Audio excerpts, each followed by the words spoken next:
I think that's a good place to get things started. Evening, everybody. Got me scratching this out of my head for a second. But yes, hello. Now, usually we do not do Gunpla on Saturdays. But that being said, those of you that were around on Monday know that I had some technical difficulties, and I was fast ordering a new kit. Yep, it is Lobster Day. We are finishing the USS Lobster Fest here, otherwise known as the MSN 04-2 Nightingale. Yeah, we're gonna get the butter and we're going to cook them up real good. But again, we're back to where we were before. You'll see that in a second. I'm sure I'll show that off. But yes. But with that said, probably it would be better if we did get over to the scene. All right, and we're back. My ears are kind of blocking him a little bit, but yeah, he's back together, whole, hearty, and hale. All his parts are working together in unison. Yeah, he's big and he's heavy. He's had a hip replacement, which cost me a whole extra kit to do, but I at least got it. I got it yesterday. That was part of why I took the day off, was actually I was doing off-stream work getting his hip plates and hips rebuilt using new parts. But yeah, like, he's back together. All the parts now articulate and make more sense for his movements. So, Kaloo, he's functioning. I salvaged what parts I could from the previous one. Again, those of you that were here noticed that I was tearing the kit apart rather aggressively. It was not out of rage quit. It was actually out of seeing what parts I would need to cut from the new kit. And that was pretty much, yeah, the entire undersided hip section and then the front hip plates, due to the fact that the old front hip plates had the wrist sockets in them, and those wrist sockets were annihilated. So basically, I spent $90 for 24 pieces and 2 new sheets of additional polycaps, just in case if I need them. But all I really need from these is the 2 wrist ones on the very end. So, yeah, we'll have that. And then also the 2 that I needed for the interior of the hip. But again, we have them just in case. Just in case if I somehow fuck up these last 4 polycap 1s, and then obviously the 2 polycap 3s. So so we're at least back to where we started, and then obviously we were building the arms, so we had these. Now the question is, I'm double checking here for color. It looks like some of them have, looks like it still has paint, but I did it very subtly on these. So yeah, we'll be getting these back together and getting big guy here done. The stream will probably not be the full 5 hours, but we'll see. Because I don't know if all the parts I have is going to take 5 hours, but again, we're still doing, paint detailing. We're still lining these things, so it'll probably take 4 hours, probably, maybe 3. But again, we'll have fun with it. Yeah, the big old lobster here will be done, and then maybe I will go grab my high-grade Nightingale so I can show you both the quality comparison and the size comparison. Despite being smaller, it's the better the high grade is the better quality. But for now, we are building the arms. Getting back to where we started. So with that, I need red sheets. 1 of them at least. Oh, there they are. Okay. Because this is still doubled, isn't it? Yep. But we're bound to get through it. Also, apologies, the fan sounds a little louder today. It is currently 32 degrees Celsius where I'm at, or for those in freedom units, which I try to hide from, that's about 92 degrees. For the Pacific Northwest, this is painful, but it's started to become our normal summers, and I absolutely fucking hate it. It is disgusting and horrible, and I wish it would stop. Let's see, what is that one? R5.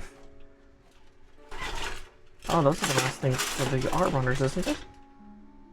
No, it's not. Well, it's the last for one of the R runners. The other R runner still has a thruster, which I think I don't need, but we'll see. At worst, I can double check the booklet. So there's that one, and already a runner down.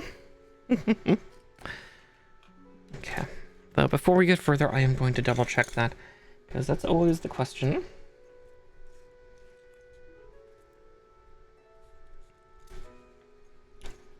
Let's see, R.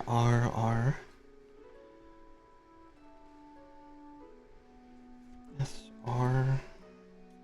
Okay, yep, I was right. That thruster is... Yeah, sorry, I'm gonna be tilting my head down. The tracking for this model is not too happy about that. Yeah, that's... Yeah, but that's the part we don't need. Cool. Okay, so that sheet will be done, despite having one piece left on it. That travesty. Alright, let's cut one of these out. And I'm going to be building kind of the arms one and then the other, just because that way then I can get some parts more neatly put together and whatnot. Alright, there's that, and then just need this wrist socket. Now looking at the difference, yeah, the PC3 is very different looking from the top for the most part, but I see why I might have been confused before. I think I was tired when I was building that arm sector. Also, some of you might notice I have some additional sanding things, which I'm going to probably get to using. I decided to get them with some other stuff I was ordering for outside of streams, but I definitely wanted to get some more sponges. These ones are fun because they're significantly smaller, and that's okay. But also they're super fucking flexible. And due to the fact that they're so flexible, that'll be really good. And then on the back they tell you what grits they are. So I think it's, yeah, the lowest is 120 grit, so super fucking coarse. And then yeah, the one at the very top there is incredibly smooth at 10,000 grit. That's a lot of grit. But yeah, I'll definitely use that in like stubborn and trouble areas eventually, because also the fact that they're so flexible, that'll be really useful for certain parts of Gunpla kits where I just can't reach with anything else. Like these files are obviously made of glass, so they're not exactly flexible. I can work that on curved edges and whatnot.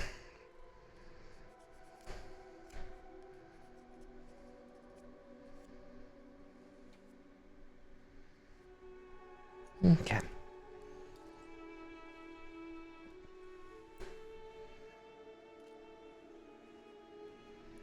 But yeah, just getting this bugger done.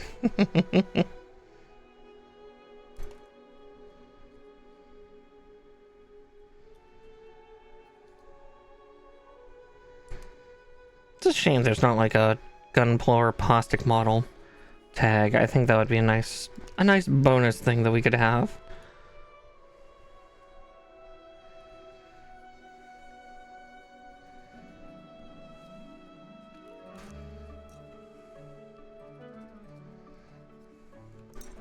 Like case in point, I'm actually gonna do that here. Let's see, I don't need 10,000. I think I'll go 32,000. 6,000, 4,000, 2,000.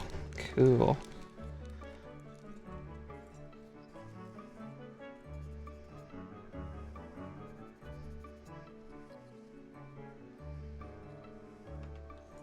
Kind of also chew this area up a little bit too, so we can smoothen that out. No one will know. Oh, I like those already.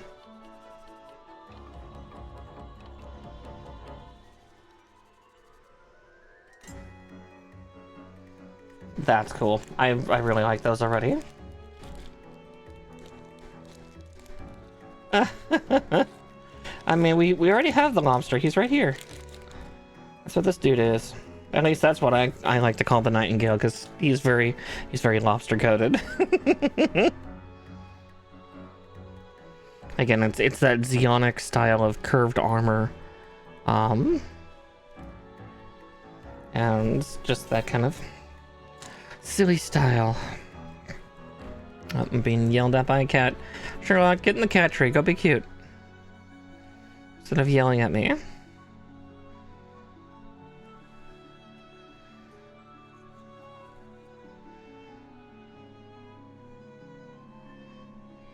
No, he's gonna take my foot space. No, don't take my foot space. It's my foot space. Go away, fat boy. I said it's my foot space. Go away.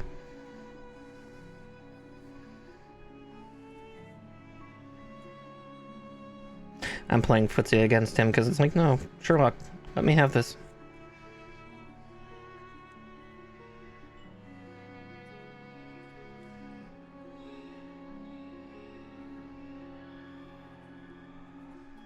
Okay.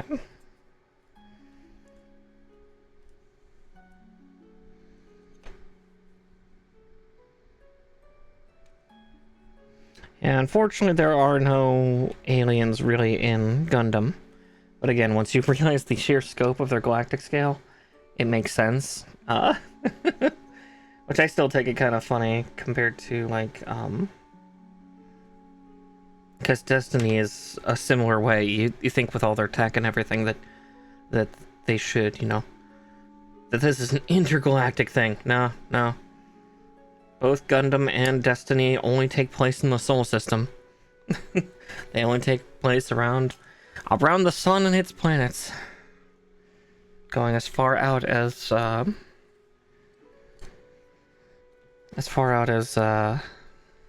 Kuiper Belt. And some of her, you know, outer range extraction planets that we have.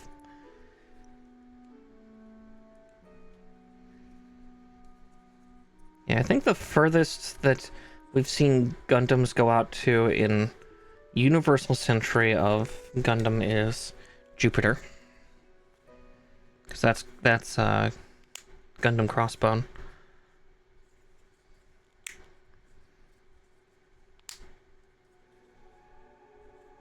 Alright, there's that. Now, it looks like we're gonna put another piece on. But we'll get there, Kind of almost want to. Let's see if I can pull all these little sandy sponges out. So that way I can keep them in a nice order for the future, since they are in ascending order. Yeah, these are actually God Hand sponges, which is hilarious because I didn't think I would get more. Like, I like the Snippers God Hand mags, but it's like, I don't need everything of mine to be God Hand. I'm not exactly that brand loyal, but yeah. But actually, they're pretty good sponges. I like them. Alright, as I said, the other thruster piece here is dead, so technically, it is a runner down.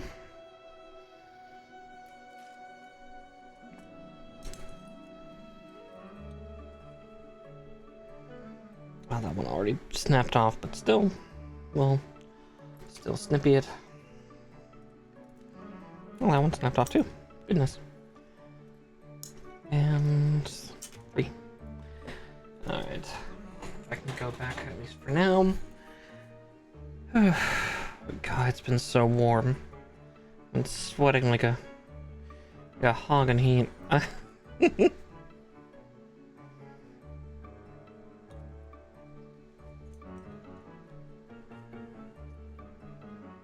And one warm fairy. God, someone help me.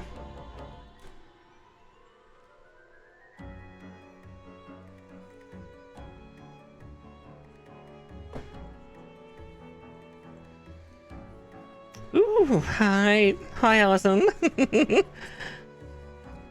Welcome on in, dear.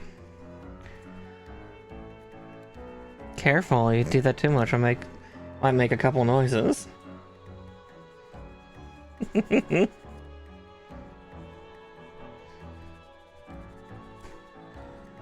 Oh yeah, we're finishing. I know it's a little hard to see behind my head right now, but I was gonna say, that's not gonna stop you. If anything, that's going to encourage you. Oh, I should have seen this coming.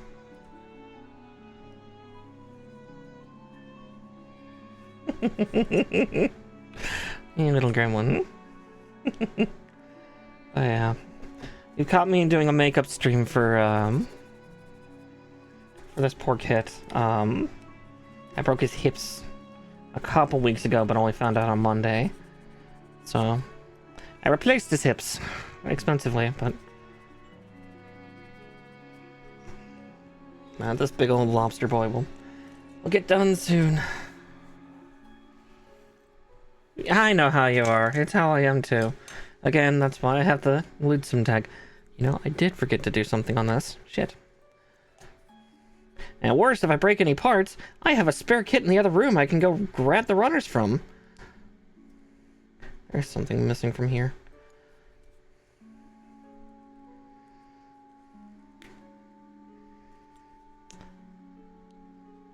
I forgot to put on the arm bit.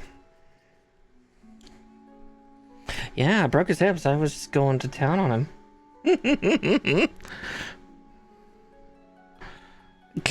Yeah. It's something. I shoved a wrist socket into part of his hips that I shouldn't have.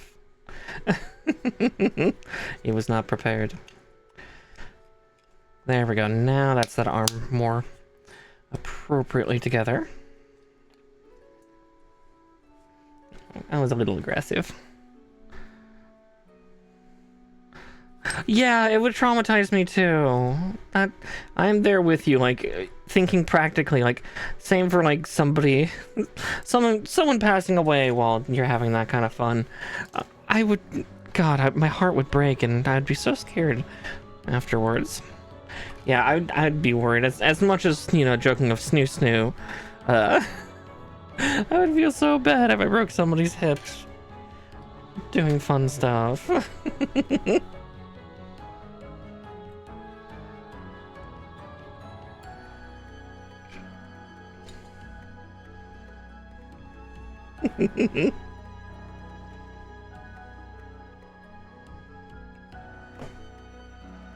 Okay.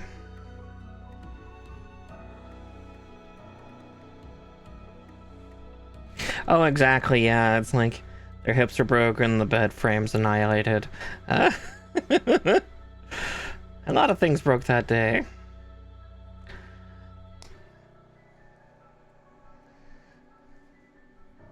Okay, this time I will not forget to put that one in. Third book of Twilight, oh dear. Oh yeah, that did happen in Twilight, didn't it?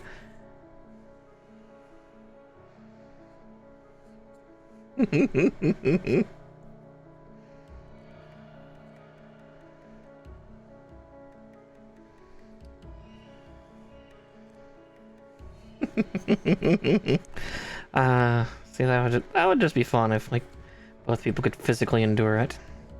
All right, mustn't forget this time.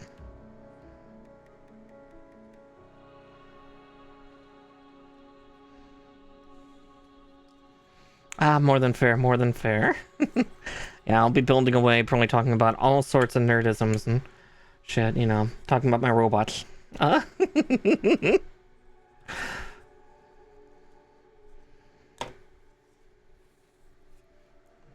then also starting to get these detailed soon, too.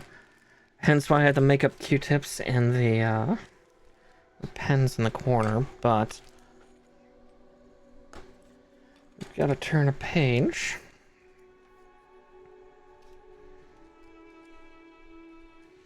Now, one thing I did forget to get again and again and again is, I did not get any silicone spray, so again, we're not going to be able to pose this guy too terribly much, because again, these polycapped joints on this stuff, I've been told are dog shit, and also with the sheer amount of plastic that's, even though that the gun is super simple, it's only in 2 pieces, it's still a lot of plastic and it's very long, so his arm's going to droop. The one problem with this kind of cheaper, large-scaled gunpla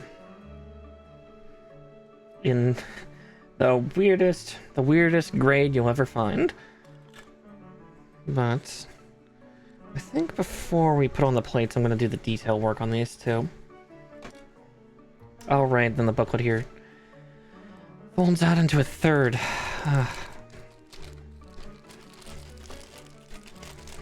Oh yeah, and then we get to deal with the spider hands, which are, or at least how I call them.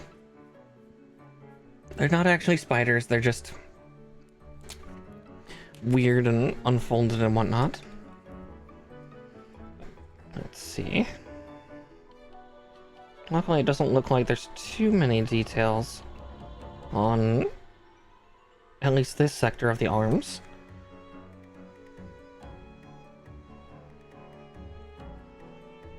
And it's really funny, despite me putting that color in, it's really hard for you to see on camera. I can tell that I've done something there, but my camera's color capture for this is not perfect by any factor. Maybe sometime I'll play with my my camera's color settings and see if I can't fix that. It also doesn't help that this brown is kind of reddish as it is.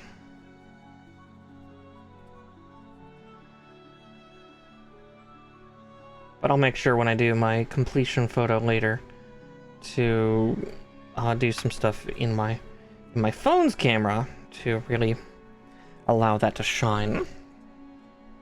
But again, that's something that is for later. I've already done the color correcting on, or not the color correcting, the color shading on these, which is a little on the subtler side.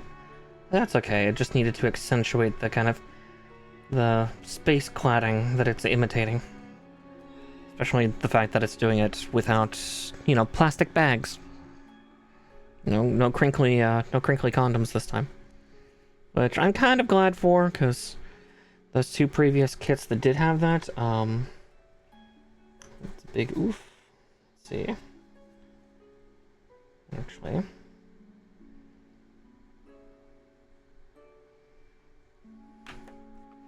I might actually have to tear these back apart, which is not the end of the world. But we'll see. I just noticed there's like under detailing that I could do. If that's the case, then I should probably tear them back apart and do that. Yep.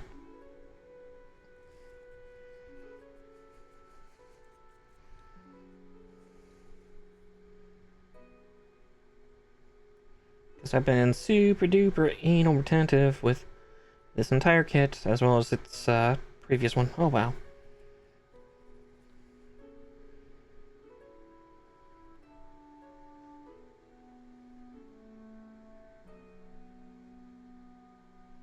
There we go.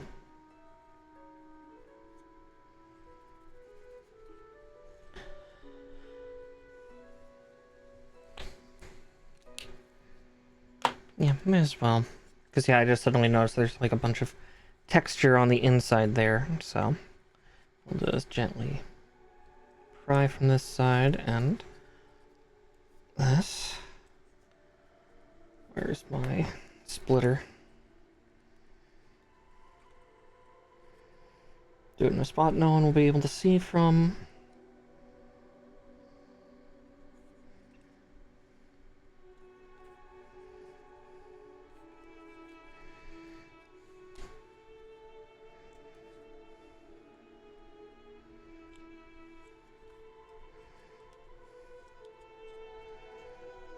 Because all the details, I want them all. Okay. Yeah. I'm glad I did that, because, yeah, I suddenly see there's, like, nice ringleting details in here that I could do, but it would be hard to do assembled. This wrist piece here I can do assembled, but I want to at least get this part in.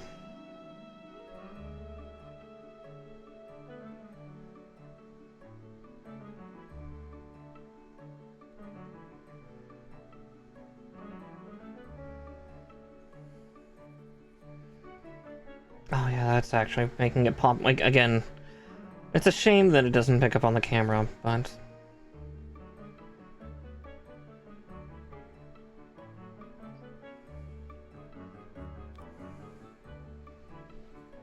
Like, if I get it closer up, you can kind of see how it kind of raises and sticks out a little bit more now.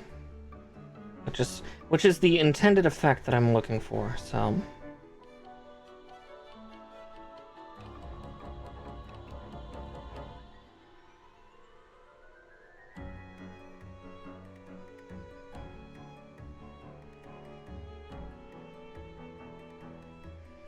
There we are.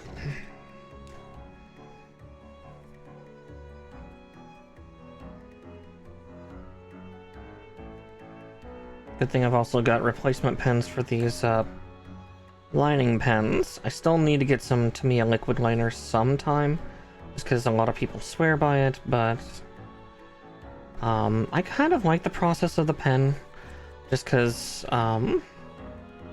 yeah, it takes a lot longer than the liquid liner would, but it typically, so long as I don't fuck up too bad, it takes less cleaning.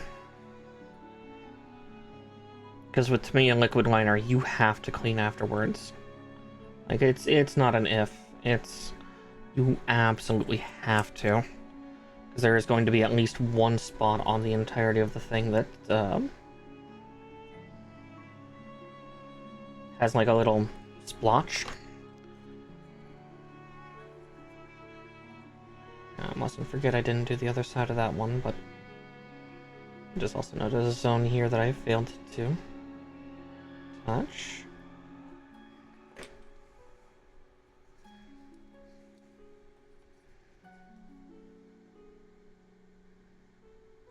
Then we get to do this all over again with the other one.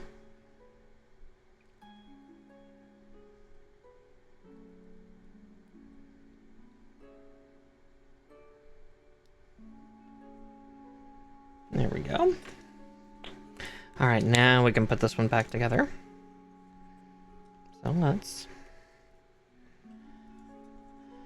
yeah, we mustn't be too terribly hasty. Again, we should try to enjoy the process as we get this guy done.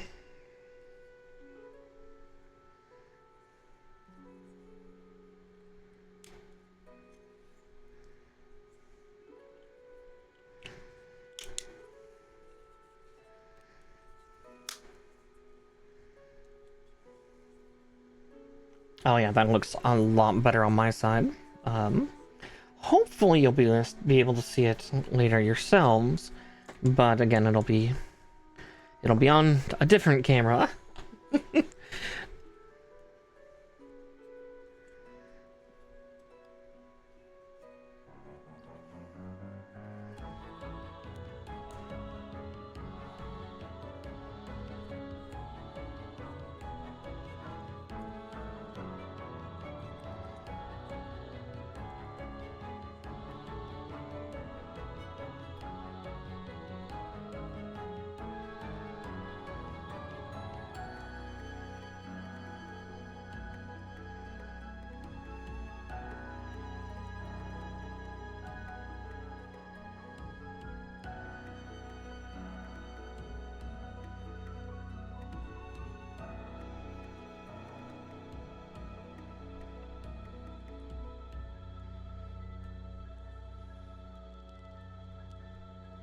Yeah, this one's pretty tightly together, but that's okay.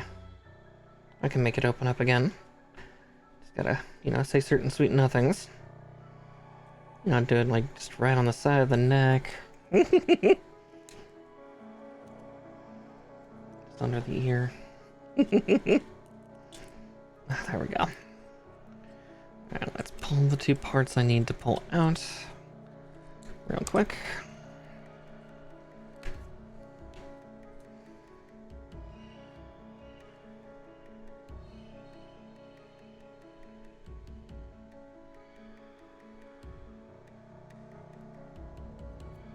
Yeah, by the end, my hand's gonna be covered in little peck marks from my pens.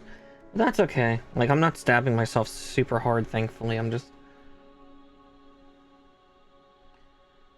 it carries off towards the end, and then...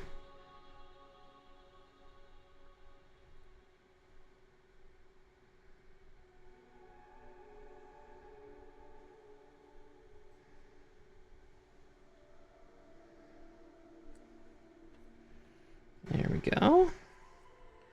I think that's the other thing I like with these pens is, like, oh, you put too much on?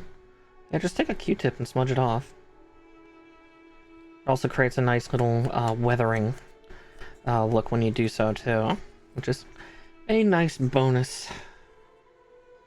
Again, I learned that from Kaiju Kadojo, kind of a dragon kaiju VTuber, who also does Gunpla. She typically does hers on Mondays. I know the last time I rated her, she wasn't feeling it as well. I hope she's doing better. And she's hanging out with Akemi too. I look up to Akemi quite a bit as well. I think Akemi's starting to get into Gunpla stuff, which is kind of fun. She's also got a new model coming soon. I'm so excited to see it debuted. She's been showing it on Twitter for the last couple weeks, and just, oh, I'm so excited to see her, you know, wield that completely in action. If you like girls who have 4 arms and give really good hugs, you'll like her new model. She's a big old snake lady.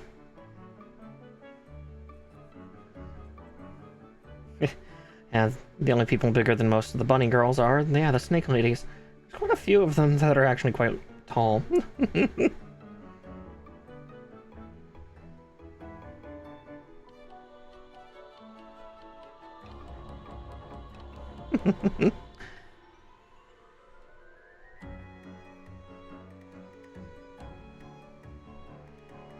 Okay, there's that side.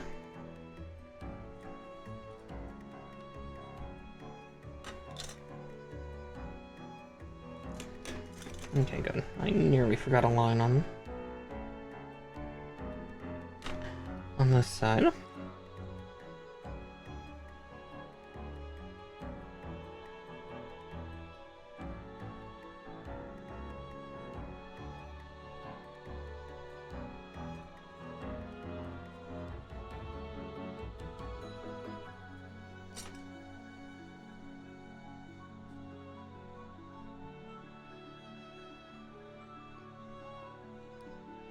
Okay. There. Now the brown's done on this.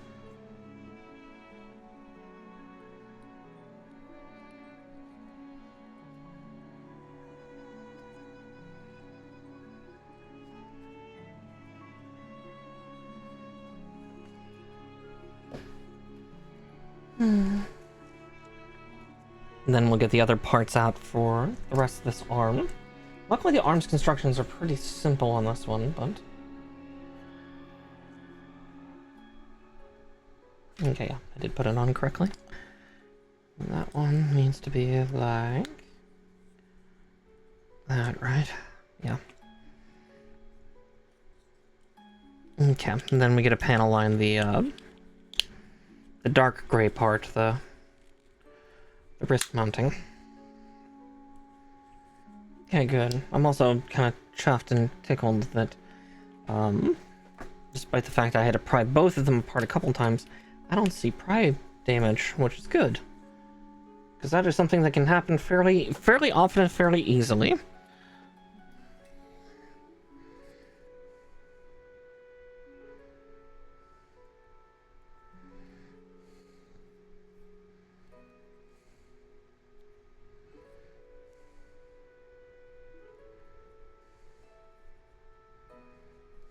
There we go.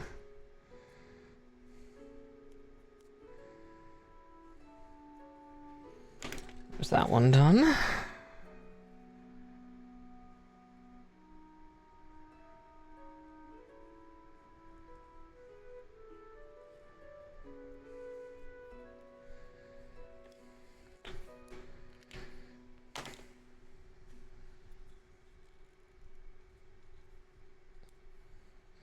God, this is gonna look so good when it's all done, but always the assembly is a little jank here and there.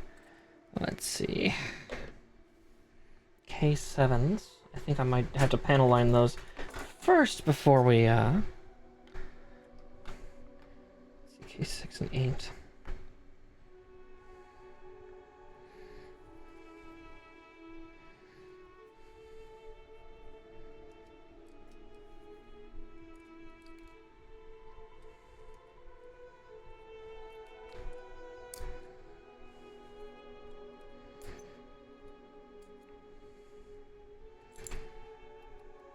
all that's left is the heat tomahawk on here, but...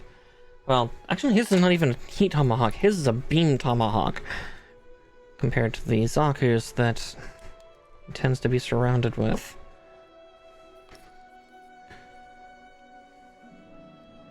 Oh, his is also like the weird halfway between a tomahawk and a beam saber. Because his is technically like, it can be a sword. God, that is so good. Goddamn.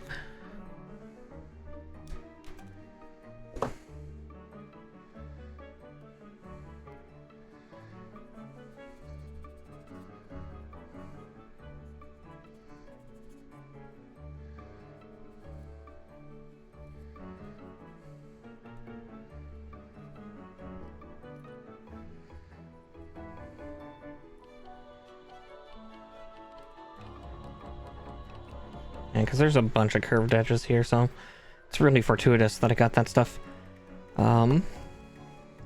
yesterday, so I can actually detail this shit up. I will never have a rough edge on these things ever again. We just smooth edging from here on out.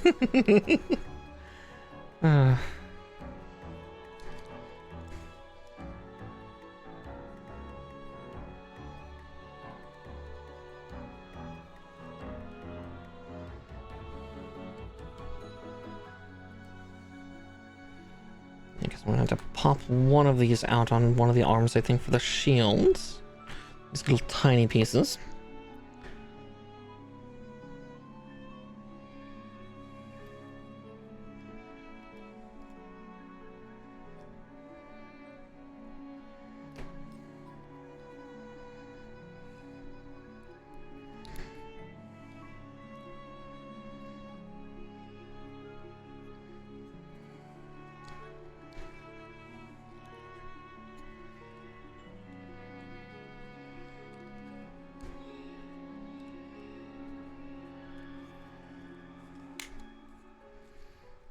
Okay.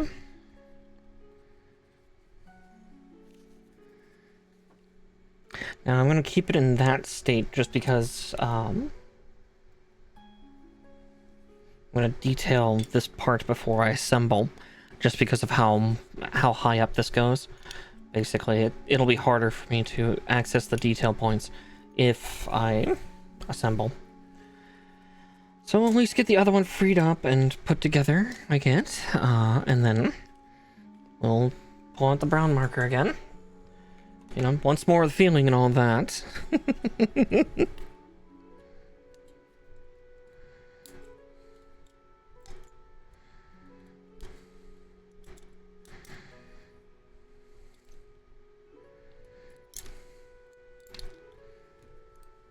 We're slowly running out of parts. But again, with all the details that have to go onto this thing, we are far from done.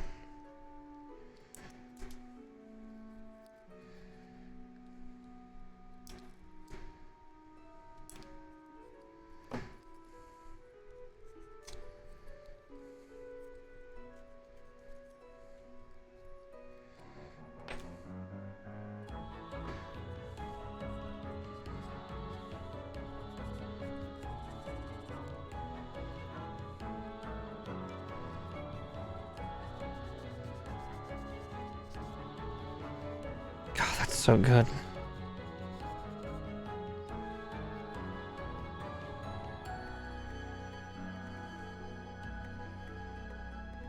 Just a little square sandpaper, but it's so useful. You can really see actually also how much material it's pulling away with, which is a surprising amount.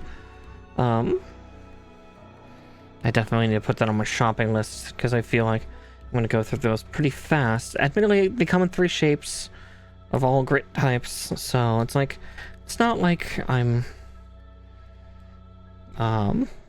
running out by just using it today. I have 2 others of a different size. Oh yeah, that'll be super useful for later. Actually, before I fix it, not completely attached yet. It's just A little harder. Hi, Mischief. Welcome in, dear.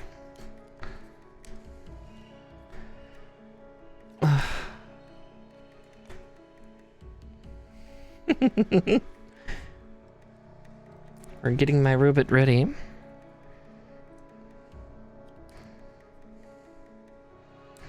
Getting this infernal thing done so we can... Oh, I'm doing good. I'm melting, but... Yeah, I'm doing good. It is hot here. I don't like it. I hate it. I hate summer. The only good thing that comes from summer is my birthday.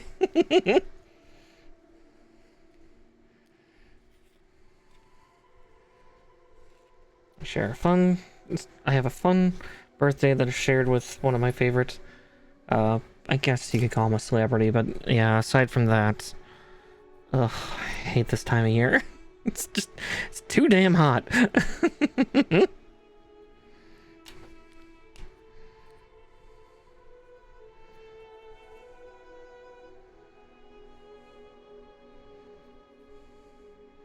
Oh, jeez. I'll definitely try to cool down, dearie. Get yourself a nice drink and settle on in. I know I've got some water on hand. I was having a headache until about 15 minutes before stream started. I'm glad I got better. I feel like a powdered donut. Oh, understandable. Might be a powdered one when you could be glazed. Oh, don't mind me. Even while warm, horny thoughts still present. Okay, that is a buggered line.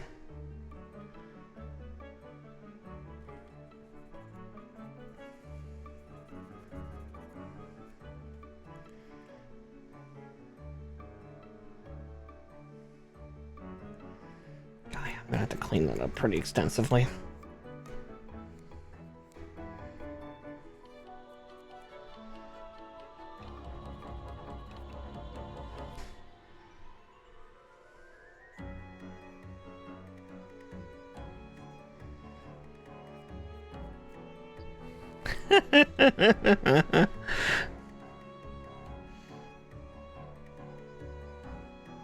Guess I got Allison's attention again. Yeah, I make comments like that enough. But yeah, no one will glaze you. Aww. I'm sure that's not true. But, I mean, mood, I get it. It's been a while since, I've gotten any, so... Maybe that's why I'm so horny on stream.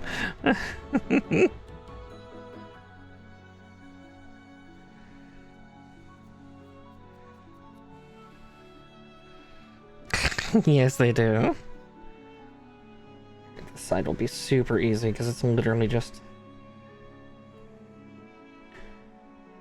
You know, paint the insides. It is also fun. That happens.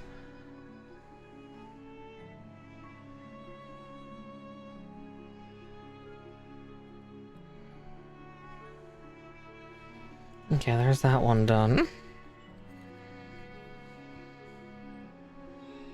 And yeah, you're at least in a good spot, Allison, if you like the horny thoughts, but again, I think you've known that for quite a while.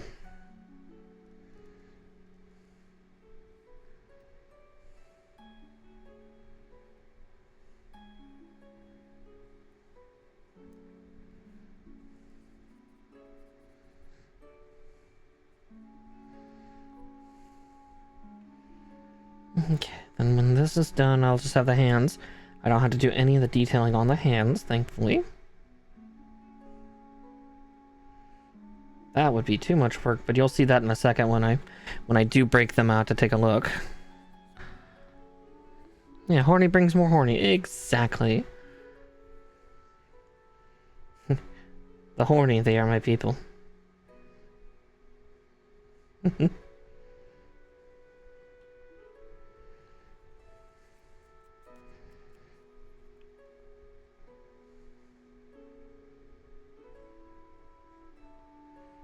Oh, nearly got that one like almost perfectly clean. I don't know how I fucked up the other one so bad. There we go. Now we just wick a little bit of away. That one's nice and clean. Alright, now we can assemble the arms properly. Like that.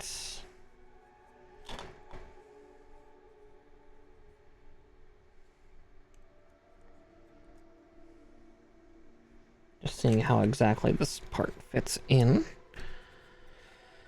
Alright, yeah, there's that side.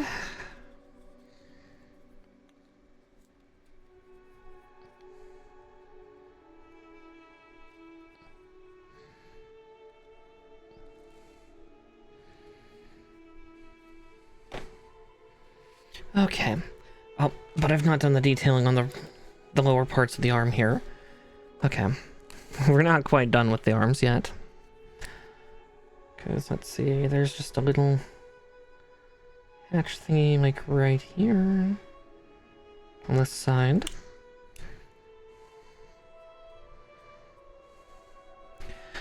Oh, this week has been an oddly listless one ever since Wednesday. It's like, oh god, I beat both Dawn Trail and Persona 5R on Wednesday. What the fuck do I do now?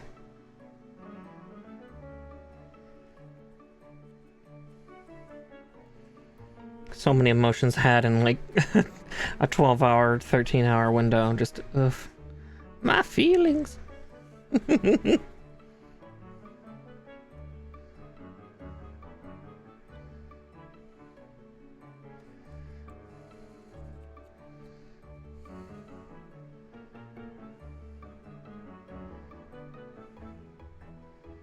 At least I got what I think is the true ending for Persona 5 Royal. I really actually should look up. It's like, alright, I've beaten the game once. I'm pretty sure I got the true ending because I defied all the time.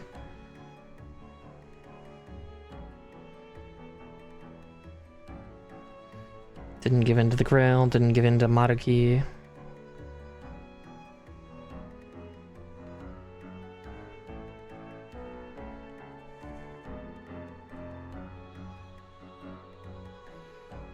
Okay, there we go. Again, yeah, that's really hard to tell on camera that I've even done anything. I promise I have. It's a lot more clear in person here.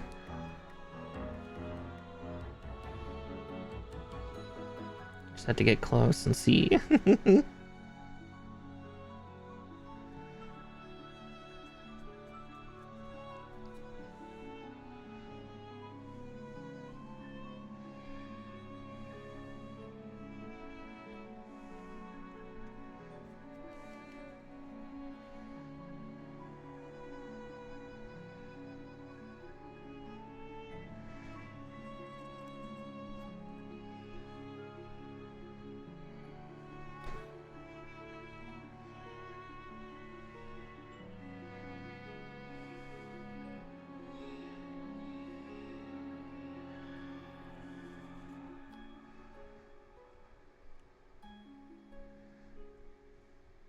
Oh wow, that danced out really hard. Goodness.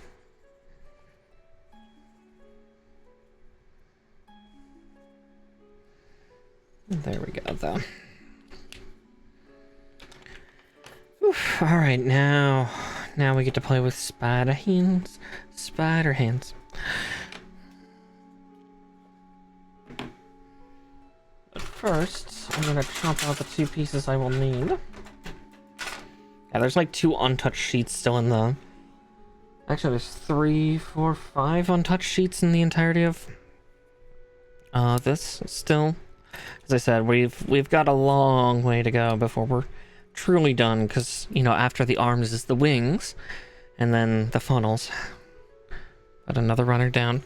The funnels is going to be fun and infuriating in some senses, just because there's 10 of them. It's a little rougher than the Sazabi. The Sazabi only has 6, but the Nightingale has 10. At least on the plus side, they're bigger, and they're not as detailed. Like the Sazabis had little winglets that folded up into a canister. Yeah. I guess I didn't say it. Another runner down with the H runner gone. One less sheet of stuff I have to fish around for in my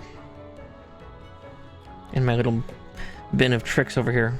God, those brown spots on my hand from the pen just make it look like I'm fucking diseased. Got the measles.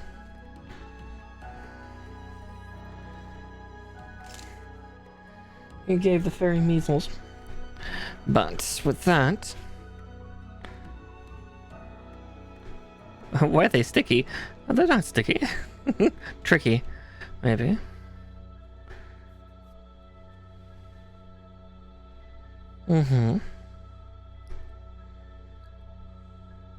Yeah, compression is hiding the markings, unfortunately. Yeah, you're right.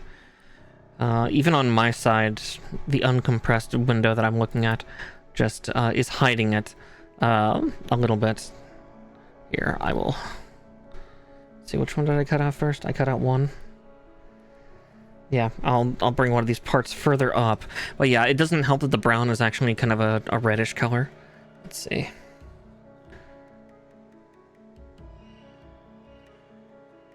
Camera's out of focus. It's just being a butthole today.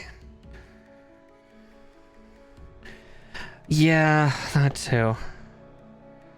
Yeah, you can barely see the 3 on my right thumb right now. Alright, so I cut out one. Alright, let's clean up this spider hand real quick. Yeah, you'll all see what I'm talking about in a second. On the plus side, these are the biggest ones I've ever seen for this style of hand. I'm surprised that they did this for a Reborn, giving us kind of the fully articulated hand. That also means we might have some trouble with it.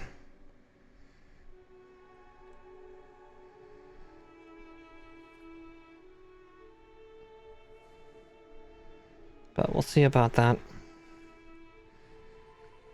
It is a neat little bit of technology, though. Just like, look, it all came out looking like one piece, but actually it's like a bunch of articulated fingers and thumb and all that, and you just had to twist them into place. It's injected in like a certain order so they don't actually stick to each other.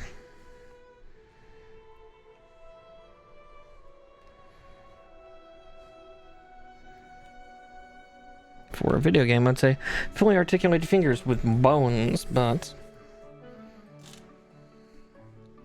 yeah, because that's what the hand looks like beforehand.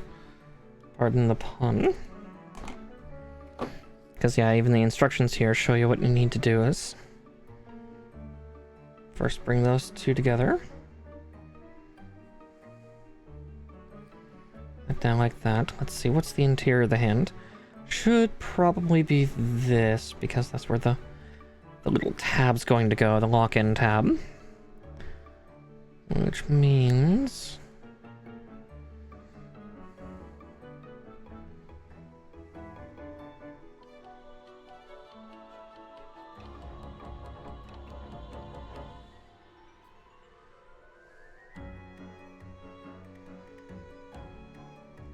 just got to be extra careful with these, because they can pop out, and $10 says that one will, at least one of these is going to pop out as I kind of break in the fingers for a quick second.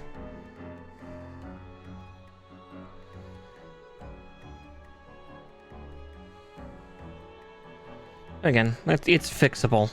Thankfully, I can shove them back in. But before I do that, I am going to put the hand plate on. And I'll have to detail that in a second, because I just saw that that actually has some detailable features, but I want to first get that on, because that'll help lock in the fingers a little bit better. Also, the plus side of this hand being the biggest one I've ever seen of this style, it actually makes it a lot easier to break in the fingers without that worry of them popping out of place.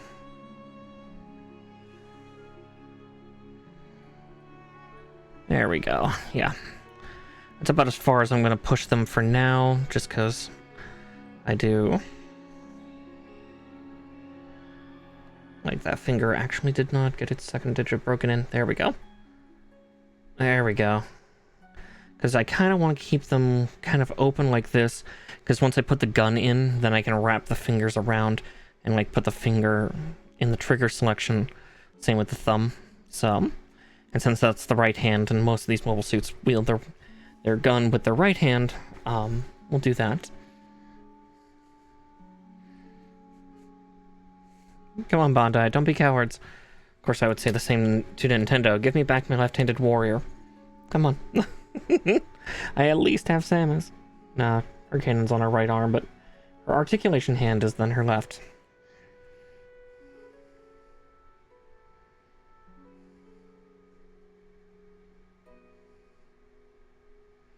As a southpaw, I am very sad when I lose my left-handed heroes.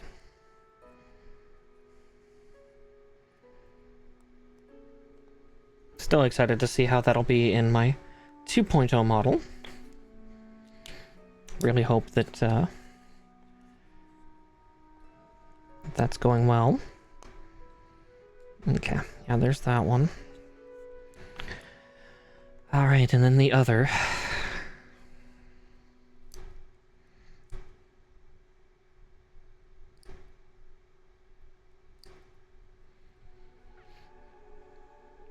As I say, yeah, hopefully my freckles also in my 2.0 model will be more detailed too. Thinking of that, hopefully compression doesn't steal that from us. Otherwise I will riot. Alright, and another runner down. Little mini runner, but we celebrate them all the same.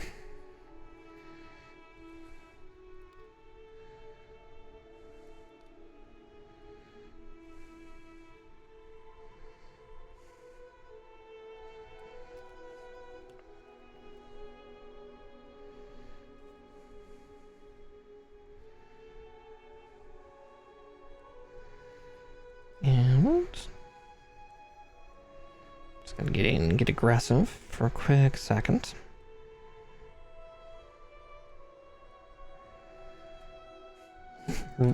Rar.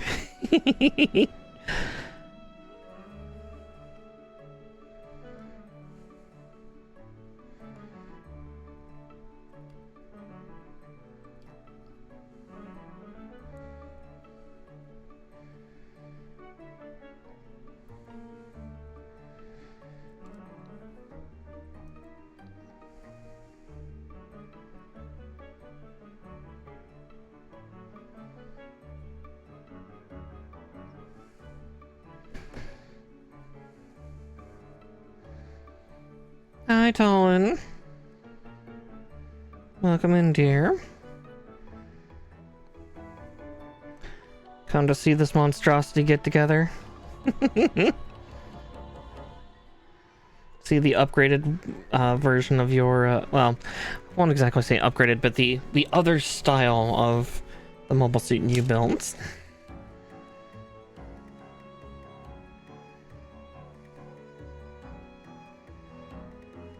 Currently working on the giant spider hands, because these things are always trippy, but at least this one's big, so I have advantage.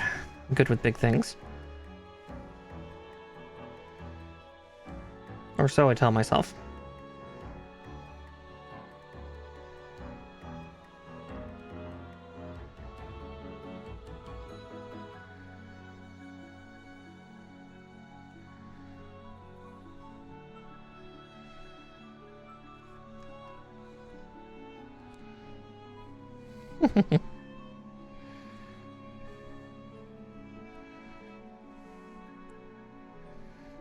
Alright, there's that.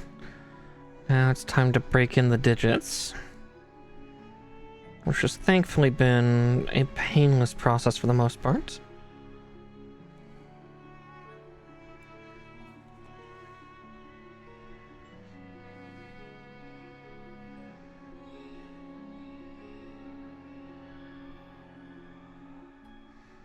Yeah, I think that's been the easiest and nicest thing on this entire thing. The fancy spider hands break in super well without the fingers popping out. smaller mobile suits, their hands just pop out a little, or the fingers like to pop out of the sockets. Probably also helps that I made sure to wait until after I had the back plate on.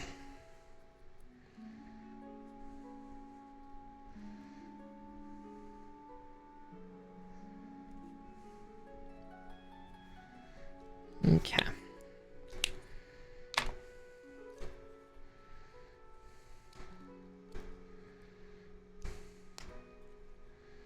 There we go.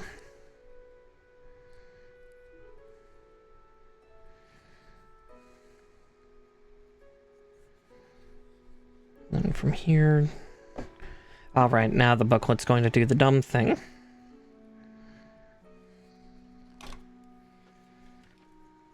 It's like it's been a normal booklet up until now. Now it's going into a 3-page state.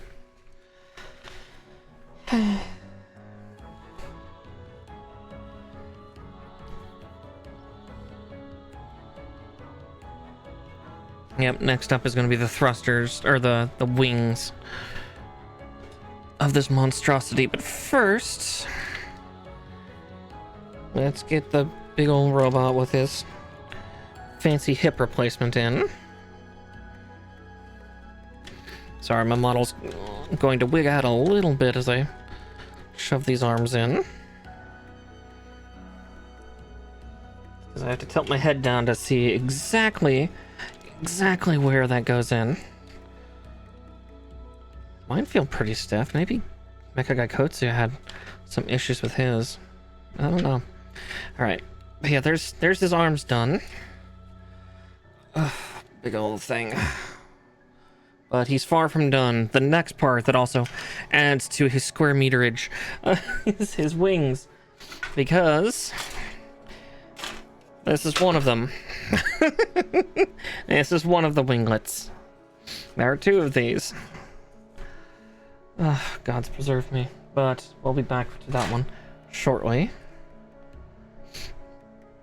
First I want to get, the T-runner.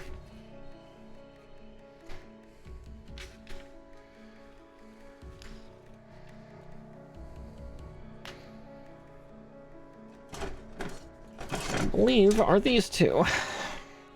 Yep, those are the T's. Wow, this is just purely for the for the wings. Oh, God, preserve me. Okay. Yeah, my model's gonna wig out a little bit all over the place just because I gotta do this. So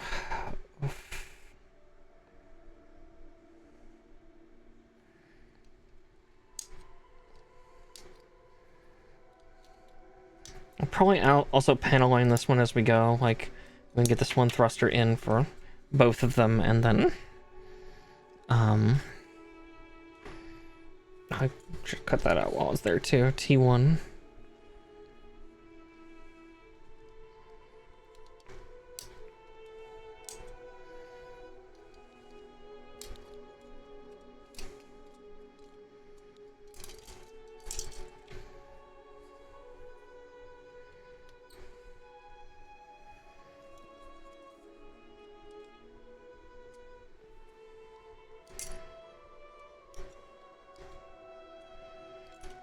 I'll just do that.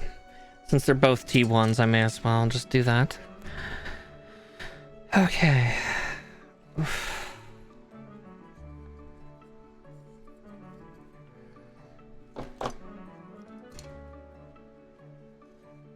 Take that little sponge back.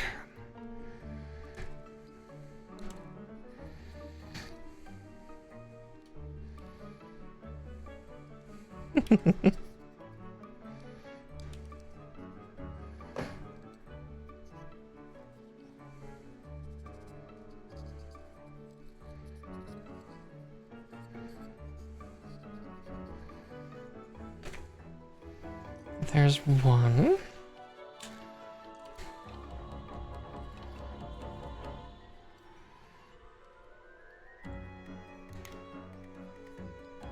Yeah, I'm definitely gonna panel line this before we put any of the thrusters on, because I can see that some of these sections are a little more detailed.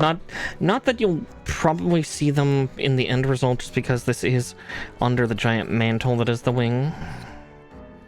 Like the wing armor housing. But, yeah. This is the Titanic thing. Let's see, that's dark gray, therefore it gets black.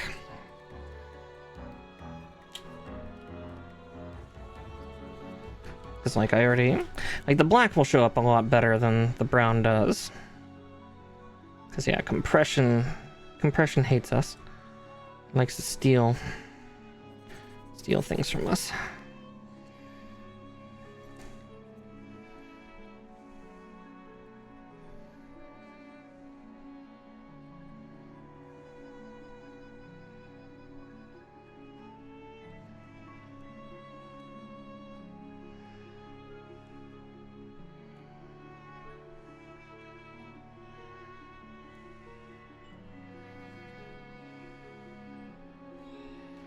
Nope.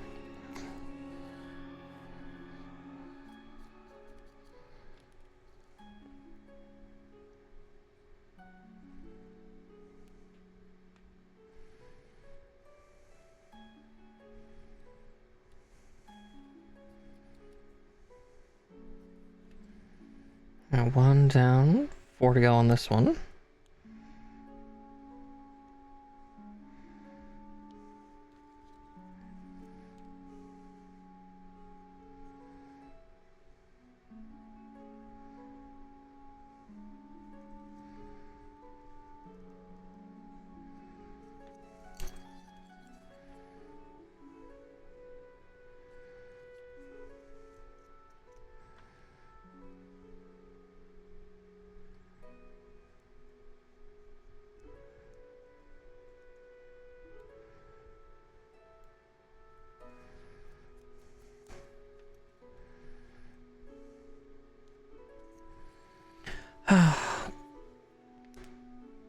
So much detail painting.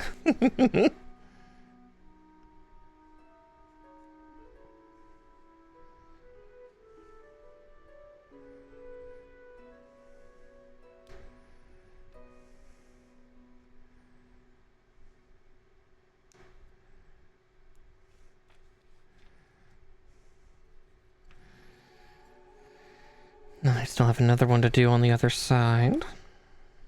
There's also little detail runs that I need to do there. So much to paint.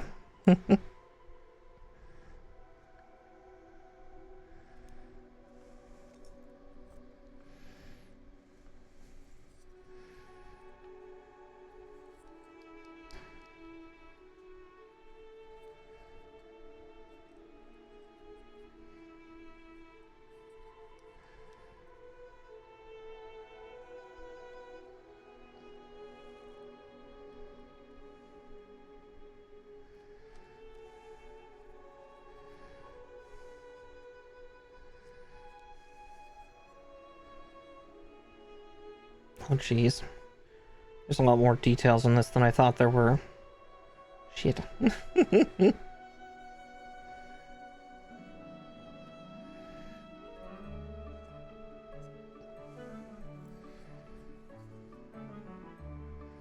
There's sharp angles everywhere.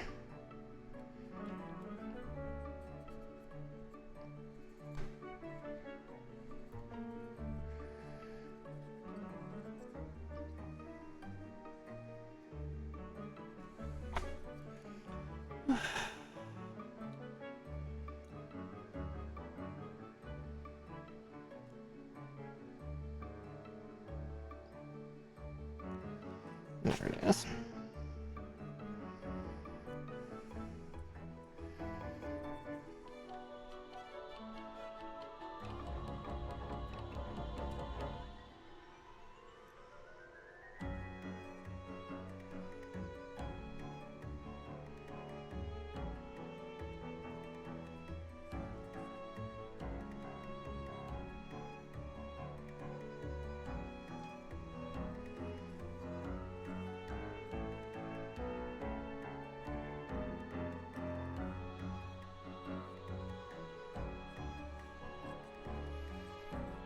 Whew.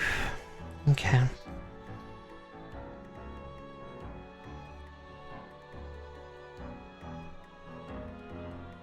No, I still had to do the other side, so...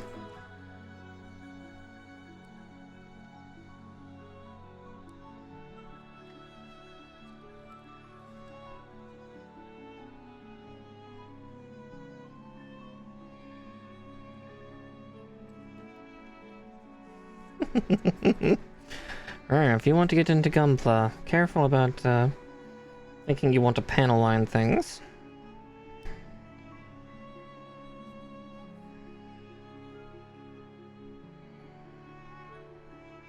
That, or just stick to the liquid liner like a lot of others will advise you to do. Which I get. I made this project harder on myself for this, but I prefer the outcome. Eventually I'll test out panel or liquid liner, but I don't even know what kit I'd want to use it on. At least I did find out that it comes in multiple colors, so that's at least good. Okay. There's that one done.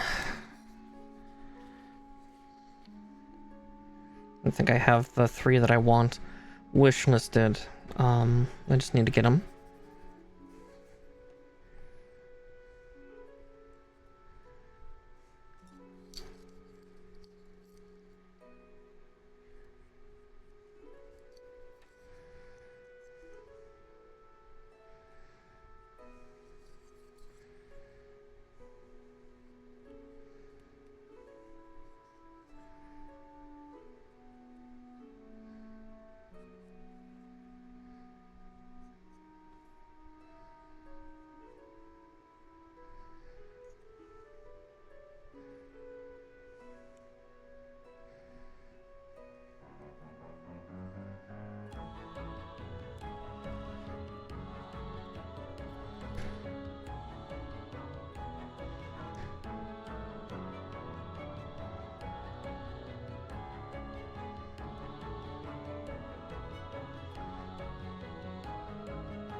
So much work to do.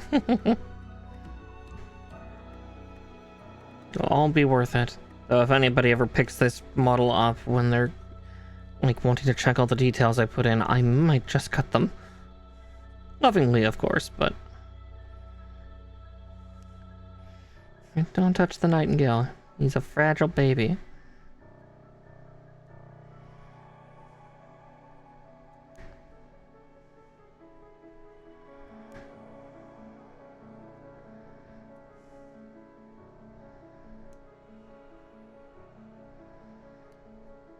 I'd probably do the same for anybody who went after my my perfect grade, perfect ability whenever we get that built. I'm guessing at this point we'll probably start that one up in August.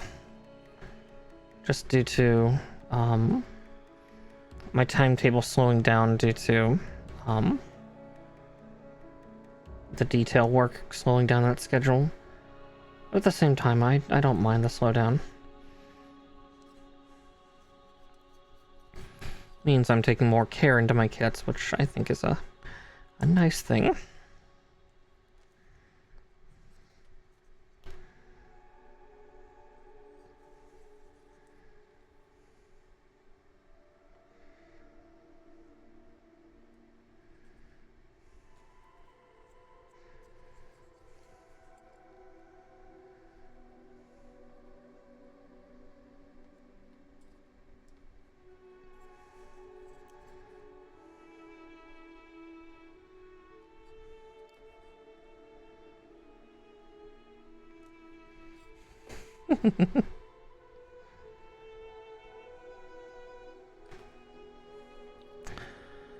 Alright, there's that side done.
There we go for that.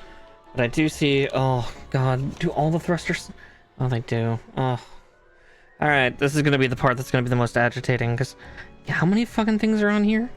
1, 2, 3, 4, 5, 6, 7, 8, 9... 18 thrusters. Oh, fuck me.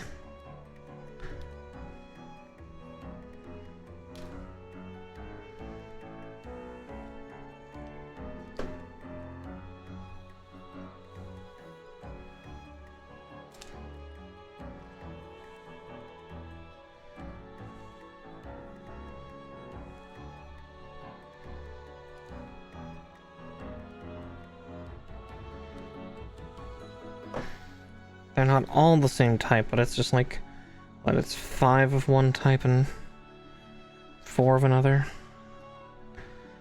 Ugh. Darling, save me. Save me from myself. Maybe this will take 5 hours.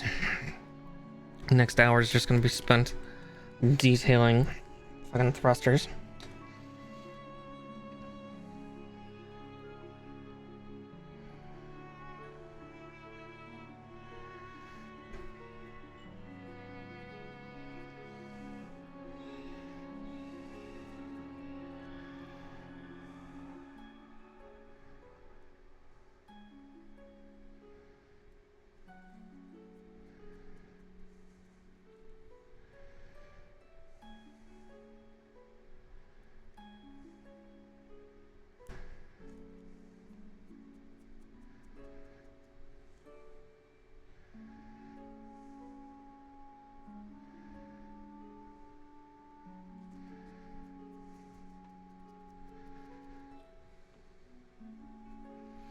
Okay, 1 down, 17 to go.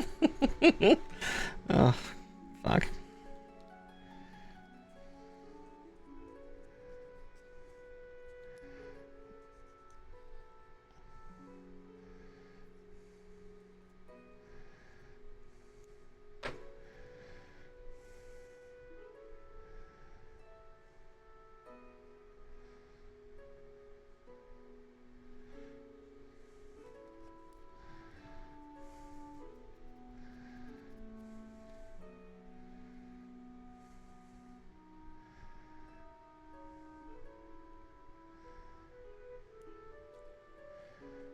Get back here. I need you, Q-tip. Gonna beat the devil out of you. Just like Bob Ross did to his brushes. I do it to Q-tips.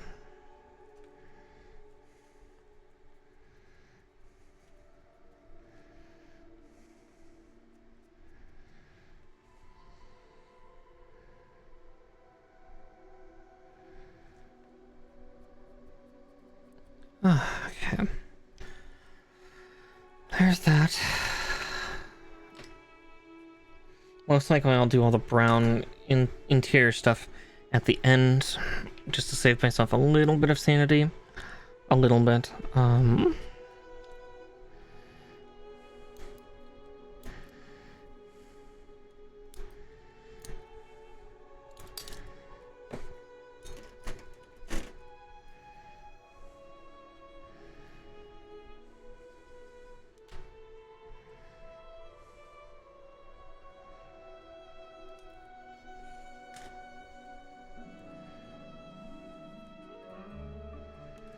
I can at least do the exterior of all the thrusters right now, because that would be harder to do once I have them attached.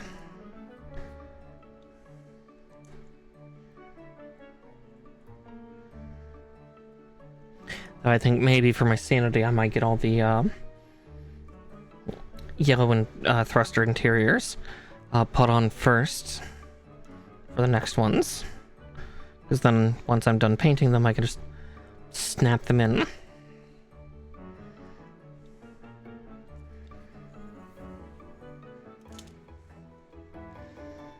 Okay.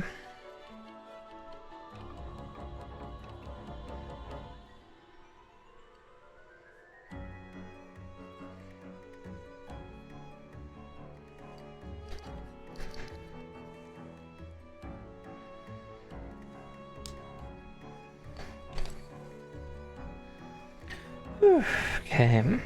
Now, 8 more of those, so T1s.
There we go. Oof.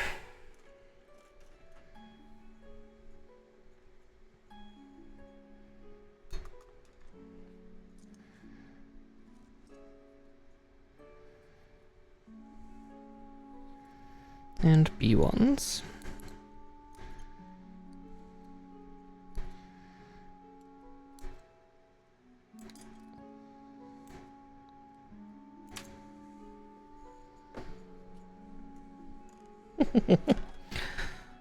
So many thrusters.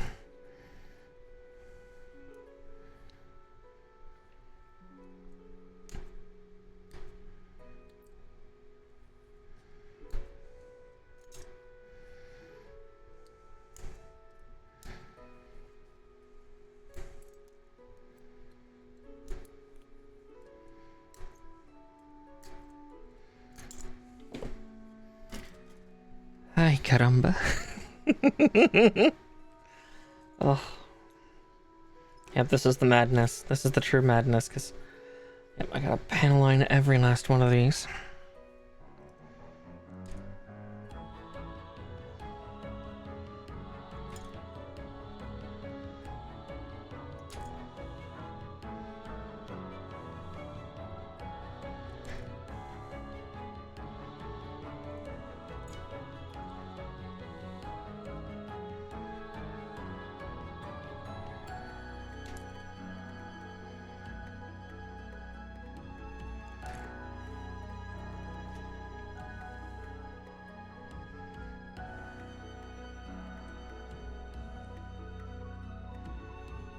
It's hard to hold on to these little buggers.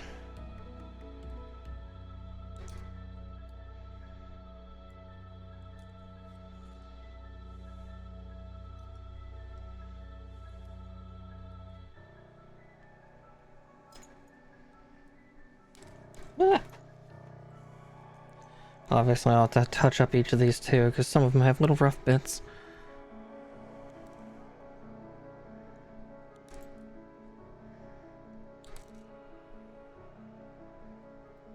Go. Oh, man.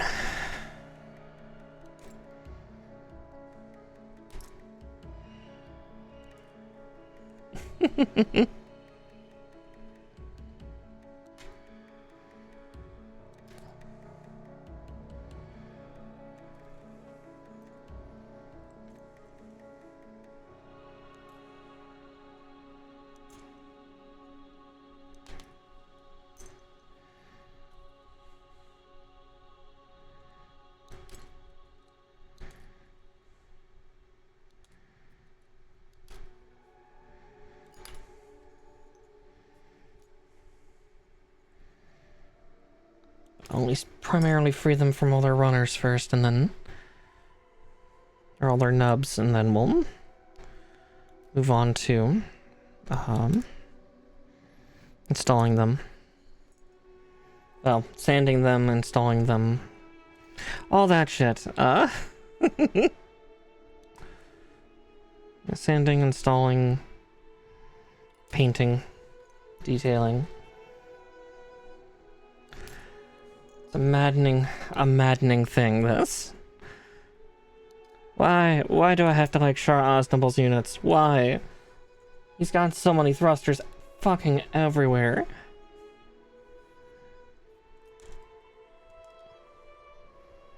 He's insane.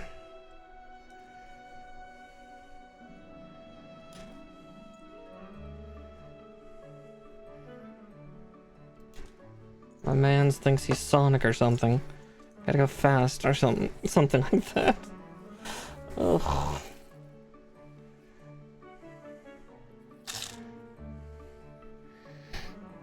Alright.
Pick up, sand, assemble, put down. Pick up sand again, go put it back in the corner. Then pick up and paint. Ugh. It's a vicious cycle. There's gonna be like, what, another 6 thrusters after this? No, another 4. Right? Yeah, another 4.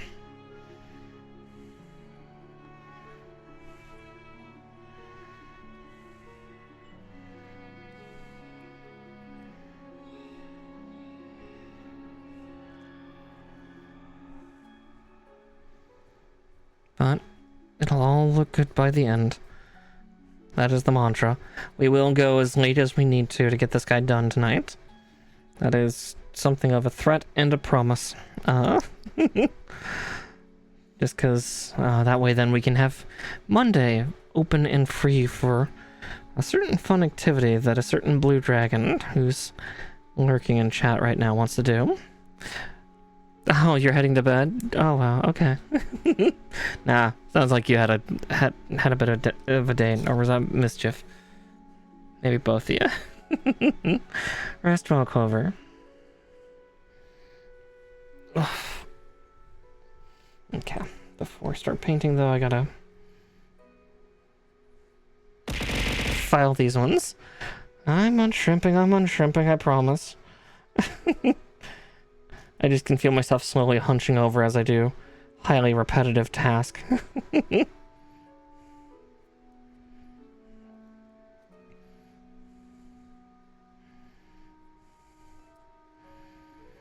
yeah, I've got to detail the exterior of all these thrusters. Ugh. 2 rings per.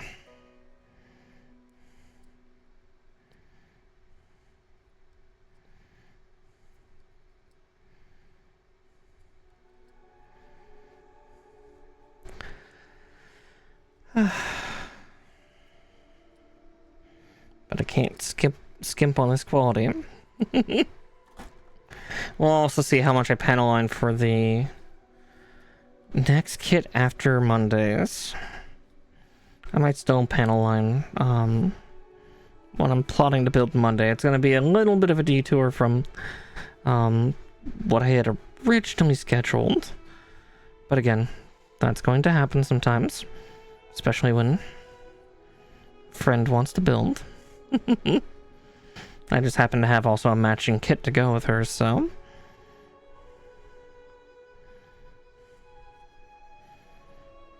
What's funny, my Master Grade Extreme that I have, I don't know anything about Seed.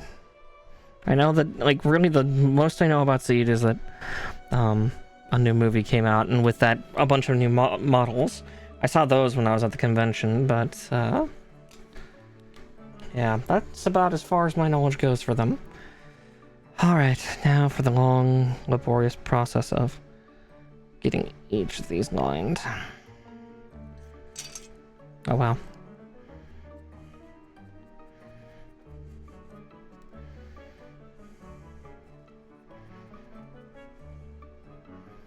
Probably attach them too, just to get them off the field. Maybe. Nah, I'll just...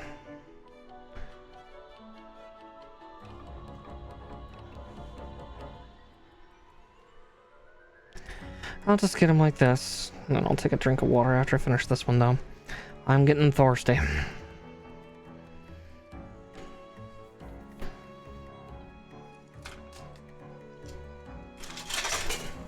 I'll bring those two back out in a second.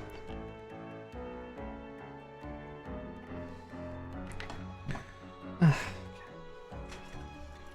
will need those shortly for the next set of thrusters.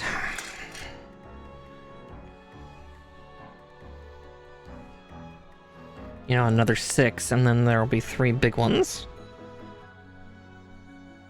I guess I should say semi-big ones.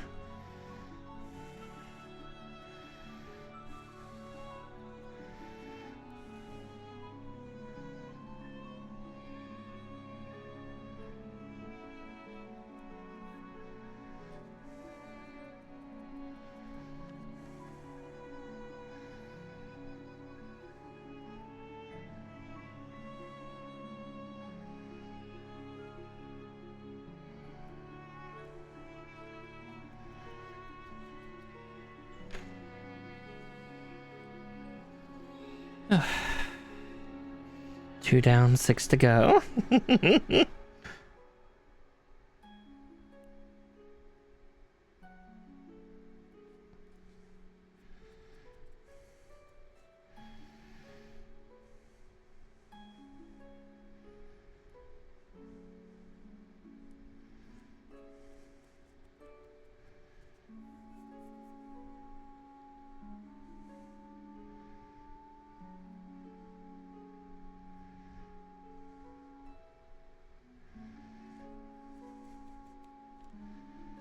Oh wow, that was a nasty jump that I see there. There we go.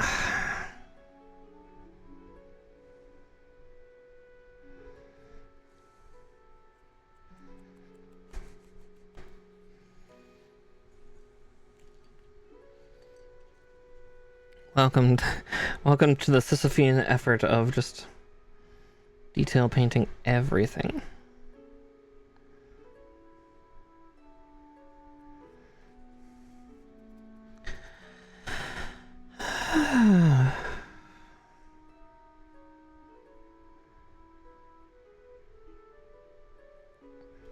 Actually, thinking about that, I think this is the closest that a mobile suit gets to being animal-like until we get to, like, Iron-Blooded Orphans. Because Iron-Blooded Orphans literally has what I would equate to almost, like, unmanned Zoids, quintessentially. There's, like, murder dog robots that are, like, designed for destroying mobile suits.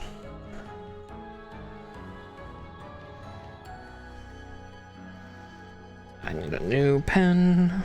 Or, not a new pen, a new Q-tip. Words are hard.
Sorry, I heard a noise behind me.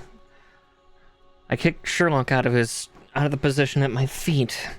So instead of getting in the tree, he decided to sleep behind me, and I just heard him sneeze. God,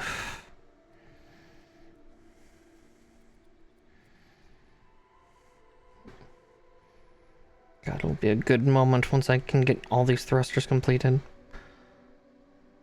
You know, just another 8 to go after this. I think that is the last of the thrusters, unless there's thrusters on the funnels, which I don't think there are. Like, technically there are, but I don't think they are the same kind of detailing like we're having to do here of the 2 little ring stripes that are on these things.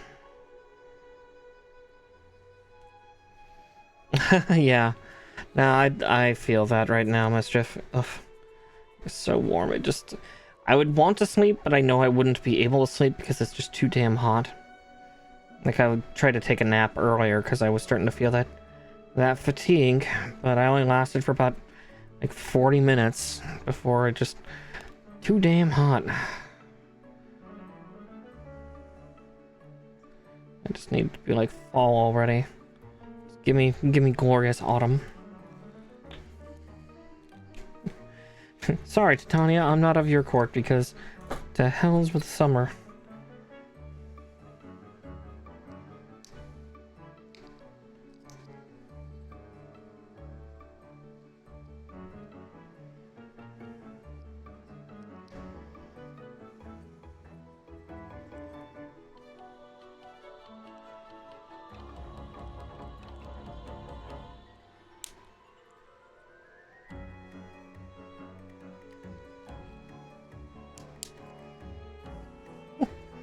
Either fuck with Oberon or...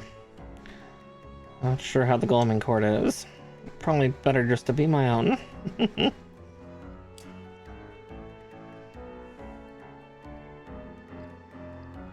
The Winter Court.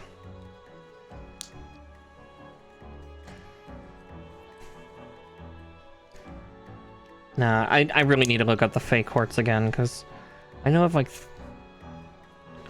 Yeah, we need some Winter Court, exactly.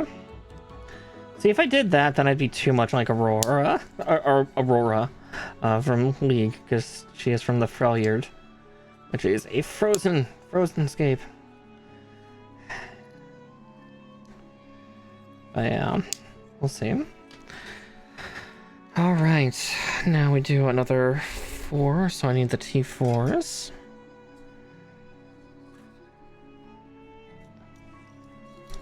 Oh yeah, us as like cooking is also the worst, adding to the heat of the house.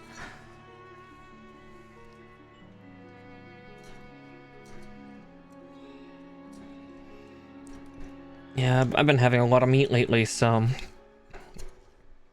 I've been running the broiler in my oven, and that definitely adds to the heat. Ooh, homemade sauce. Oh, that sounds good.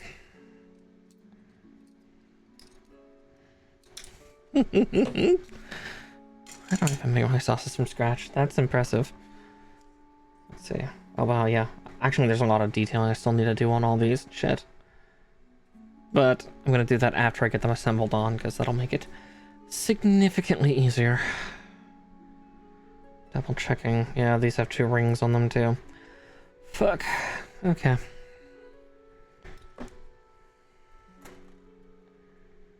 And B4s. Yeah, at least this will clear 1 runner.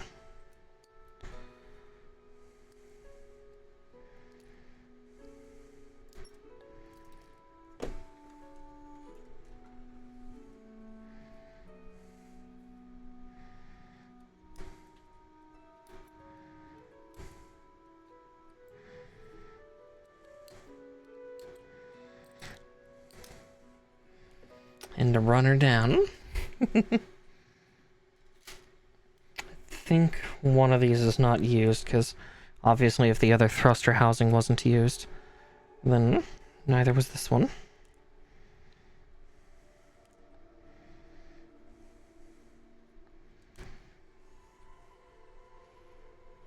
After these 6, there's just 2 more to do. Just 2 more. And those are big ones.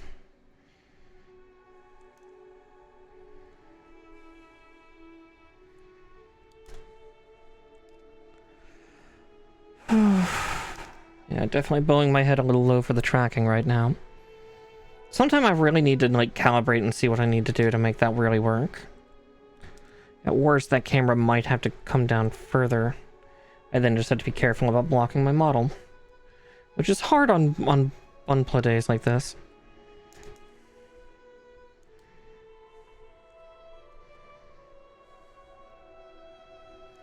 Maybe I will go like the other the other VTubers and use my phone camera, but we'll see, we'll see.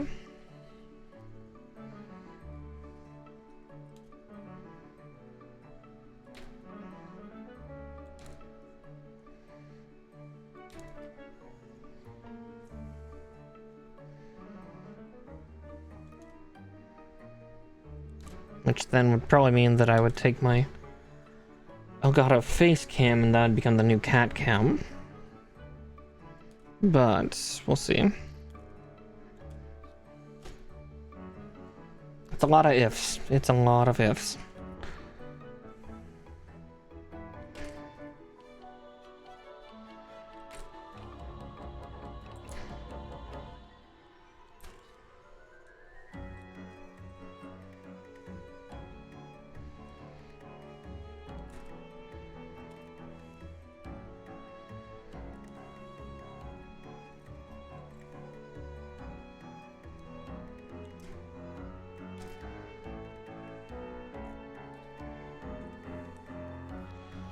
Alright, snipping complete.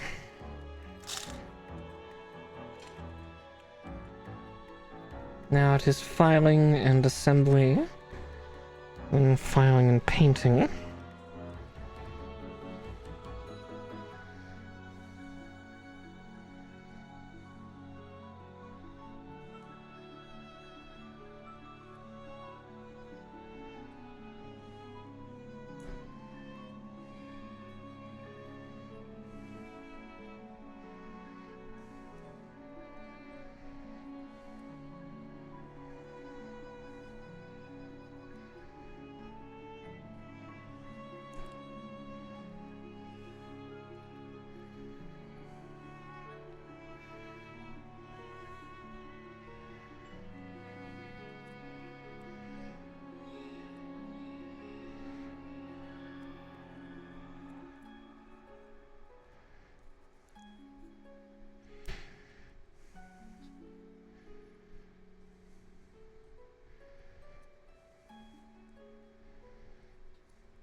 And there we go. 6.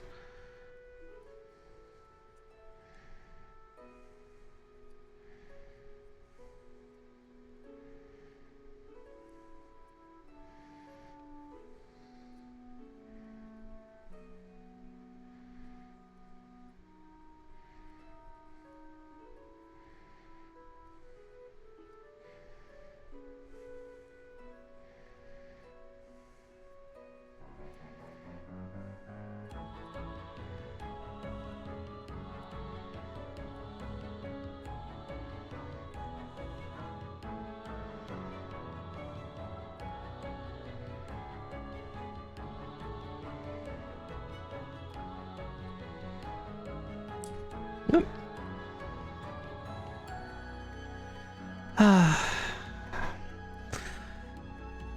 Oh, yep. Crouching again. I will shrimp a lot right now. The heat is not helping me with that. Just Makes me kind of want to just curl up in a ball. Ugh, ugh, ugh. It's gross.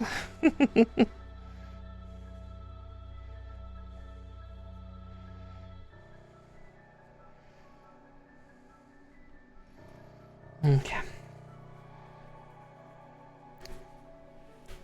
Yeah, pretty much. I'm a little soggy. Boob sweat's a thing. God damn it.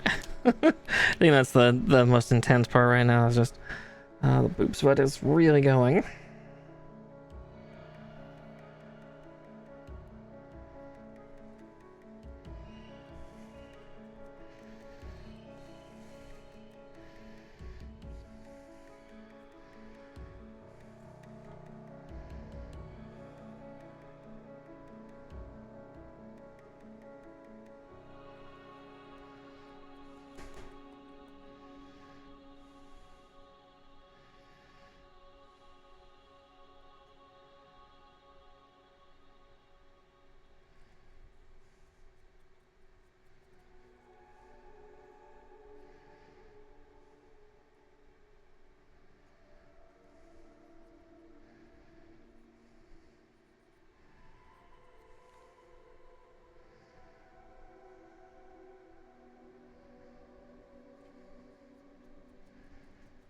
Okay, one.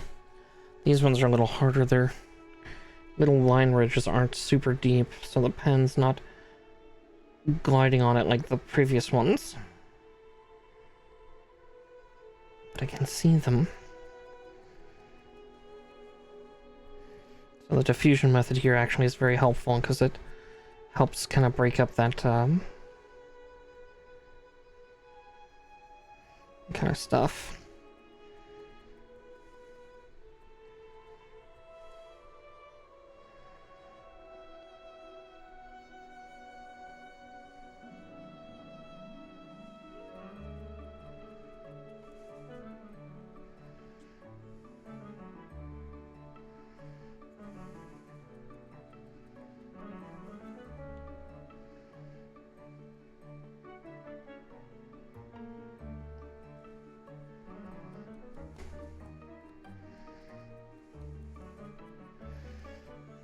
Two down, 4 to go, and then we build the last 2 thrusters, and then I have to color all the interiors.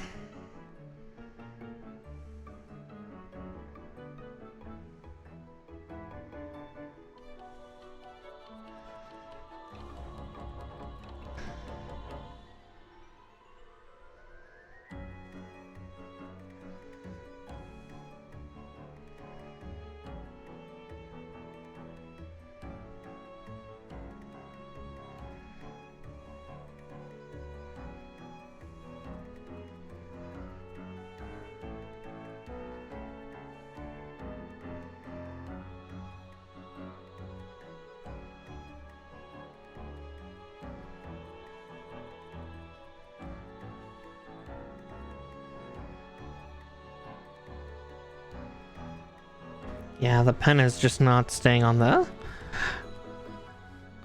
Yeah, exactly. Soft titty squish, but little wet in summer.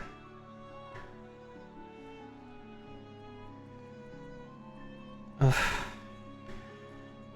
So much to do. These little lines I cannot keep the pen on.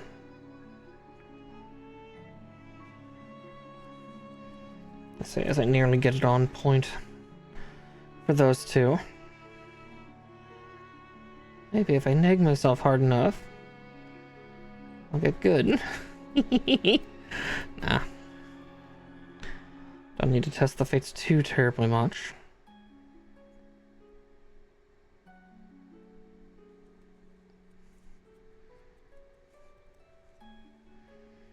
Unless the fates are going to give me a nice reward.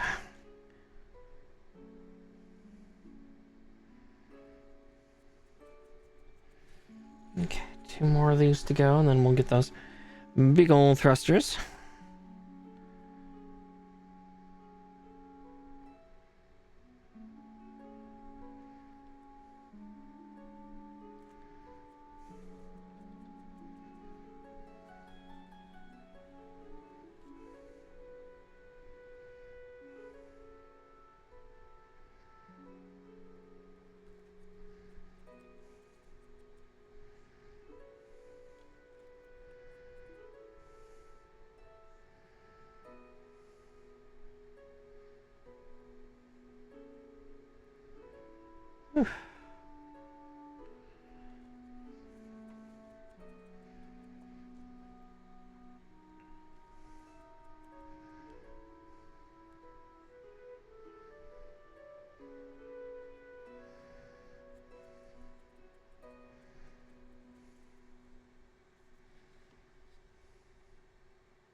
Just 3 more thrusters. Just this one and then those 2 big ones.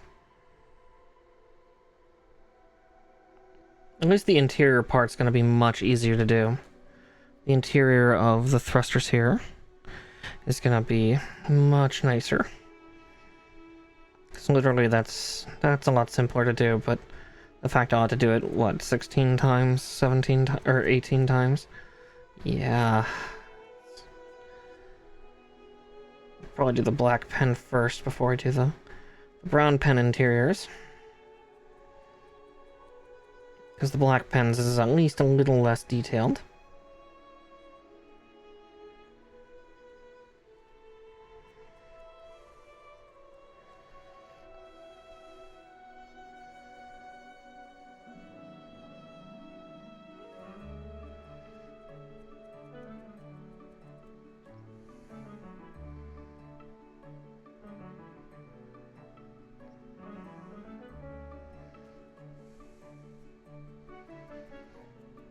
Definitely lurk away. I will be here for all of tonight. Just, yeah.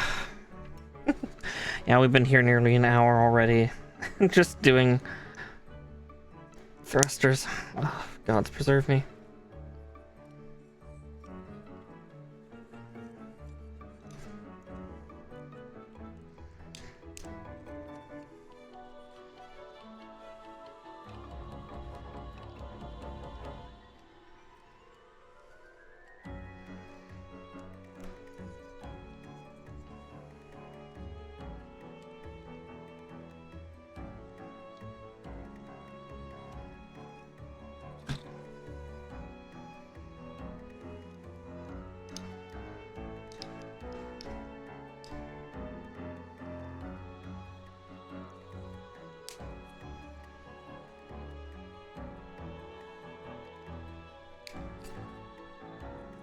There we go. Which just leaves this big ol' honkin' one.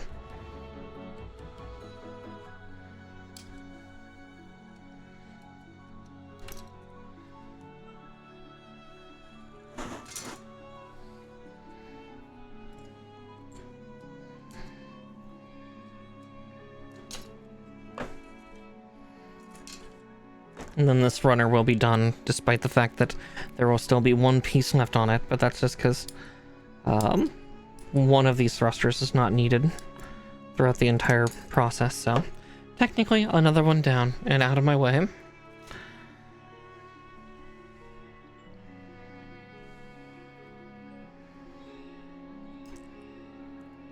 That one just came off without much effort. Sometimes comforting, sometimes worrying. Depends on your purview.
Okay.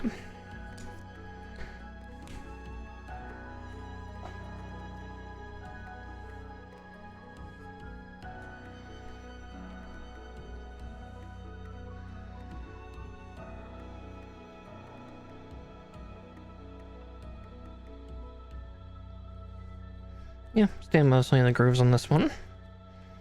That's at least comforting. Mostly. Shouldn't press too hard or too lightly. Do it just right. You know, Goldilocks formula and all.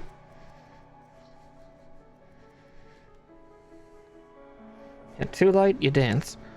Too hard, oh, you dance hard.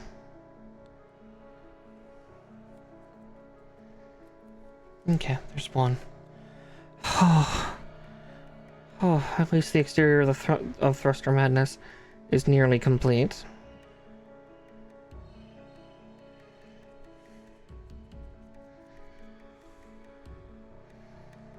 Soon.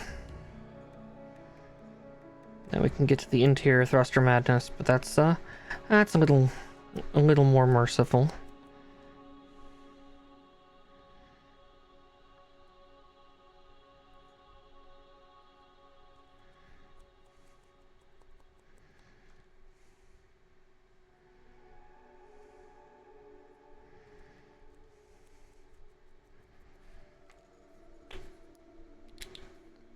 Alright. That will be uncapping that pen in just a second after I get these attached. But it gives me a chance to, like, sit back and relax for just a second before we do that. You know, give myself the false sense of hope of relaxation. But yeah. Yep, that's a reasonable amount of thrusters, alright.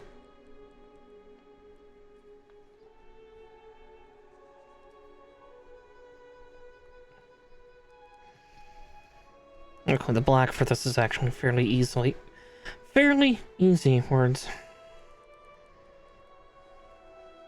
Technically the brown for this is also going to be fairly simple. That's what I've been doing on all the thrusters, but because there's like 4 little raised lines inside of each of these yellow parts of the funnel. So for that you just do like 2 lines on either side of those raised sectors.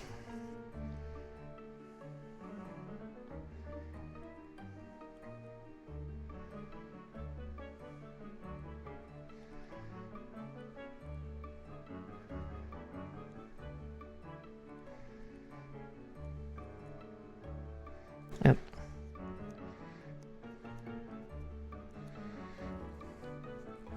Except when I accidentally do that.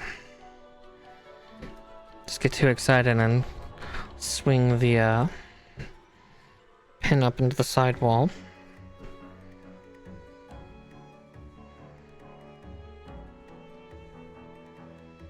Let's do that for a second. Just in case if I need it for the other one.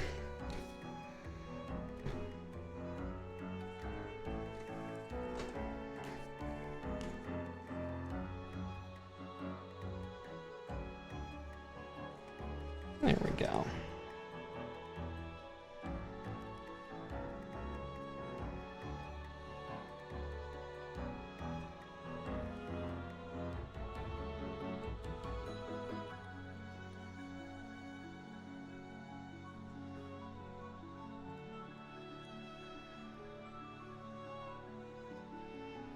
Yeah, I'm catching myself doing that quite often right now, so I gotta learn a new technique for like pulling the pen straight up instead of doing my standard flick forward and up.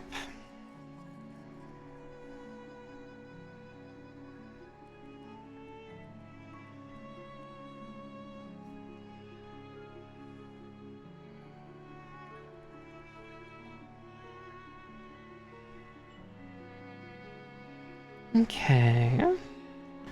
At least I'm nearly done with the black pen already.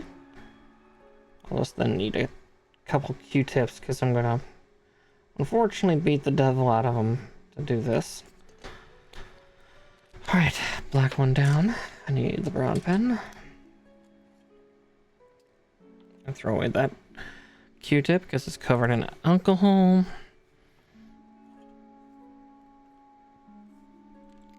Let's have 4 of these ready just in case.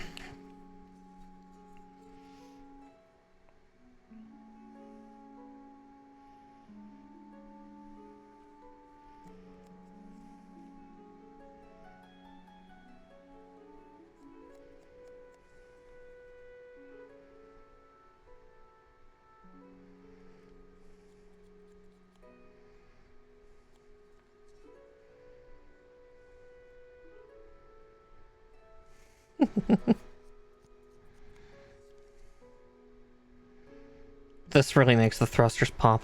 Yeah, the brown on the red, it looks good in person, but yeah, it gets eaten by compression. And a little bit of that, but you'll be able to see this more clear as day when we get it done. Like, you can already see it. Like, you can see the brown on the yellow here. It stands out so well. But yeah, just... on red, you almost want to go black, but...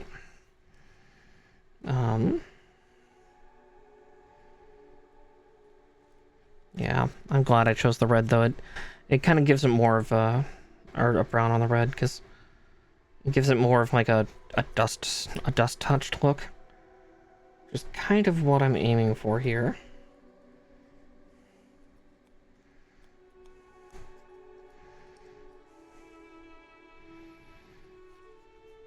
Okay.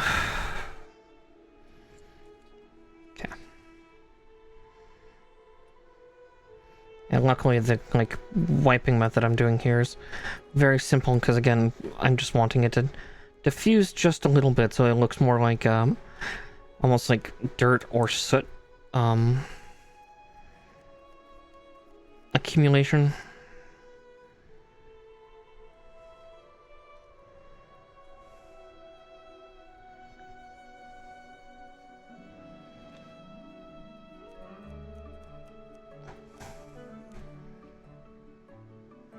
Because that makes it look kind of cool, at least in my book.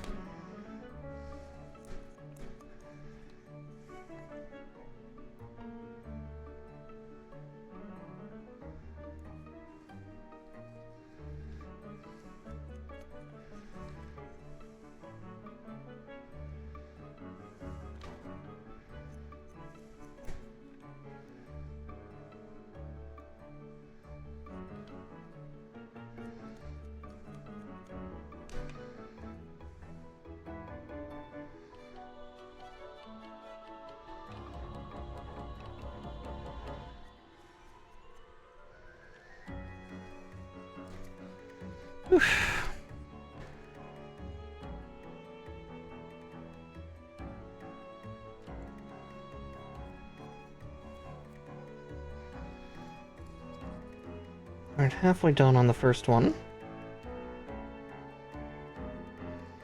Admittedly, I find this more cathartic. Ah, shit. Oh, you can see I'm thumbing it a little strong with the Q-tips. Yeah, whoops.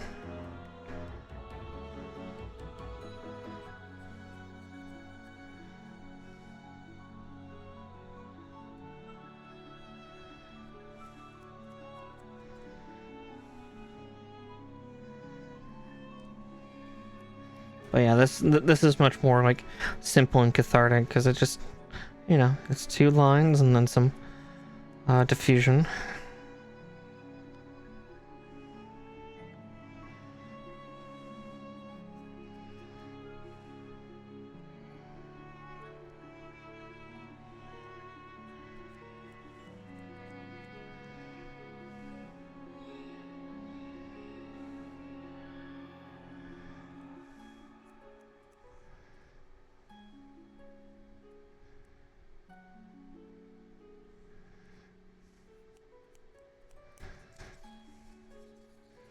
But yeah,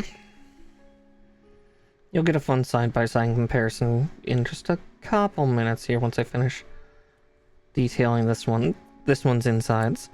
I'll show you kind of why it's worth it for this.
There we go.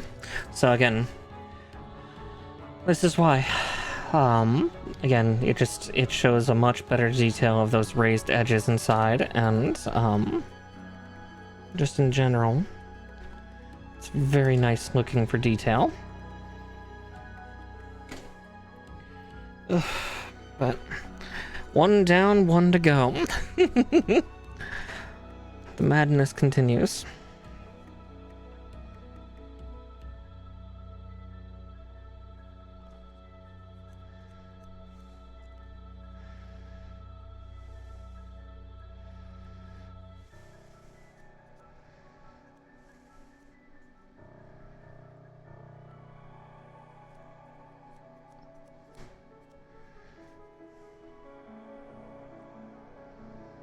Yeah, and I wanted to look a little dirty. I wanted to look a little gross.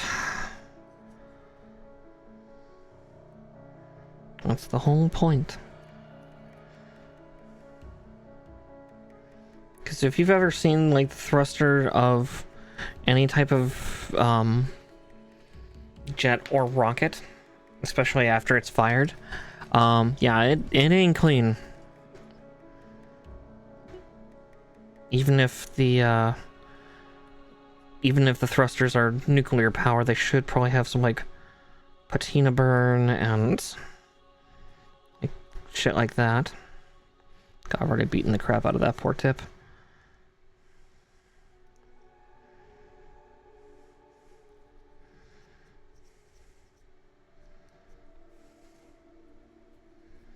Yeah, so that's that side done.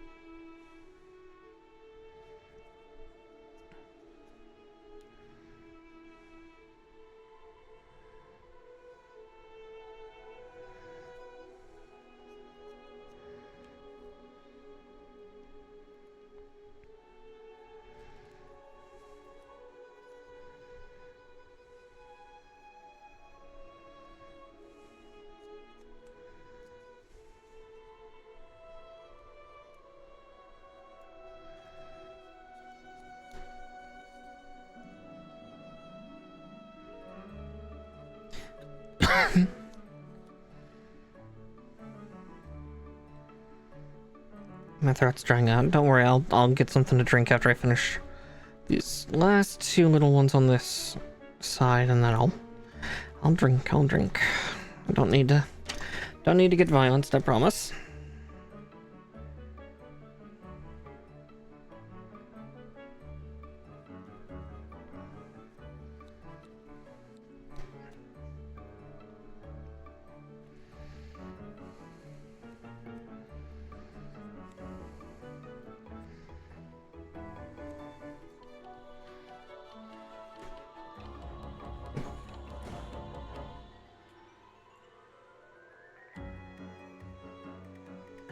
There we go.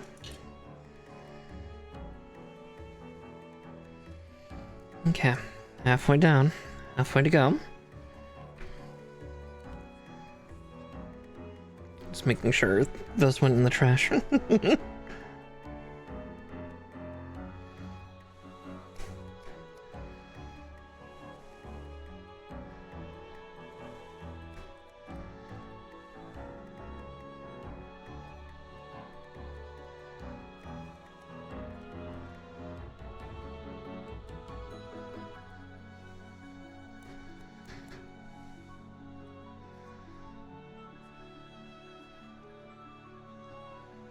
Humorously, I might clean up that one.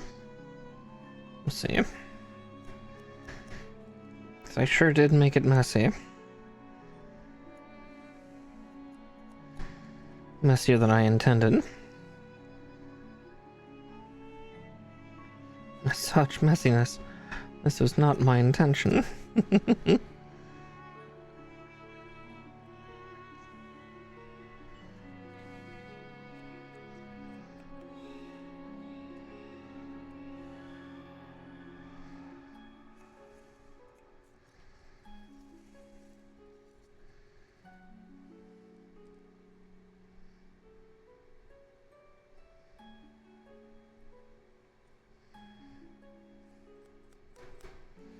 Hi, nature. Yeah, I'll read that all out.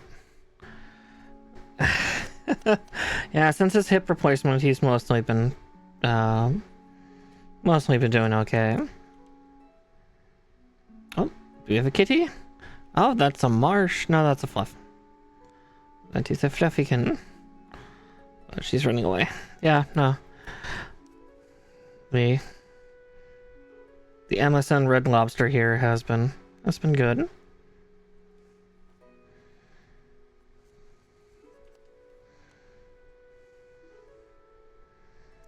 Yeah, I've just been dealing with again, this is a Char Osnable unit, so how many thrusters does it have? Yes. How many does it need? Probably more if you asked Char.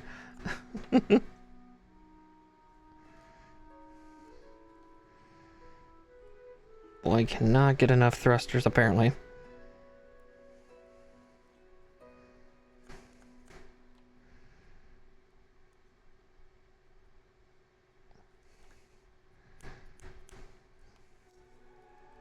Okay, I am gonna clean one of these up a little bit though, because I did get it a little extra messy.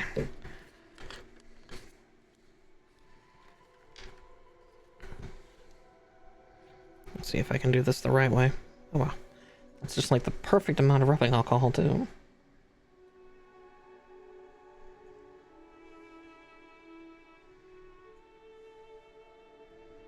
I'll just do that.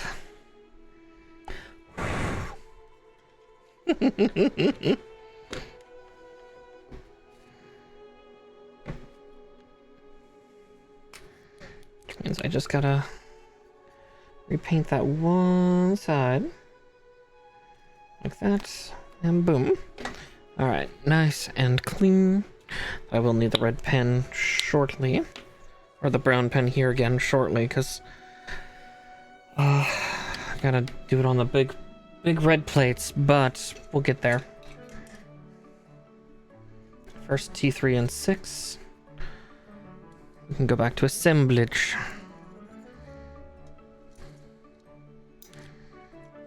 Get these two runners cleared out real quick. Yeah, what we're currently building are the wing units for this thing, because Nightingale is ridiculous and huge and silly. Like, yeah, this guy's just too big for its own britches. But a runner down.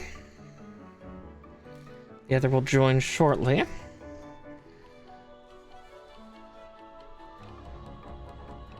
I'll just trim this one real quick. Then we'll cut the other one out. And after that, we'll just have the weapons and the funnels. Actually, the funnels will be next. Fiend funnels.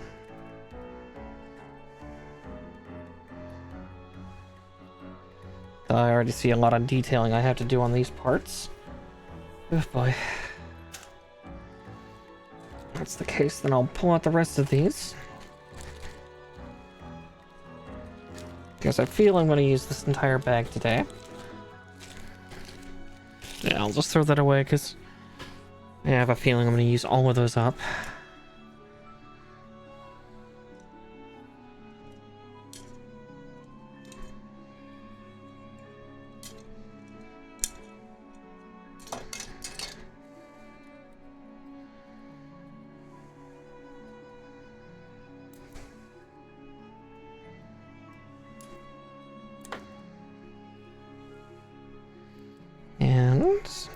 Just snip that off. And another one down. Again, this isn't that surprising that we're burning through the runners for this, because, again, we're nearing the end of the build. Nearing it, but not quite there just yet. And with all the panel lining we've been doing, we've definitely been making a lot more time for it. And 3.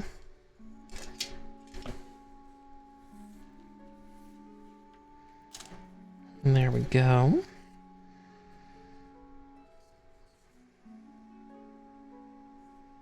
Just seeing where all the detail work is going to need to be on this. Okay.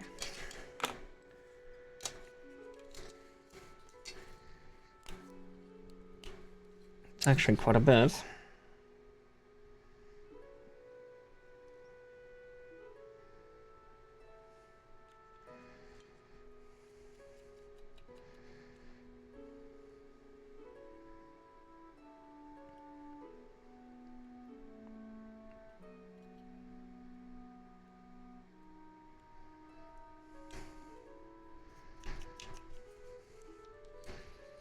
Okay.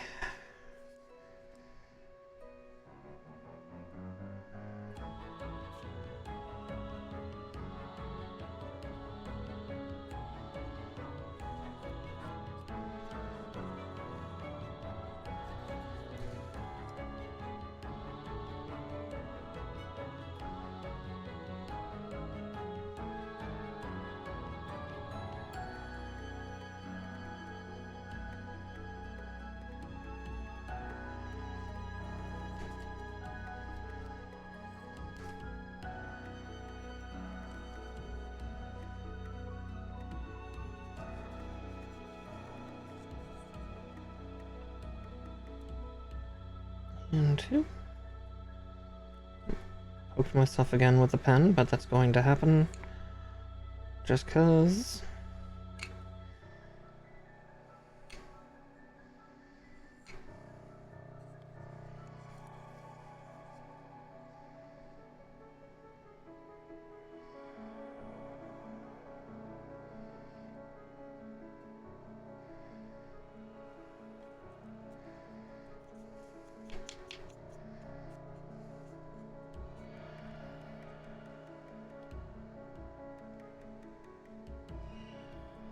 At least my model's not jittering as much tonight. It's at least a cold comfort.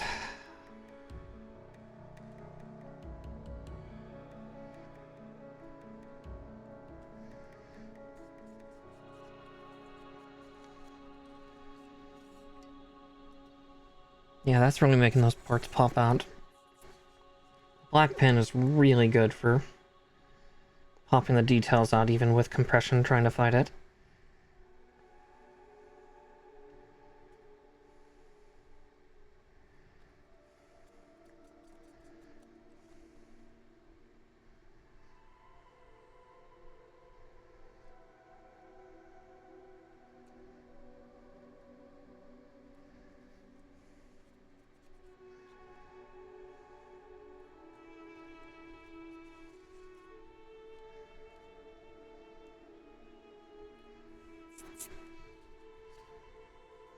Okay.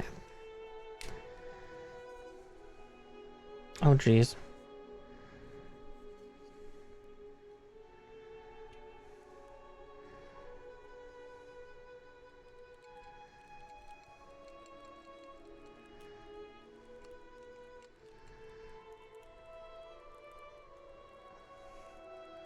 As I said, there's still not enough thrusters. These are too long length thrusters on each side. Of course they are. God damn it, Char. Why can't anything be simple or normal?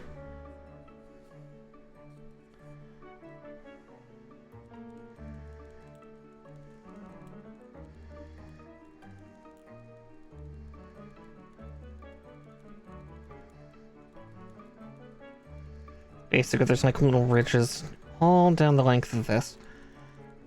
That's part of why it's taking so long for me to get to it.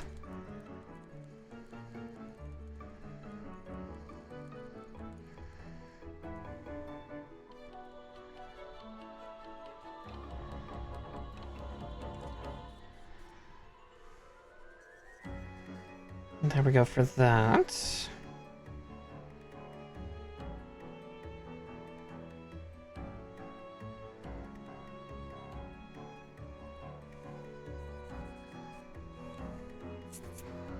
Oof. Oh, I gotta sit up. God damn it. I've been shrimping hard tonight. Colin's been on me about it.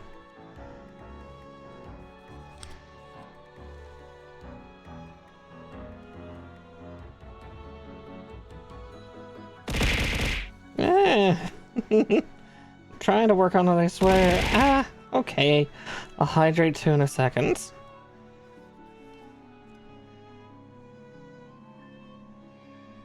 Let me just finish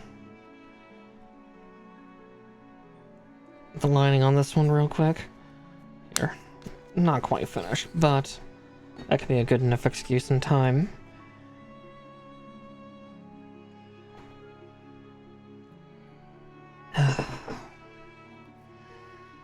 Violencing your favorite streamer. I'm not sure if actually I'm your favorite, so not to put words in mouths.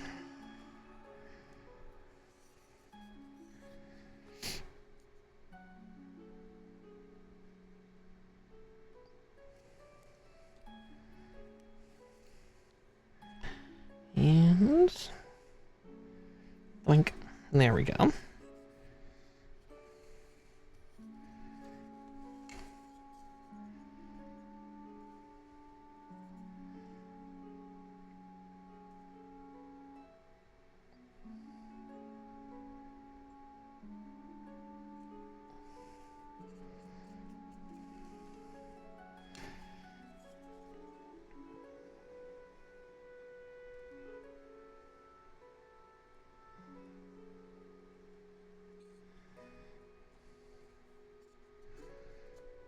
Okay, there's one lined and ready.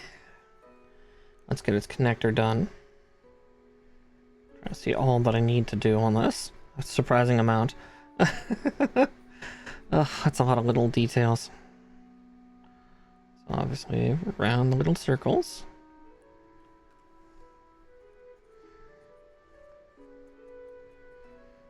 Should probably get a new Q-tip for it.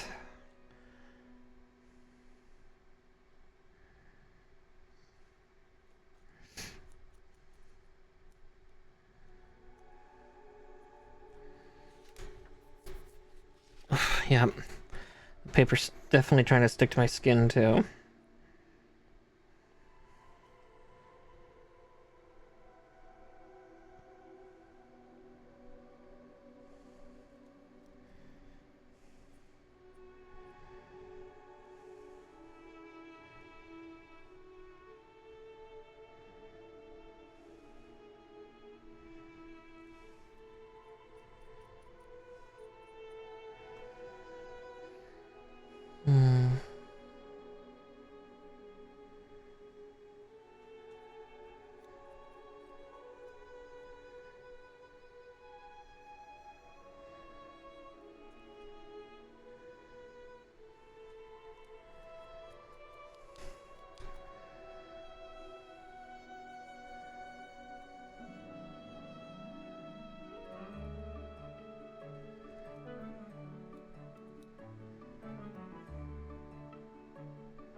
Alright.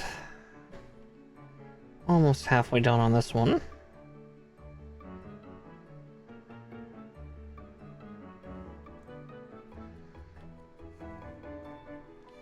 Unfortunately, we're at the stage of this kit where, yeah, a lot of the parts just need to be lined.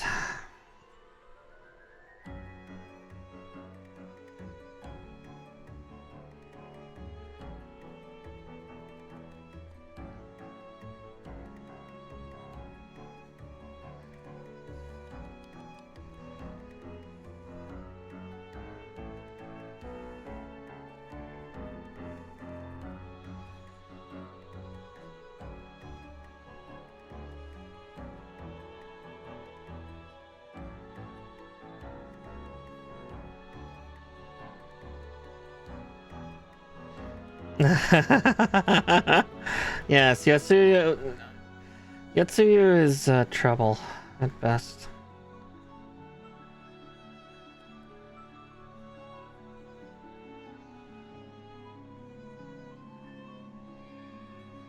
No, you're clipping along pretty well in Stormblood then.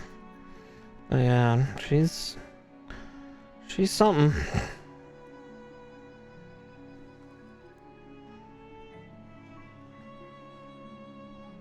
If you think she's bad. You'll see. She'll show you.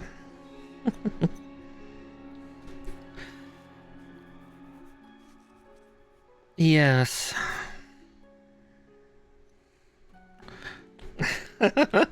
Oh, in ways you have no idea. But you will see. You will see. At this point, it's the exploration that's the fun part, so... Alright, there's that. And then...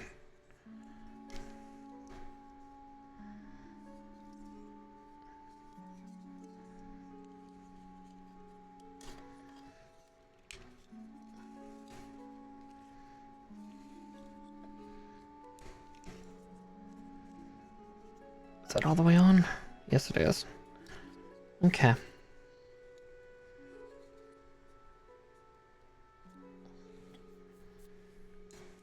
Now I gotta panel line this one. And then we can assemble that, and then I can get the giant red pieces I need and attach them. Oh god.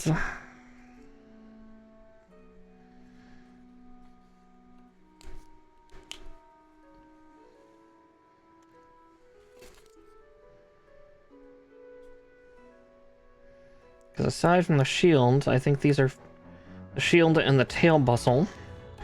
I think these wings are the third largest on this whole kit. Like the third largest single piece.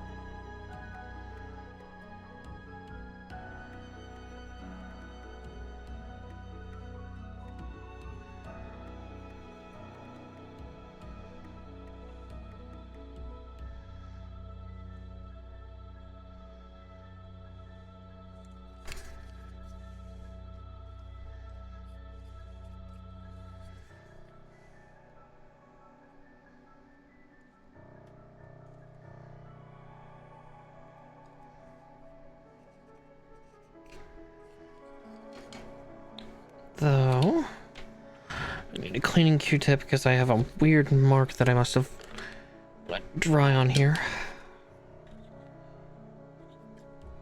There we go.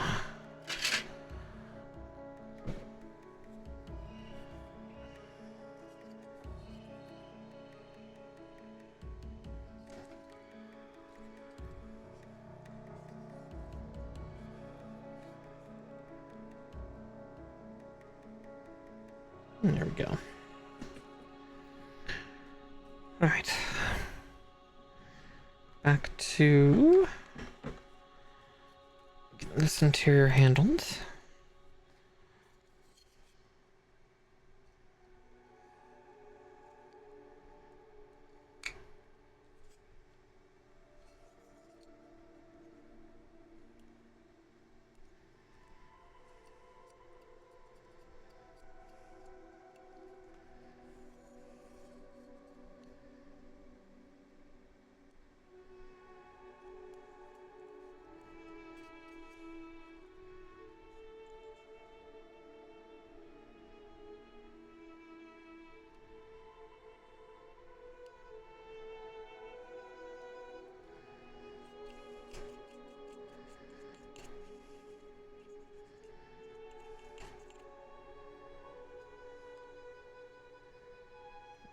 There we go.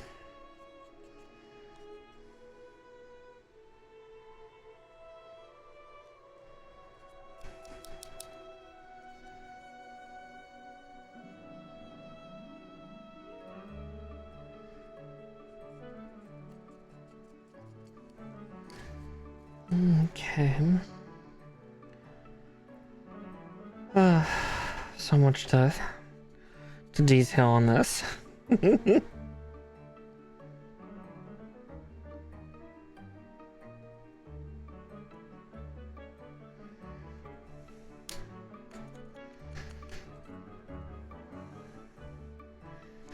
Oh, I see how I'm doing that.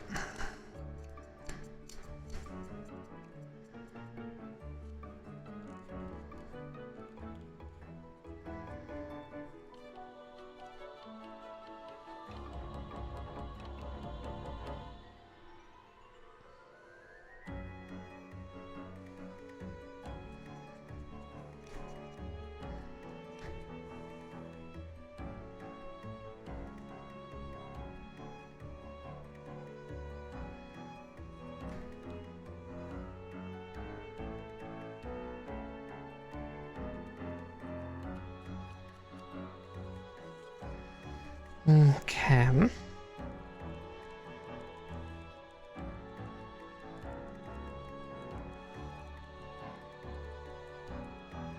Yeah, Starboy has a few characters that have very punchable faces.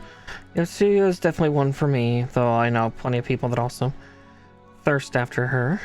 But again, from what I remember of my friends that do, they have a habit for liking evil women. Because I think they're also fans of a couple later in the game ones that are just fucking vile.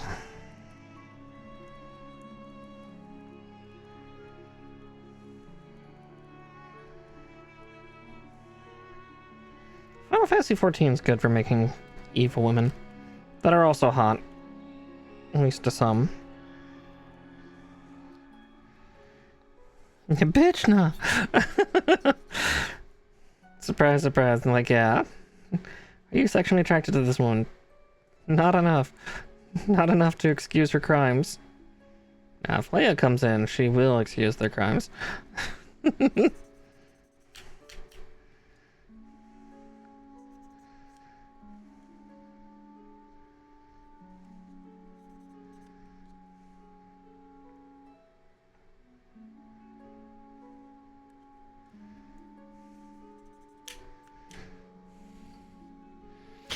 No. As I said, a couple of my friends have a thing for very evil women. I mean, I also have a lot of friends that are also Xenos fuckers, so...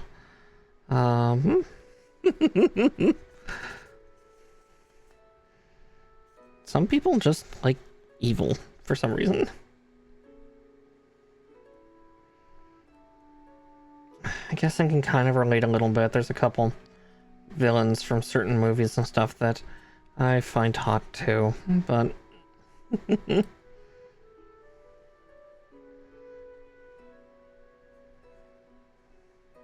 My first thought was like Hexus from Ferngully. That was definitely a young awakening at certain points. But also Tim Curry's voice is just that good. It's like, why am I in love? It's like, why do I have feelings for the smog monster?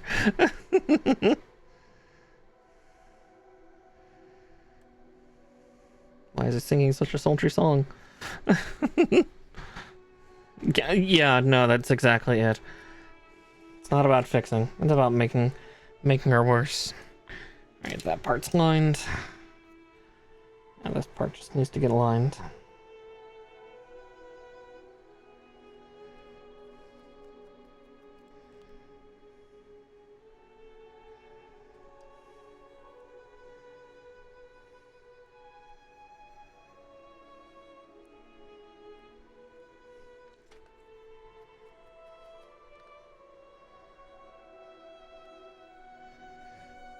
Okay.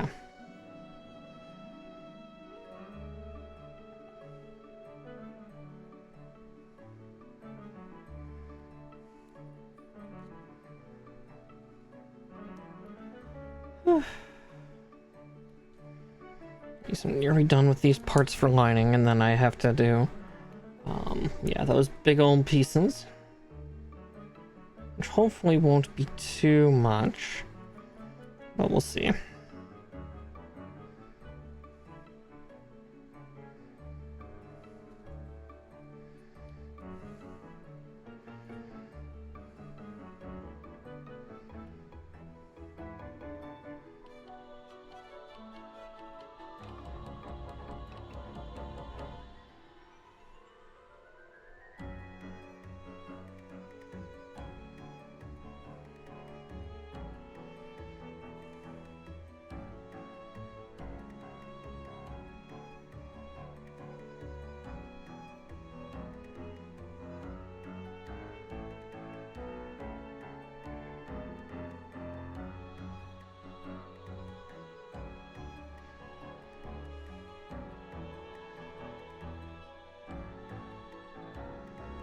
Alright, there we go. I think. Yes.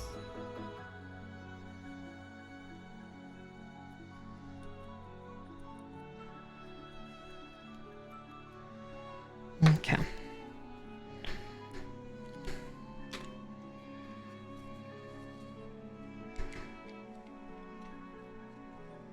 Hmm? Oh wow, that's a pretty bad nub I left there. Can't be having that.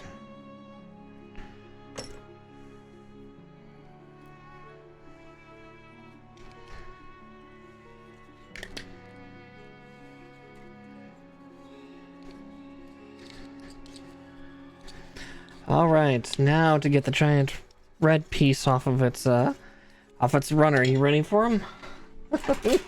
I don't know if you're ready. That is one wing cover.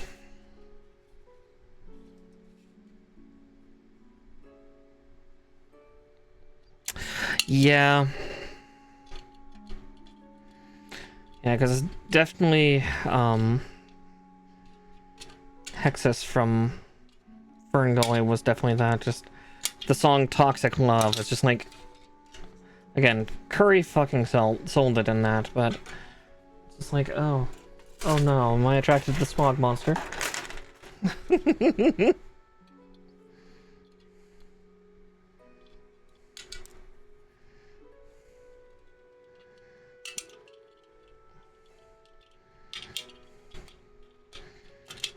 And 3. Oh boy.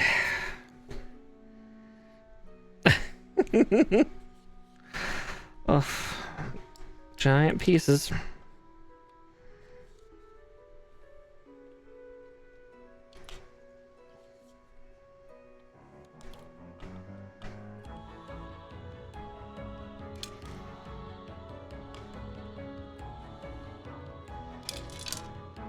Yeah, I see a lot of details that need work on this. I mean, I really shouldn't be that surprised. It's a massive, massive armor plate for this thing.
And just after this, I need to do the funnel seat housing, and then the funnels themselves, and then we'll have it all settled. First off, how rough are any of these? Not terrible. So just need to find that 2000 grit.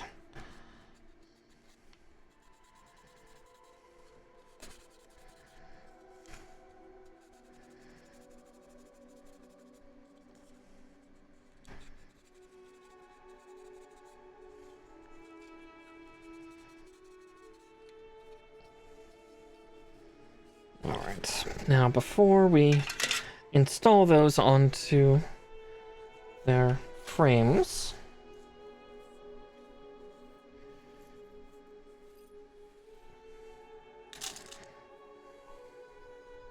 I'm gonna take another swig of water and a quick stretch. Alright. Where's the brown pen? Let's see if those are enough Q-tips for what I need.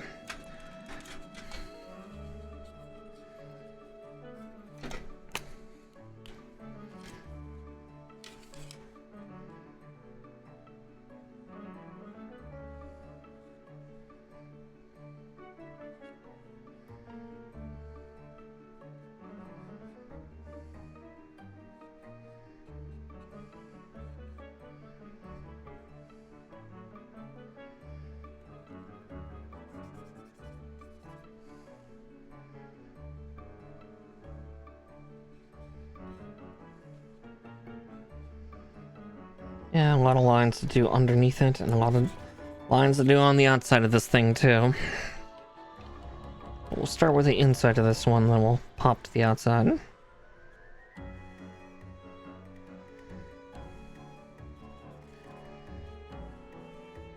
least on the plus side, with how big it is, it's not hard to hold. My hand seems to be handling that part just fine.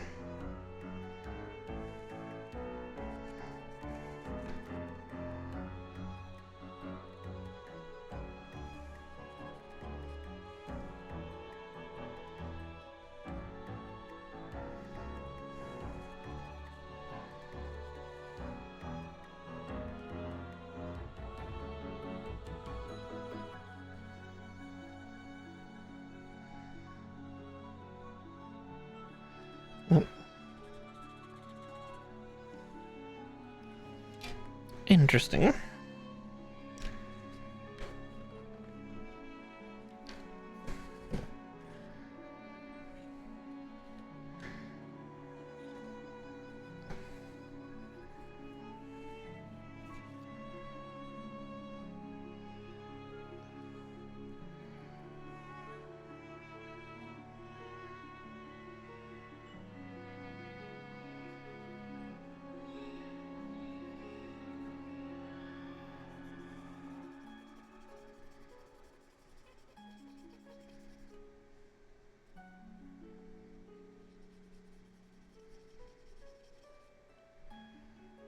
Okay, we won't worry about that sector at least.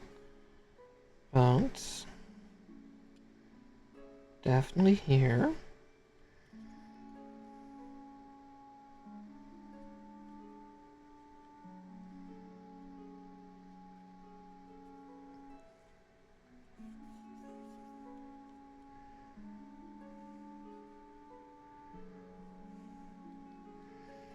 Okay.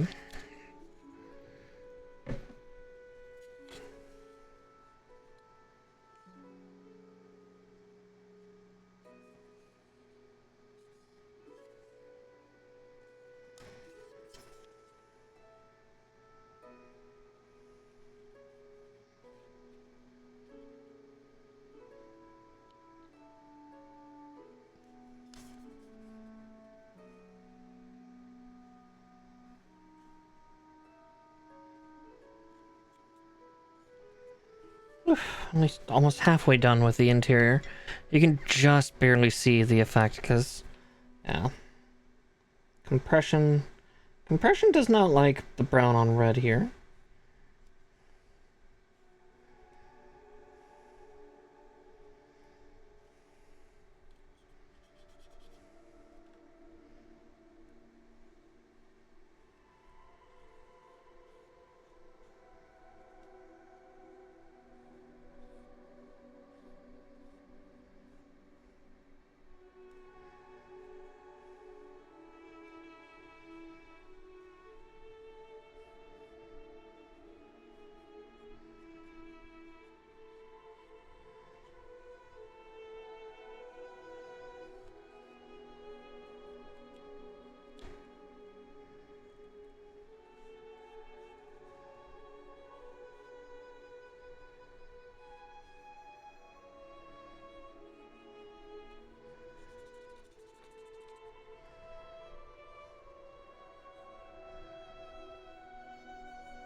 Okay. Just a couple more interior panels here, and then we jump to the outside.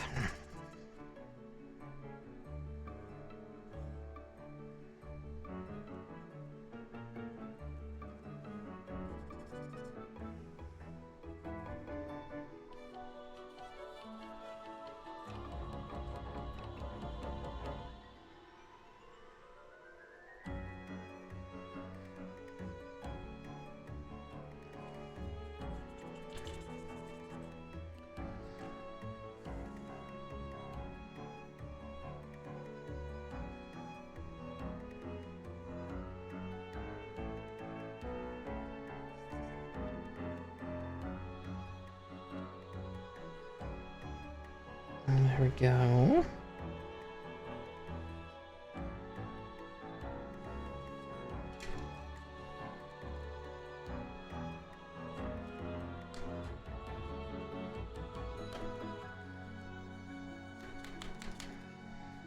Alright, there's the interior done at least. A little bit can be seen here and there. Oh, actually, no, it's showing up a little bit better now. On camera, at least, I think. Yeah. But now we get to do the top side.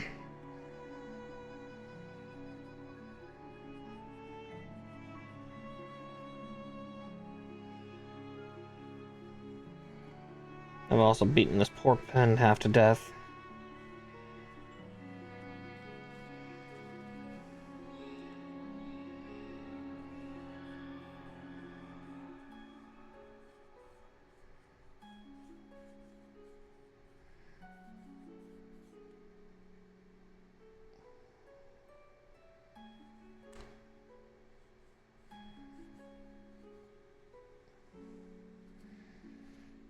Let's see, luckily there's not too many details on the outside. I just see 4 little vent zones and then 4 of these kind of upright extended bits.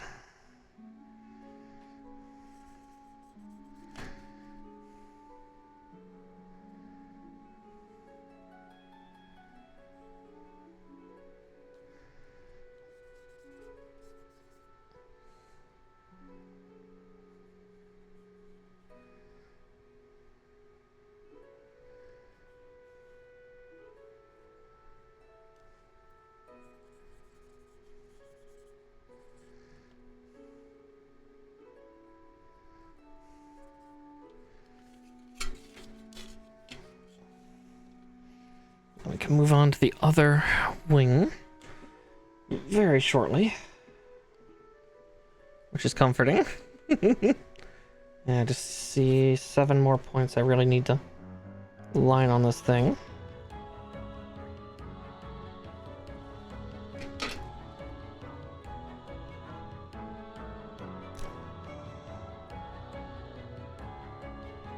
I kind of repaired it. Repair the tip a little bit.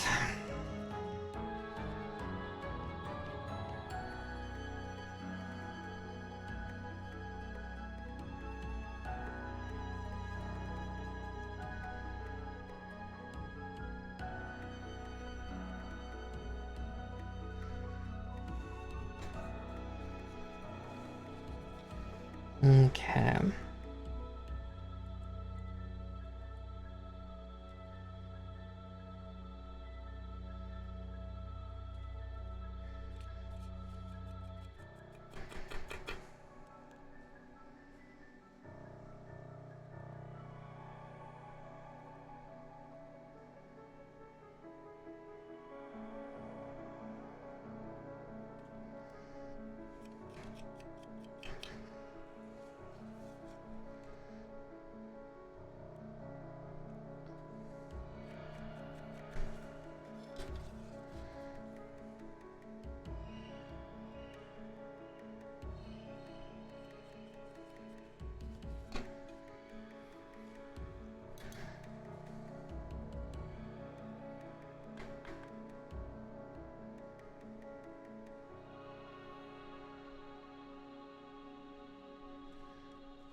Oh, what I'm doing is, it's hard to see via compression, but, so this is a paint pen, so this is the brown one. And what I'm doing is I'm doing the lines, and then, there tends to be just kind of an excess of, the color that I'm using. So I'm using that to diffuse and kind of dirty it up a little bit.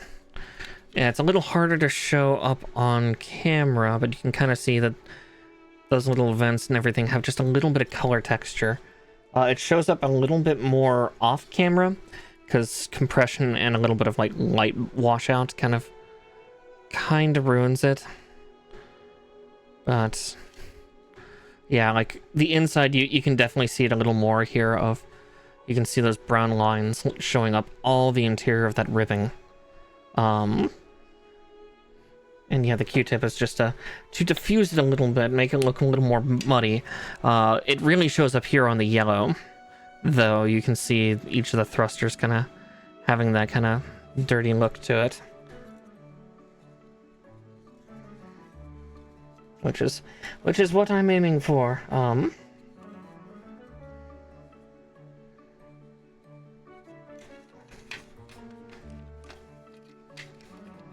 Speaking of, since this one's done, I can attach that on its thruster array. So, yeah, the dark gray gets black, the light gray would get the gray pen because it's a darker gray.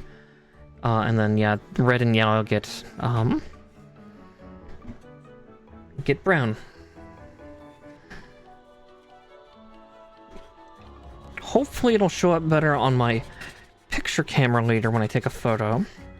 I know if I make the lights around me the two spotlights I have a little more yellowish, it shows up a little more on things. Yeah, kind of making it dirty, also keeping the lines from being too strong, because like the black I feel would be a little too much for the red, though I have seen people do that.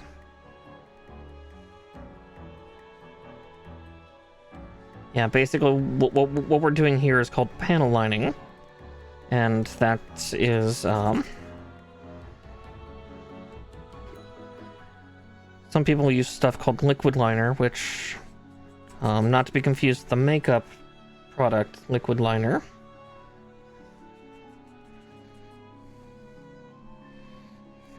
Bailiff, dirt or lobster.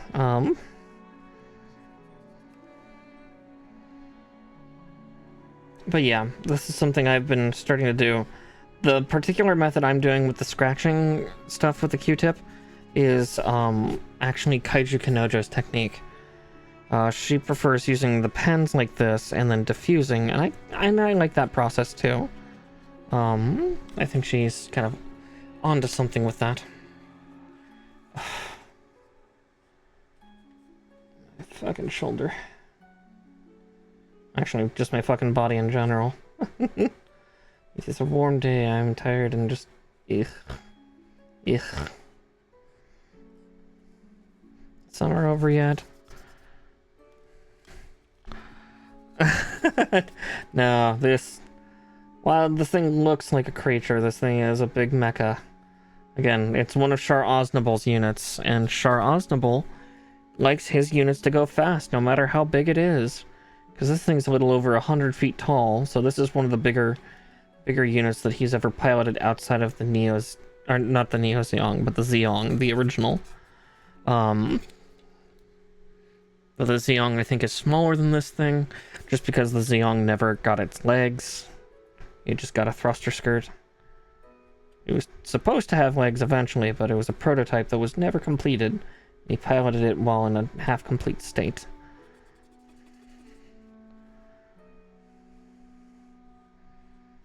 Which is where the original Gundam ended. Then he piloted this in the manga version of Char's counterattack, where in the anime, he piloted the Sazabi, or the red unit that Tolan made a couple weeks ago, or about a month ago. That was the MSN-04 Sazabi, and this is the MSN-04-2 Nightingale. I don't know why it has a different name. I really don't. I wish I knew, but I actually don't know the reason behind the name.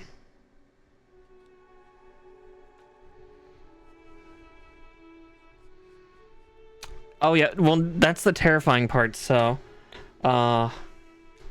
Here, before I line the other half of the interior, I will very carefully pick up old Nighty here. So... On the lobster bustle, there's 6 thrusters.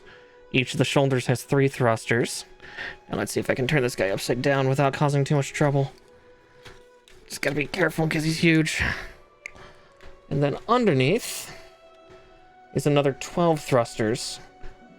3 in the legs, 3 in the hips. And then actually, then the front hip dong region has another 10.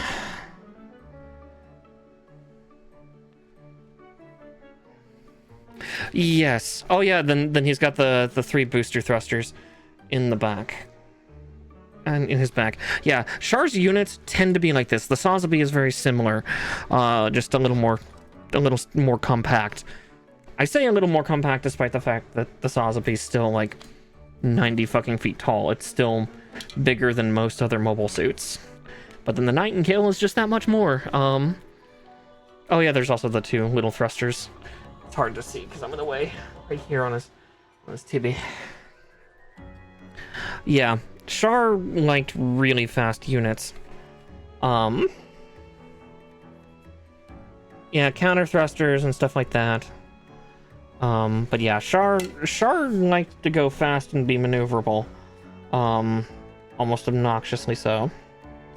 That was kind of his whole thing. His first appearance was in a modified red Zaku 2 with a special commander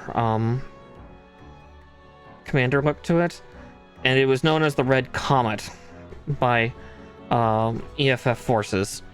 So that kind of already tells you the beginning of how Char liked his units. He liked them mostly red, sometimes gold, and very, very fast.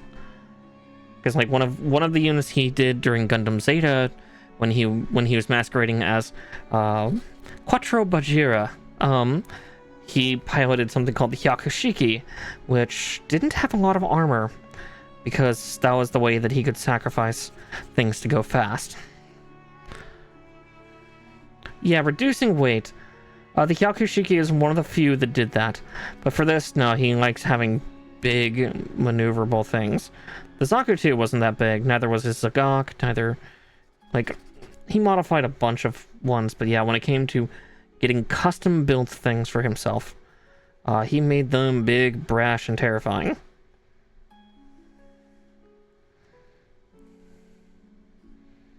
Red ship go fast, simple as, yeah. Everyone knows if it's red, it goes faster. The only way he could make it go faster is painting flames.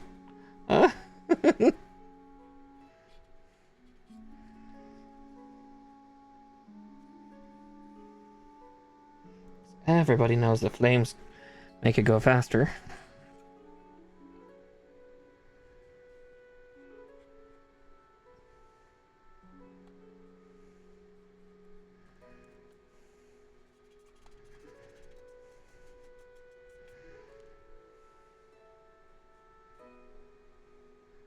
Yeah, me scrubbing with the Q-tip also allows me to take that excess off that I don't need in the areas.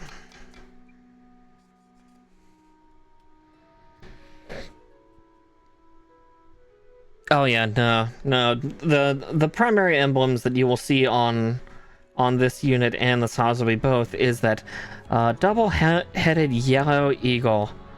Again, very very symbolic.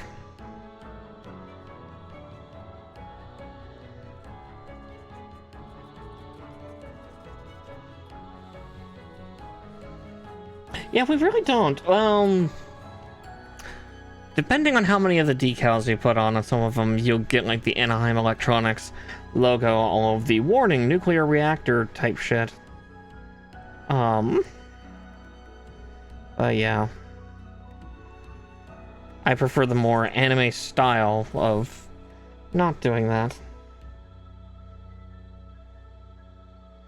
I still take that hilarious that this thing was built by Anaheim, but so was the new and the high new and the Sotheby. Yay, war profiteering. Okay, with that side done, I can actually install this already.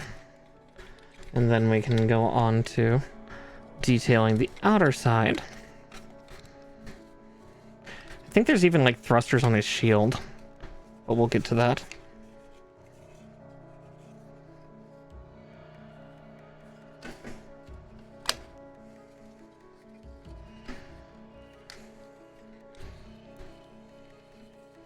Yeah, if you want kind of like NASCAR but like superhero stuff, there actually is an anime for that for you. I still need to go through and watch it completely myself. Though I think I remember some of the ending because somebody told me once. But there's an anime called Tiger and Bunny, and it is kind of just that.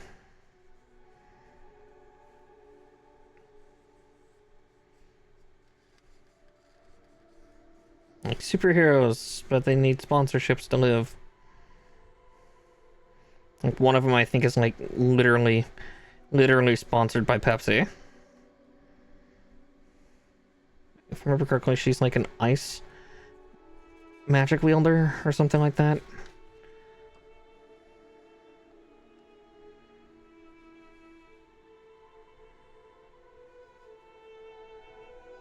Yeah, I might have to retire this brown detail pen after this. I have like destroyed the tip of it, but it should survive the remainder of the build. I'll just do every effort to bring it back to life.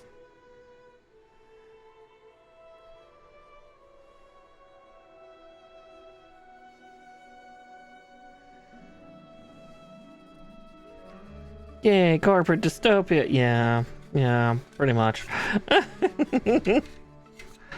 Ugh.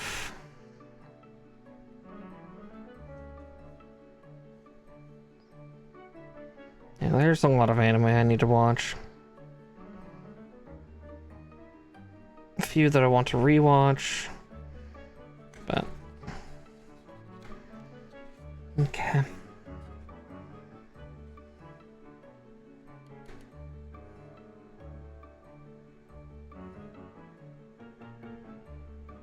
Just sitting down and getting to watch anything is just, it's not as easy as it used to be. Let's see, did I do both of those? I did, good.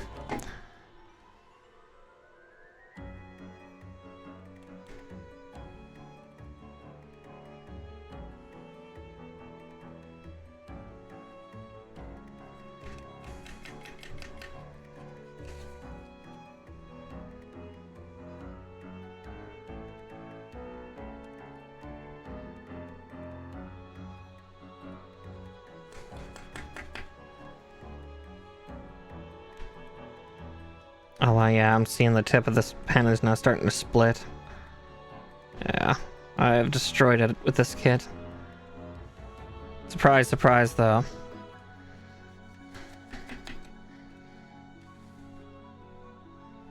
It wouldn't, yeah.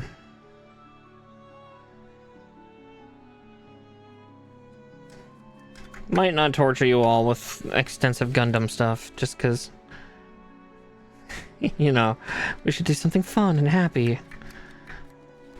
Alright, let's see if I can...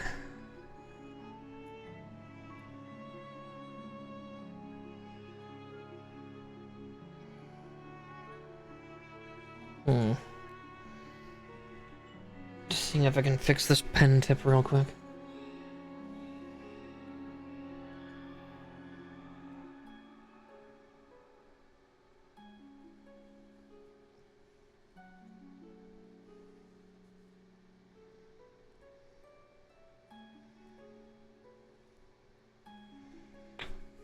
Like Evangelion. Oh god. No. No. Yeah. Alright. He's stepping a little bit on the instructions here, but... Alright, these.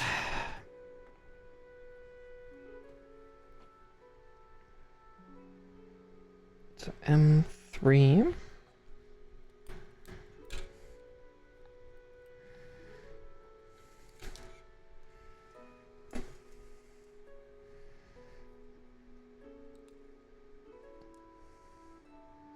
Yeah, I see other detail marks that I gotta do on this one too. We'll do those detail marks after I attach them.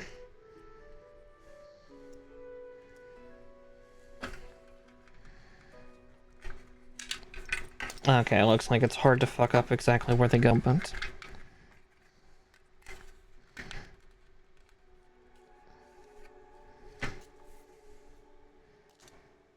Alright, well if that's the case, we'll just get these all snippied out.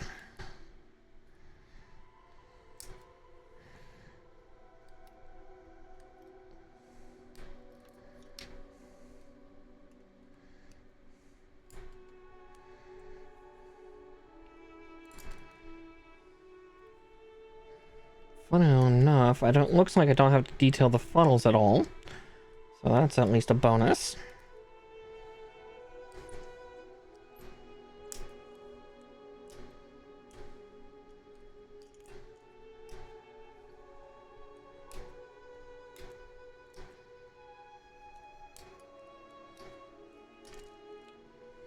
And a runner down. I'll get the other one cut out after I get this one put together.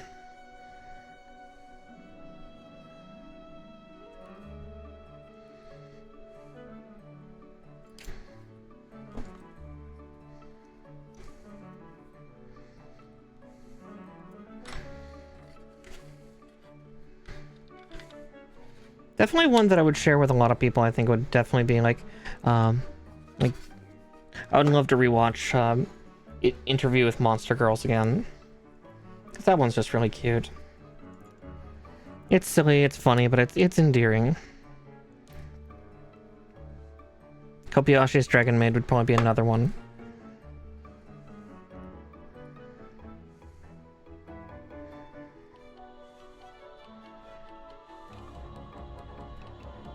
Though I know some people have some issue with some parts of Kobayashi's.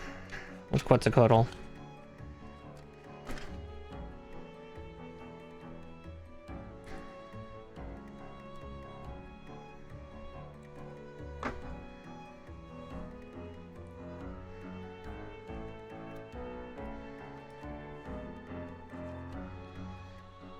Let's see. Oh, is that one? Oh, it's the top one. Okay, just making sure that don't pop out.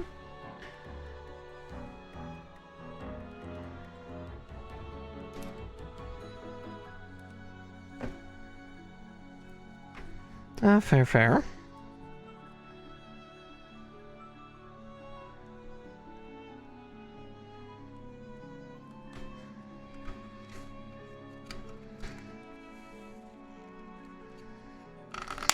There we go. All right. So, Q-tip and brown pen.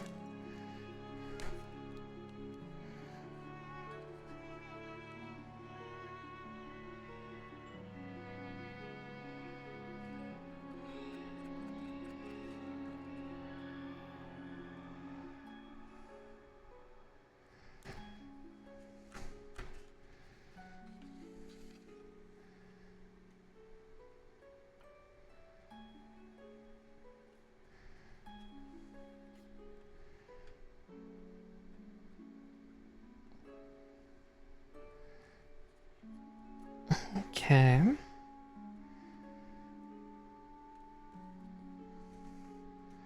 We're halfway done on this.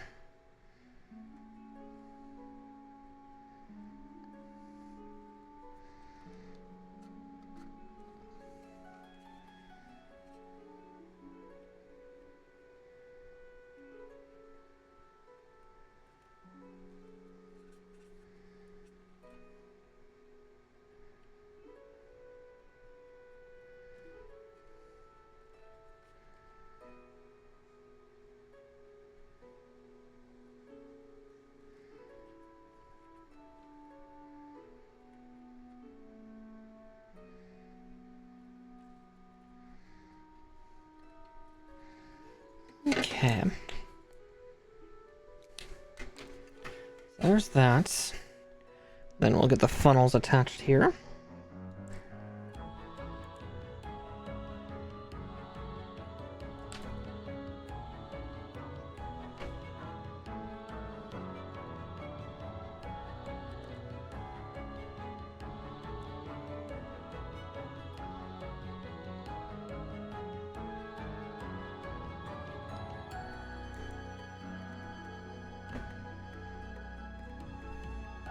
Okay, actually I can see a couple details I can put on these.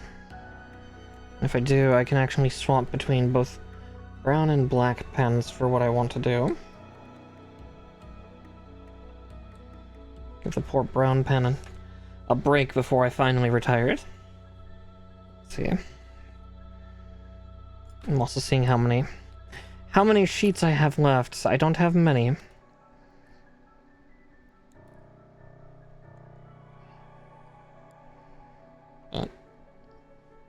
Look at these little wings on. Are these little wings with their funnels on?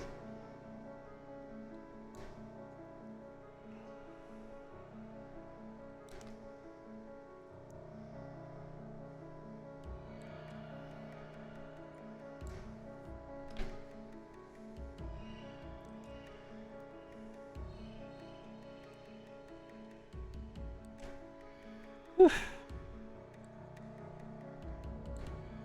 Here we go.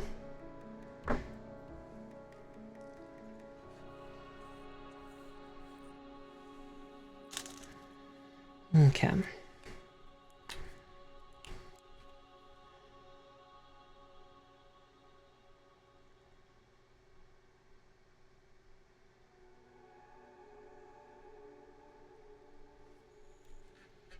There's one. Yeah, luckily this thing's funnels are a little simpler than its than the Sotheby's. The Sotheby's are cool because they kind of look like cans for a second until you see the little winglets pop out.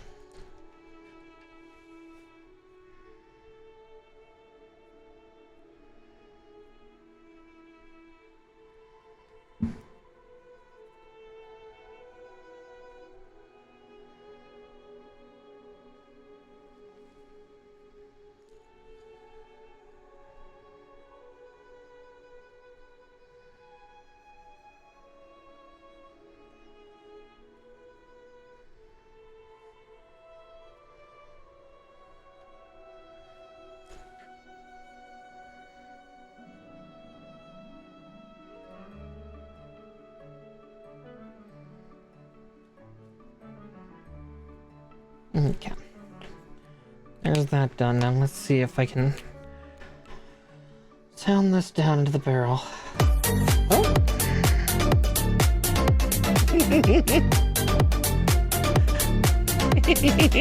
Marin Mermaid, hey!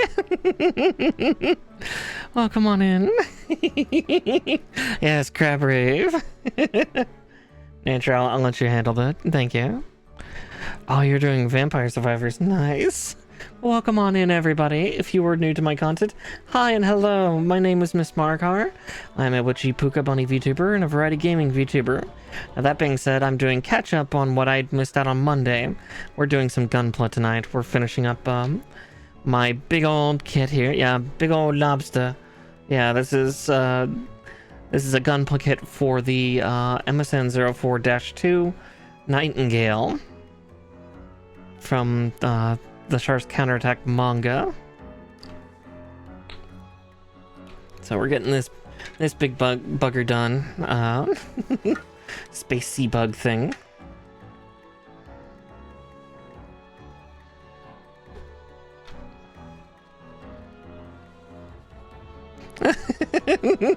A little bit, yeah. This thing definitely has major lobster vibes. Here, I'm gonna get this wing attached here. Very googly moogly. Alright, there's one in. Now we get to work on the second one. But yeah, we're just getting the the last pieces of the main body done, and then I have some of like the weapons and armaments to still do. But we'll get there.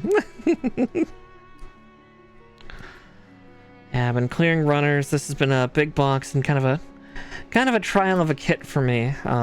Despite the fact that this one is a little more simplistic than the last couple kits I've been doing.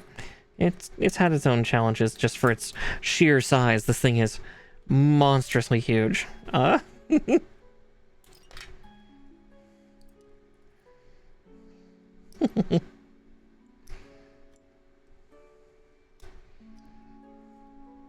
But he's gonna look so cool when he's all done.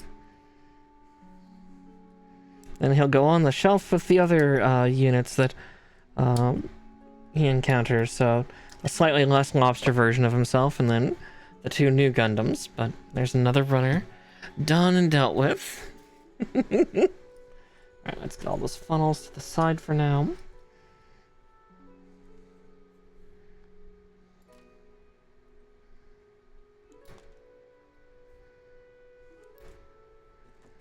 Yeah, normally where the big guy is standing right now behind my ears, usually there's a bookshelf there holding all the part sheets, but with how just massive he is, I can't have that shelf right now because it just would not fit.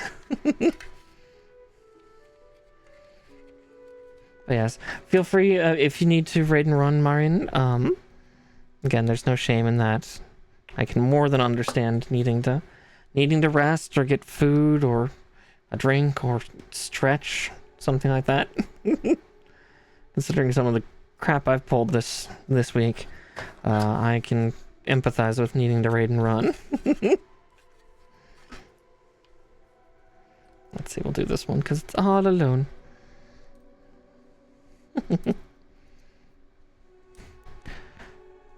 see.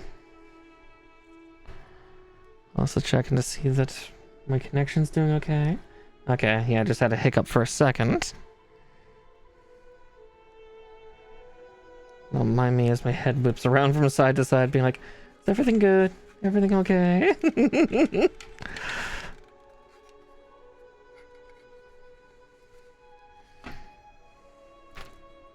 Oh, that one popped off. That's okay. One less thing to snip. But one more thing to sand. And file.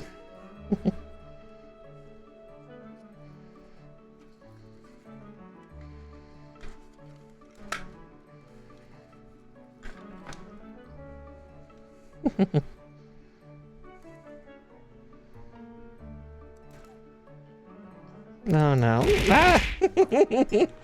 Oh, I saw that coming. I almost reached the water. It's like, no, that's not a hydrate. That's a unshrimp myself.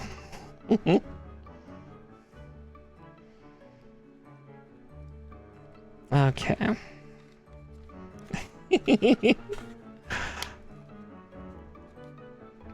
Alright, there we go. They're all attached.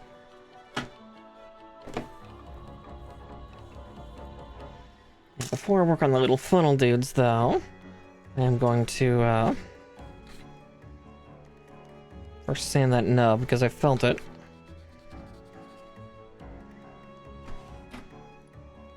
Though the compression rate has kind of fine. It's violencing me. The turtle's violencing me.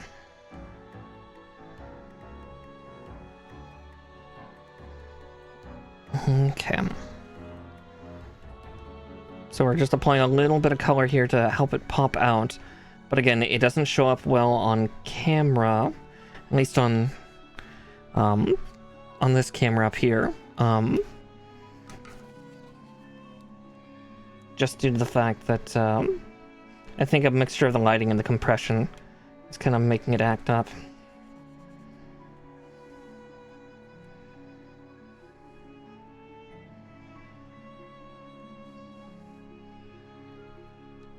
But this helps. This will help like the final photo that I do post stream pop up It's kind of a nice extra detail thing you can do for like making the quality of your builds just jump that much more. Now there is liquid liner out there that is very, very good. Or so I am told. I've never used it. I've only started using these pens, and even then, it seems, depending on the complexity of the build, I seem to go through a set every other build or so. I don't run out of paint, more the fact that I just so thoroughly destroy the tips. I wish there was a way I could, like, repair or replace that. But that also sounds like it would be messy. Knowing me, I'd probably get paint all over myself. I've already done that once on stream. Don't need to do it twice. At least, not in that short of succession.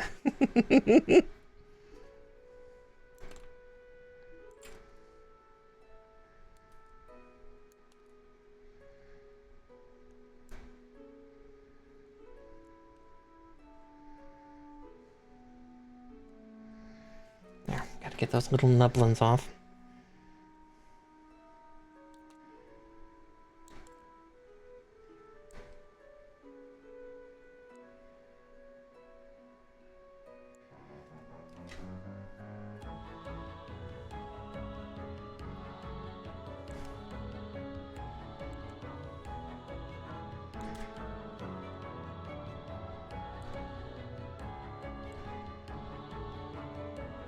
Yeah, we'll see if I do have an expansion kit for this guy, but it's mainly letting these little guys just actually fly up in the air a little bit.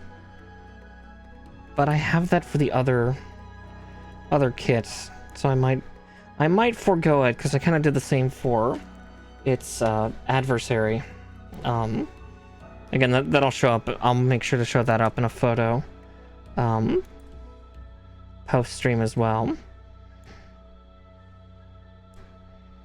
I'll have to find a step stool, though, to get a proper shot of everybody. But we'll get there. We'll get there when we get there.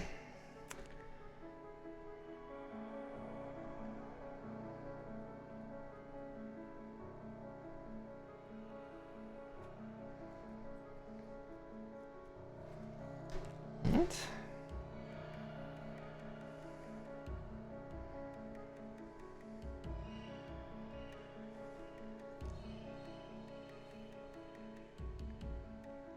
I am thankful that the funnels for this one are much simpler due to the fact of, you know, an extra 60% of them. The original Sazabi had 6, but god, those ones are little complex fuckers. At least on the one that I built. The one I built was the master grade version Katoki for any of you that do Gunpla, or Verka, as it tends to be shorthanded too. It was a fun kit to build, but goddamn, that thing was a trial to build. And that was coming from, like, you know, me completing a long line of Verka kits up to it. Because I did, like, leading up to it, I did, you know, New Gundam Verka, High New Gundam Verka afterwards. Before that, Full Armor Gundam Verka, Psycho Gundam, or Psycho Zaku. Verka. Like, these are expensive and, like, very technical kits, and they drive you up the wall. The technical is, I think, the bigger thing, though expensive can be a problem.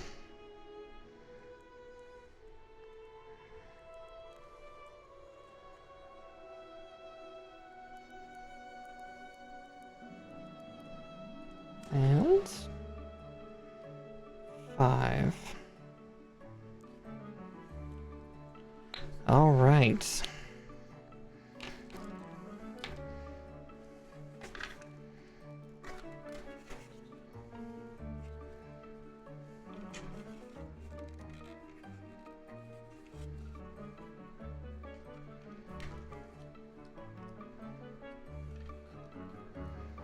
There's the other wing done. We're almost ready to display him. I just need to do the weapons.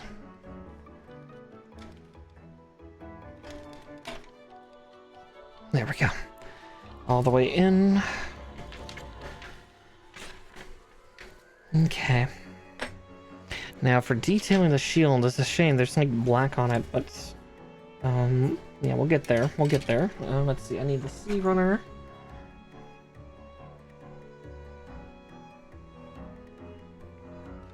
Because yeah, here's its shield, or at least the start of it.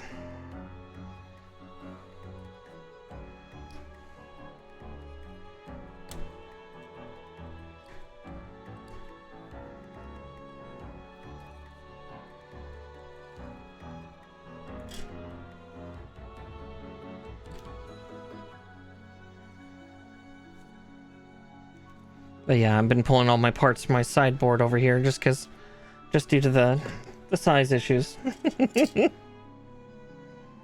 I don't have many left. Don't have many parts. I think, yeah, there's a full sheet left for the rifle, and that's about it. You know, all of it's like 5 parts. Right.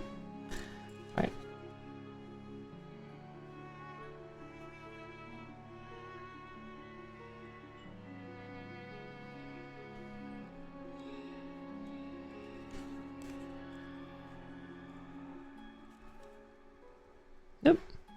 Sorry, looking down too hard, causing that cam to freak out. Always the one problem with tracking. Start to look down and concentrate and just suddenly watch my model lose its shit for a second.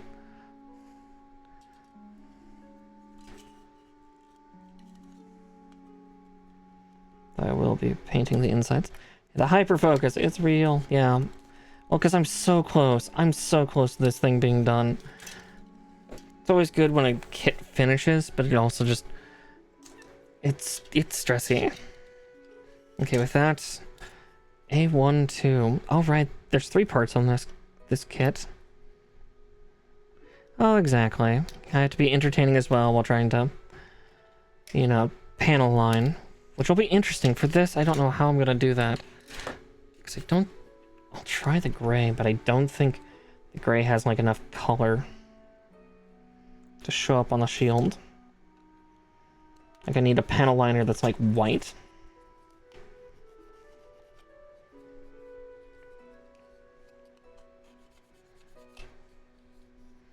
Because you can kind of see the details on it, but...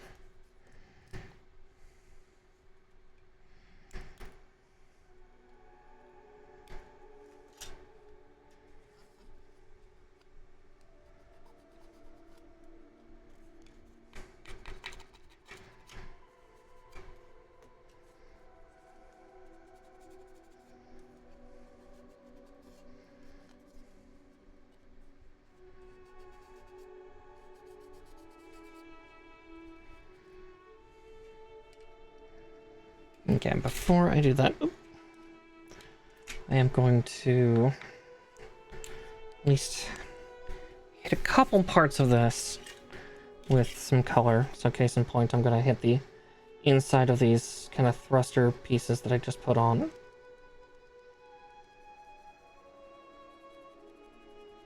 With that like nice dark gray.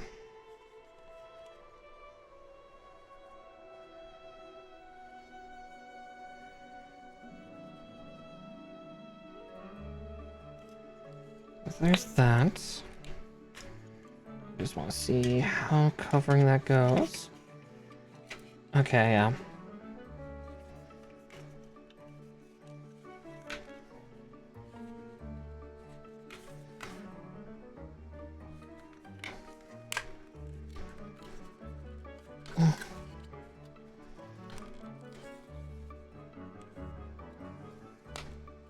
There we go.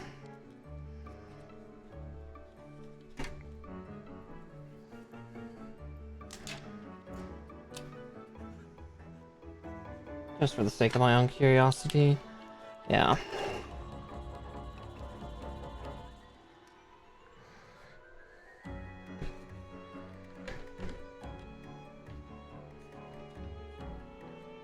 Alright, we'll just strip that off real quick just to make sure.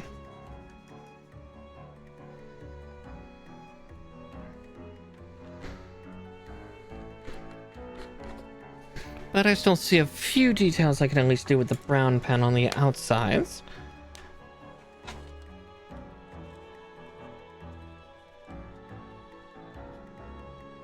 Let's see. Like right here.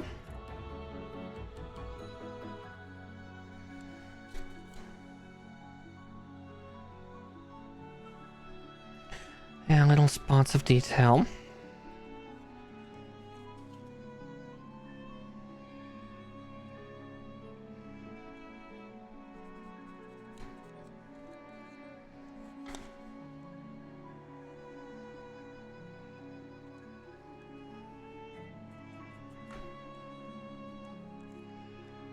Half tempted to go grab my other paint markers and see if there's one that I can quickly grab that would be good for the details on the shield, on the black part of the shield, but I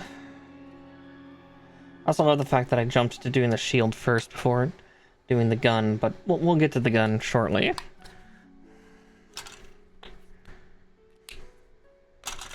Let's see.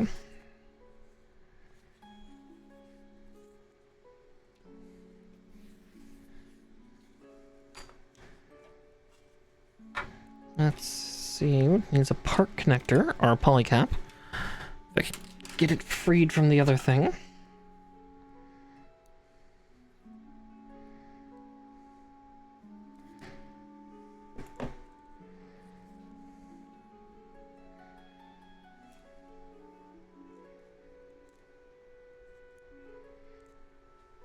Okay, there's that. I also can cut out C5 here, and then I'll get another sheet out of my way. There we go. And another runner down. So yeah, this is like a little mini missile pod. It's not so mini when you think about how big this dude is, but...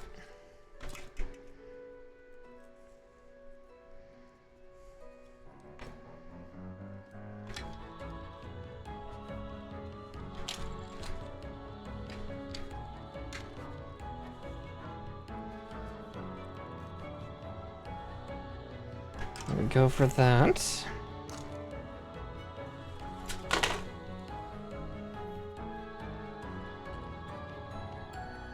Oof.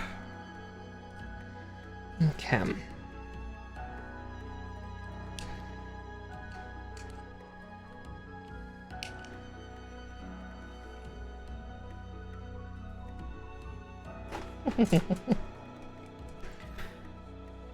Might also do the beam tomahawk saber before I get to the gun, because that just also clears up two to three more runners actually in my side box here, and then we'll get to the final full runner that has not been touched yet, that has all the parts spurred to it that I need for the rifle.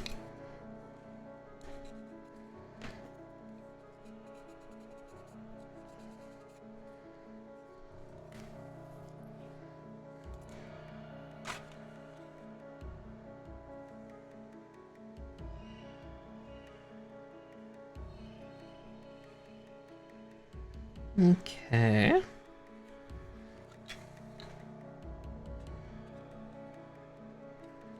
So this goes there. Like that. And then this goes over top of that. Okay. I need a couple more Q-tips. Because, yeah, there's a couple spots here where just both brown and black could be used just to help detail the parts. Wow. I was real sloppy there.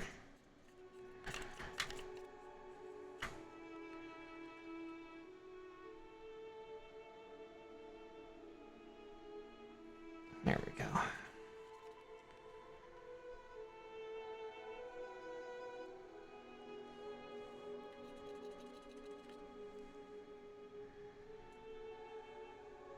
Probably why the Q-tips sound extra scrapey is because they're wooden cord. I actually used one so hard earlier I snapped it in half. got a little wild and crazy.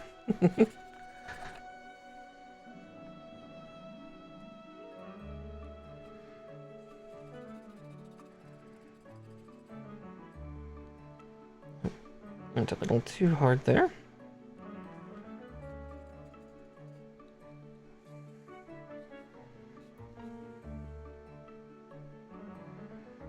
You know, got a little too excited.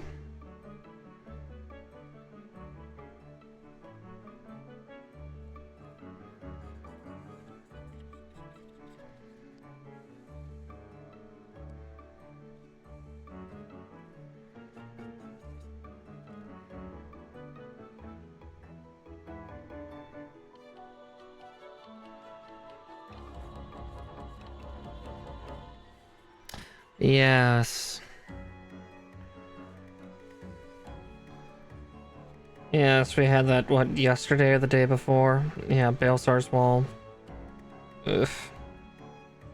I'll pay. Fucking piece of shit. Okay.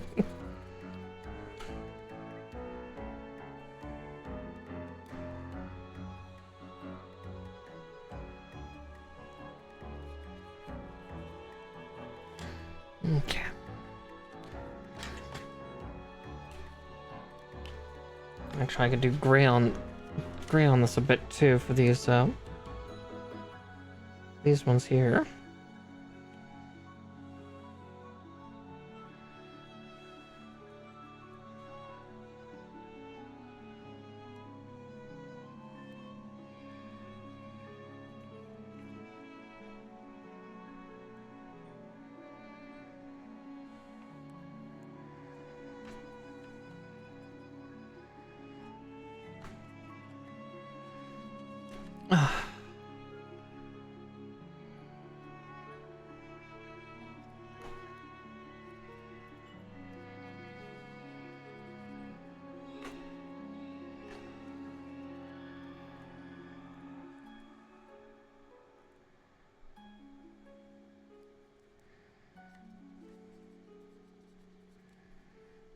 Okay, I think they just see the 3 detail lines here. Wow, I cannot stay on that line to save me. But again, that's why the Q-tip saves me. Just a little bit.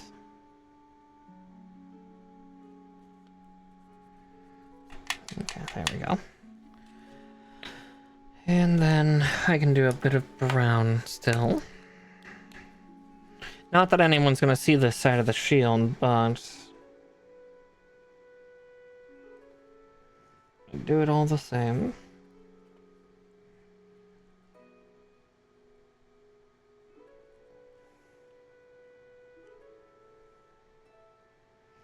Principle of the thing.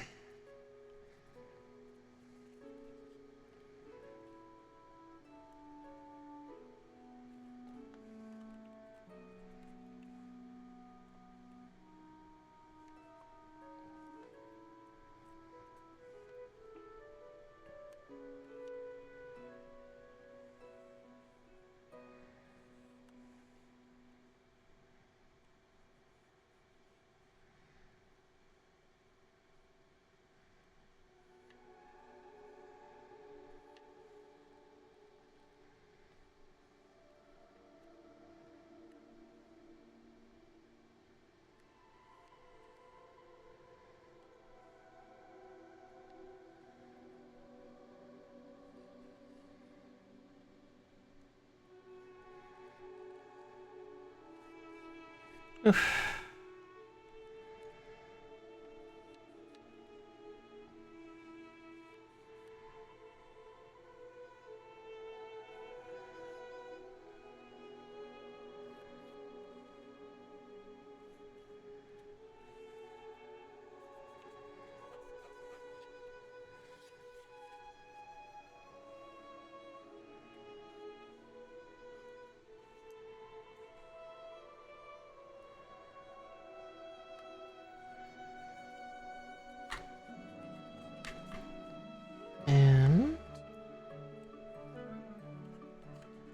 think those are the final strokes for this. So there's that one done. But yes, we're gonna do the B-Max, and then we're gonna come back to the gun. The gun will be the last thing.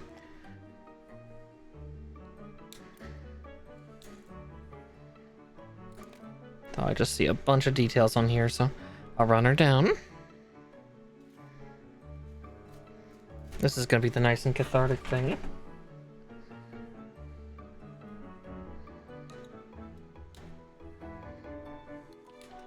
Two runners down.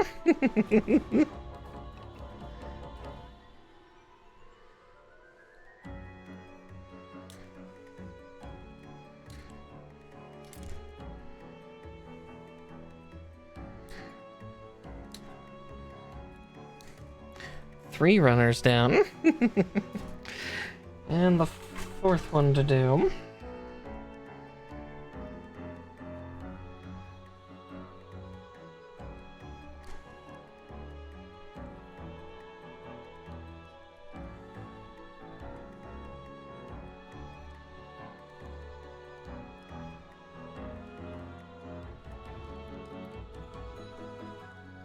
Getting all these parts out.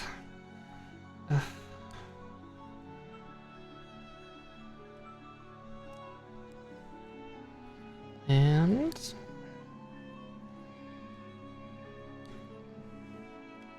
four runners down.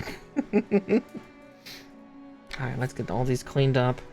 And then I got a bunch of lines to do on this this part of the Tomahawk Saber.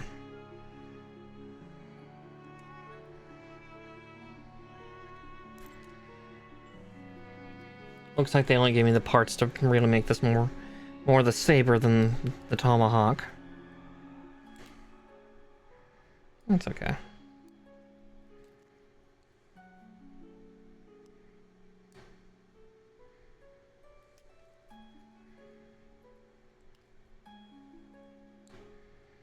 For those that remember Gundam Evolution, yeah, this thing was a slight bit of a nightmare to a lot of people. They would throw the tomahawk and then suddenly chase after it. Nothing scarier than, you know, one of the bigger units just charging you full tilt.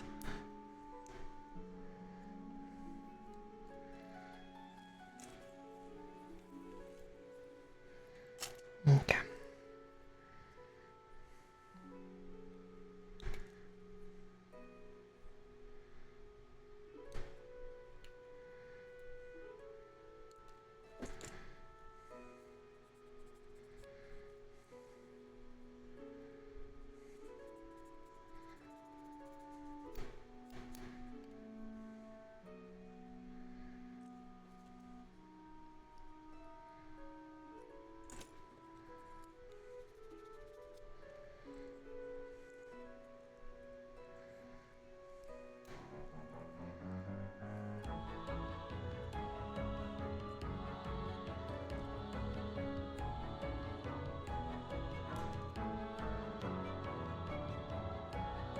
Actually, I might have a fun technique for getting that kind of dusty look on the shields.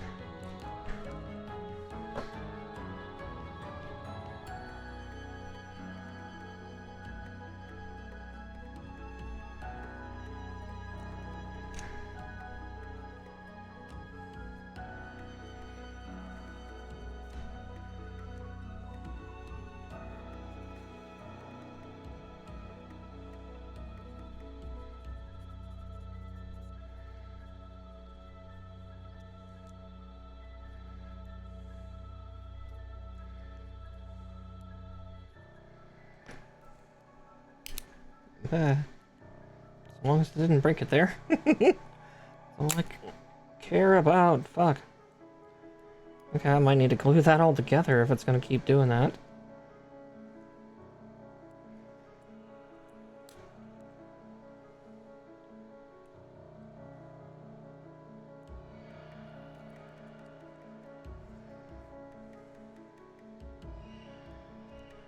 Okay.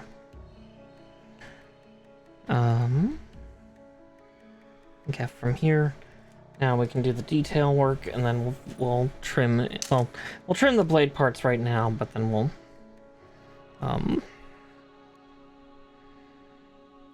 yeah. He's very thick. He's a very thick unit. Thicker than the Sazabi that you built. He is absolutely ginormous.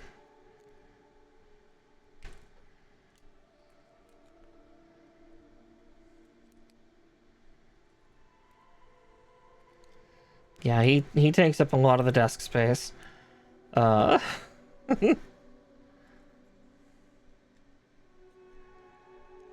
yeah, right, I was gonna put those on after I detailed the handle, because the handle actually has a lot of detail that it can have. Yeah, this is a real lobster cake, yeah.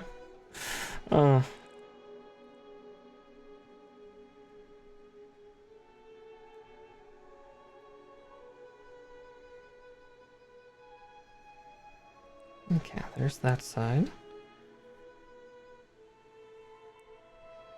And there's also these indented stripes.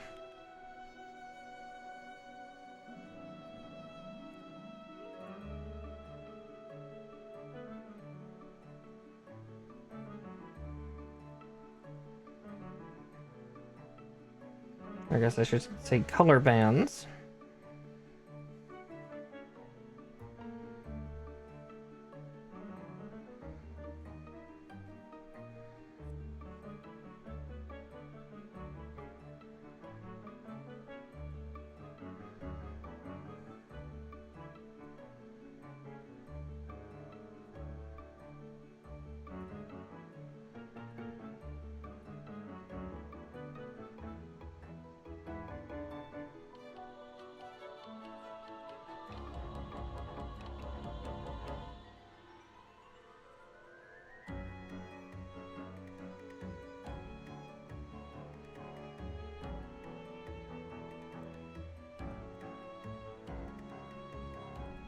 Okay.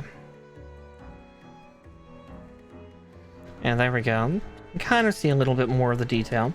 Just a little. Now.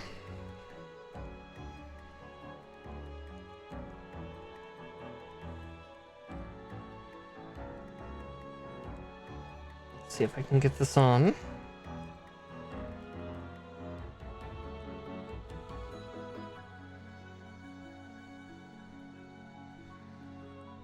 Kind of can.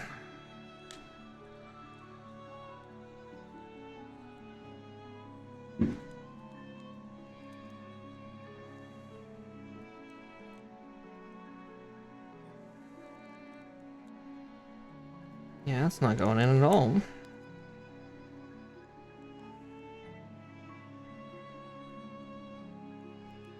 I might need a bright light to see that. Do I have a favorite seafood? I'm rather fond of,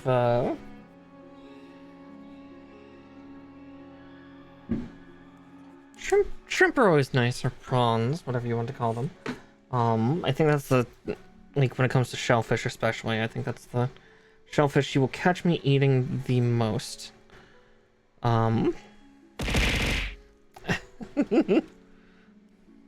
Yes, I'll sit up,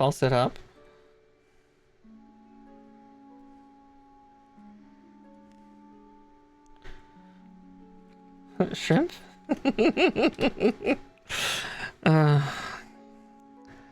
Ironically. Yeah, I mentioned shrimp, didn't I? I was talking about the food, you little shithead. When my mods bully me. Okay, I might actually... Oh good, I actually had the Warhammer glue right here. These parts come apart far too easily. I must rectify this.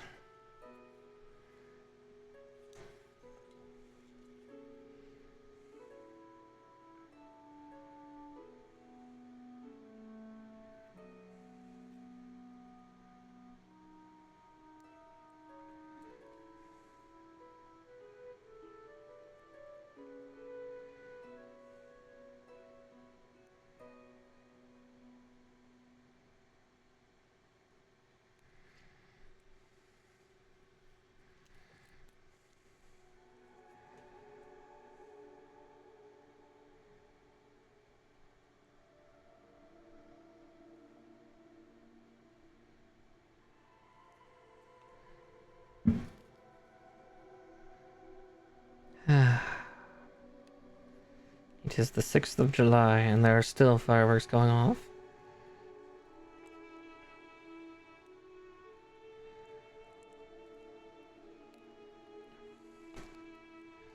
There we go. Got those two in, and then I just need to put this piece right in there. So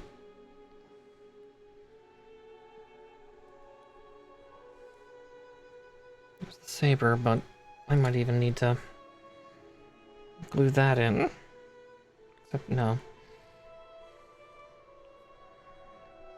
I just gotta wait for those two parts to fuse, and then I'll put this part in. Which gives me time to build the gun. Because, yeah, I don't want to permanently affix the blade. Alright, the gun, which is all of like 6 pieces. And a kickstand that doesn't work. Alright. So we start off with the 2 biggest pieces. As I said, this one is much simpler than your normal kit, because, like, yeah, what is the main component of the gun? Yeah, it's just 2 parts. It's just 2 halves. Like the new Gundam, or the high new Gundam Verka that we recently built. It was like, how many parts make the main frame? About 30. That's not counting like the scope and the add-on pieces and whatnot. Okay.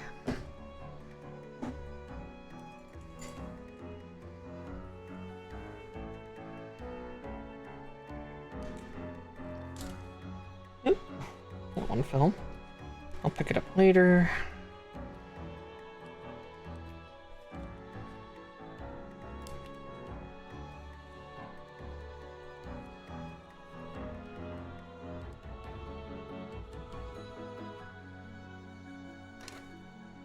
It's undergated. So better that I look at it like this while I'm snipping, so I know exactly where those undergates are.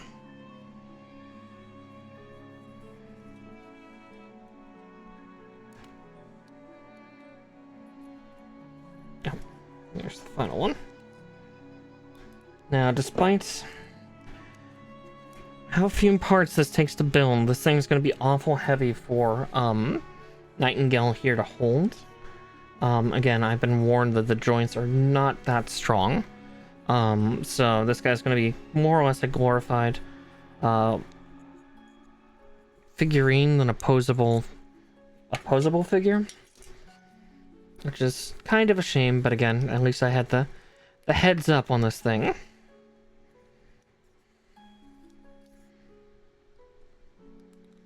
The joints are just not designed to deal with that kind of weight. Again, the Reborn series in general was designed to make cheap kits. Or like make 1/100 scale kits that were cheap.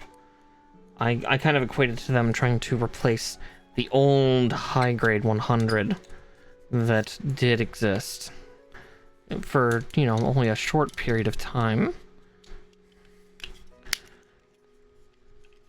I don't even think there were like a dozen high-grade 1/100 scale kits in any of the existence, but those were a little before my time in Gunpla. Last time I checked, at least. They were old and silly, and right, there's the main body done. Though I say that as like, all right, just gotta slap all these parts together. It's like I also gotta detail it, and there's a lot of details to do on this damn thing. At least it's all black, so that'll be simple.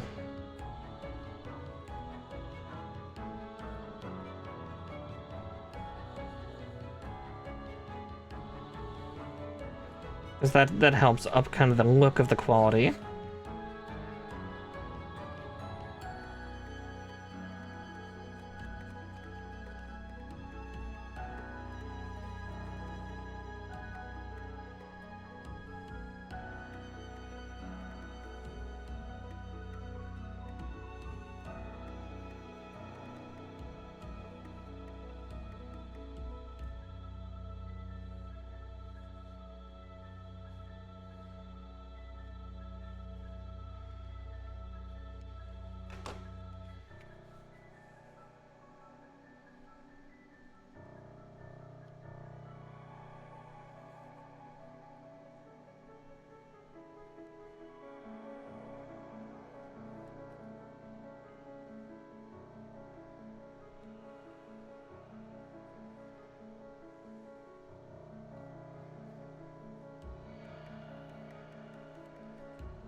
I think the hardest part for detailing is going to be that kind of Picatinny rail that they're trying to emulate on the top of this thing.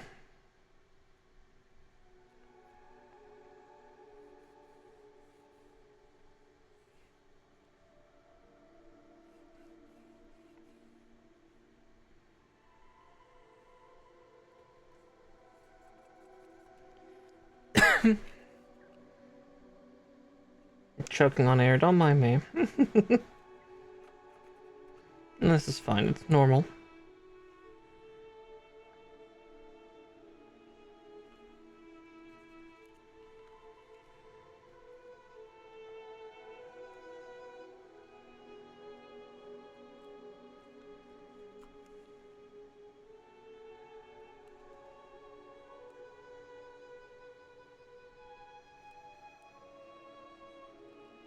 Oof. There's a lot of dancing marks.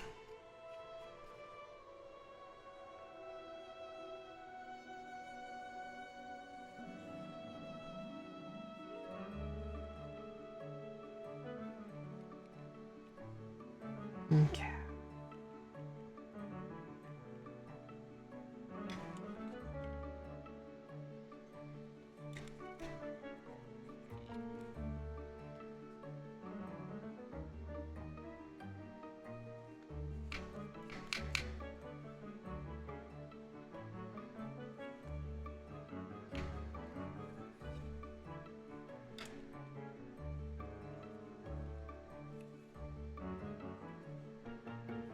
Okay. Let's see, that's... Yeah, I'm kind of trying to avoid the Picatinny until the very end. Just because it will be that much of a bitch to do.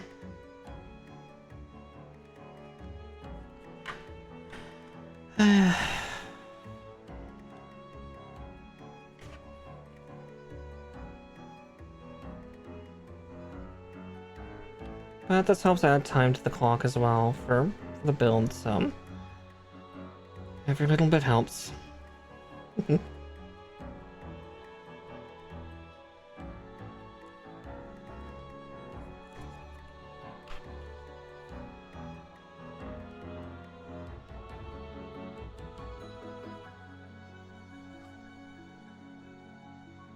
Maybe someday I'll have to be crazy enough to fucking do it. But, maybe someday I will take one of these kits. I don't think I'd ever be able to do it on stream. I don't think it would be entertaining enough. But I would love to potentially do a full anime style on one of these kits. Yeah, it's a giant-ass beam rifle.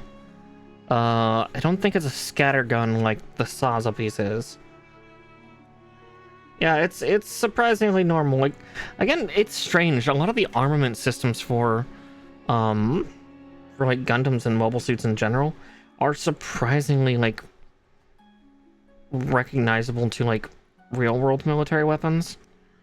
Again, just, you know, 50 cal but bigger, or things like that. Yeah, the gun designs tend to not be too crazy. The mobile suit designs tend to be the crazier part. Yeah, I'm still thinking of getting a few fun kits for my birthday, but I'm waiting until after. Because I have like 4 or 5 that I'd like to get. Which would be like the G, the high grade G Gundam, so XI, or, you know, it also sometimes has the Greek G symbol. The Penelope. So basically, the nickname for the G is the Dorito, and then Penelope is the goose.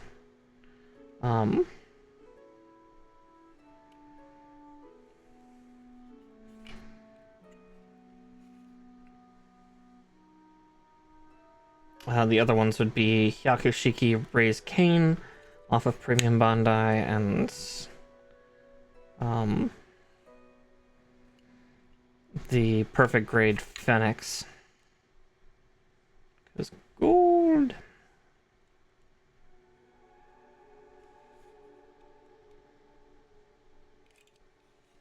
Yep, Sherlock's taking over my foot space. Or at least he's trying. Sherlock, I had it first. Good gobshite.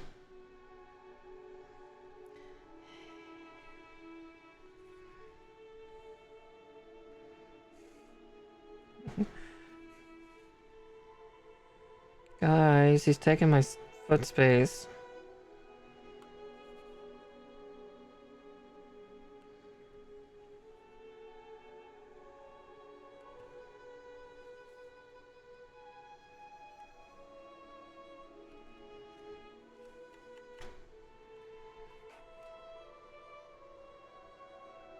Yeah, I'm just gonna put the kickstand and the sensor array onto the side of this gun.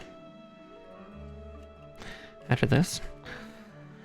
He would not be the first ginger cat I've known to be like that, honestly. I grew up with a big old ginger cat that really liked shoes. Like, would stick his head in, and I swear it's like, are you huffing the shoe scent, Link?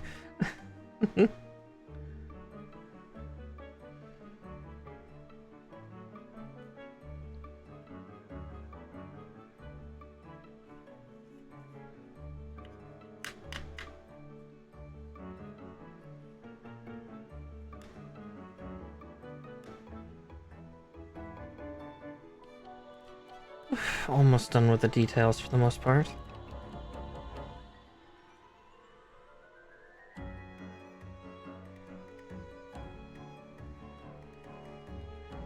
Let's see.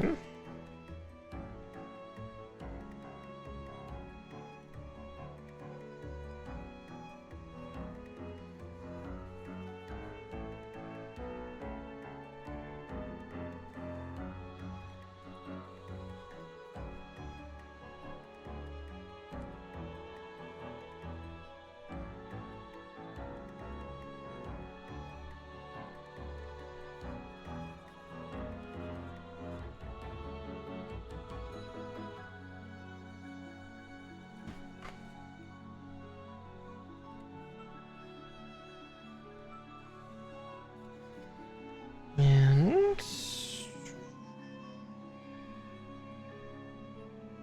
oh, I see a line I need to clean off with alcohol. Because I let it sit there too long, it's set.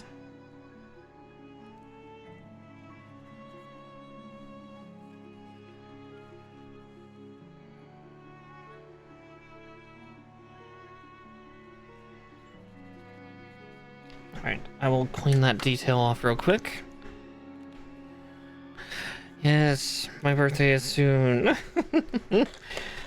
For better and for worse. Oh Lord, it's coming.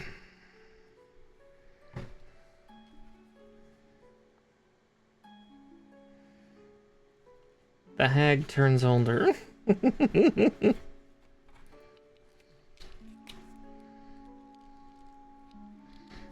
No, hold off till Wednesday. Don't you fucking start. Not right now.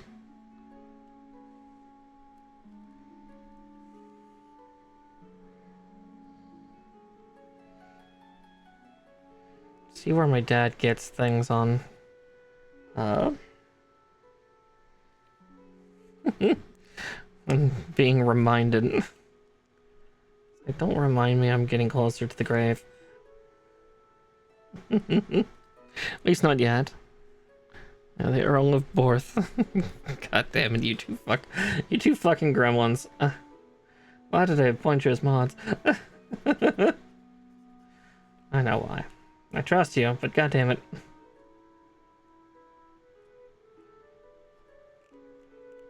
Alright. How soon? Wednesday. Wednesday. The great day of Odin. I will turn a year older.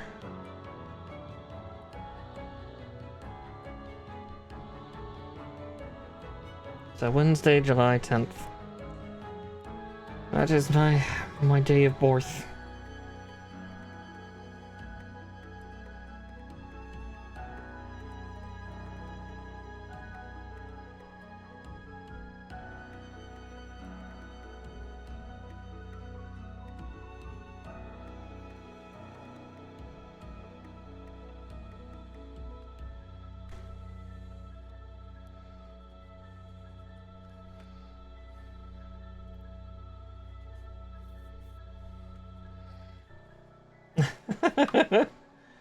Something like that. Sherlock, no, you cannot evict my feet.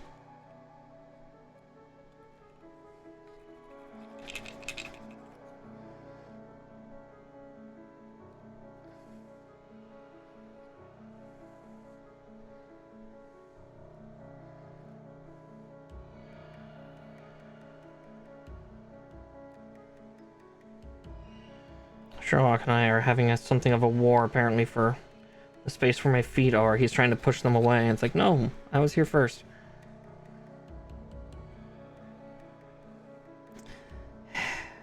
Game of footsie I didn't think I'd have to play today.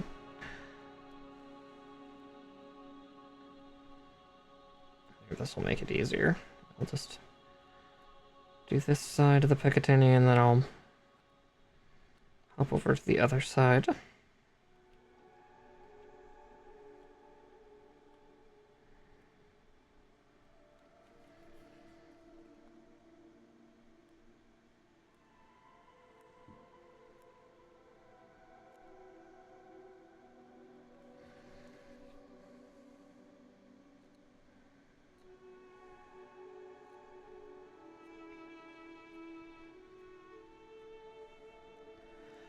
So many details.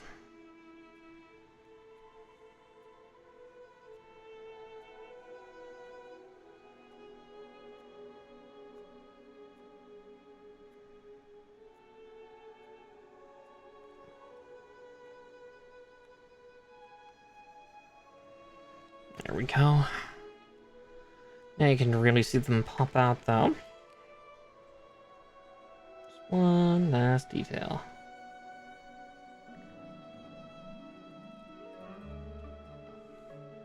I didn't destroy the tips of these things yet. I am now. There we go. Alright, there's the main housing of the gun done. But in 2 and 4... Actually, let's get 5 and 3 out first.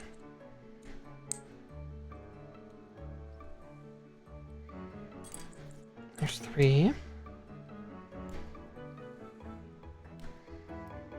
Then soon we can get to posing this thing. Well, posing. Getting the armaments put on him and then seeing how much leeway I have. Because again, I don't have silicone spray on me, so I don't have any way to help make the joints stiffer.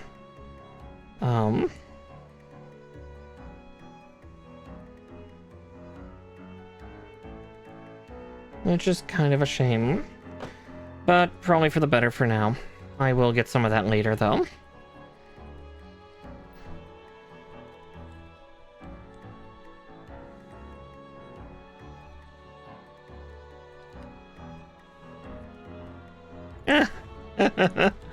I tend to prefer water-based over silicone.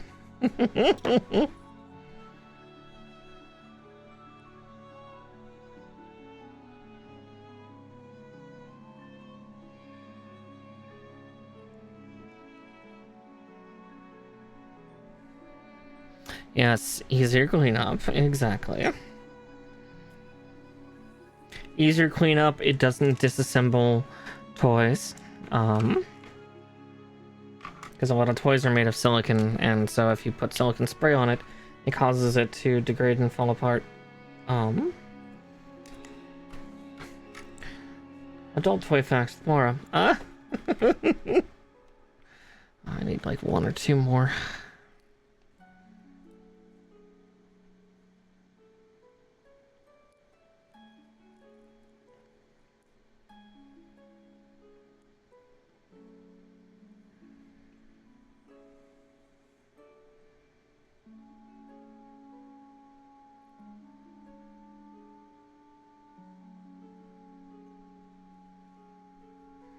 Yeah, don't damage your toys, they're expensive.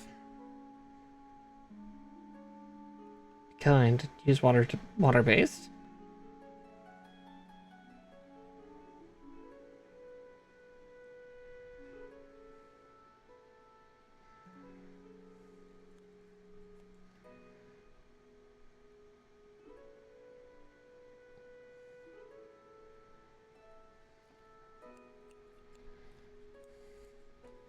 Oh, no. Ideally, don't burn out the motor. Ideally.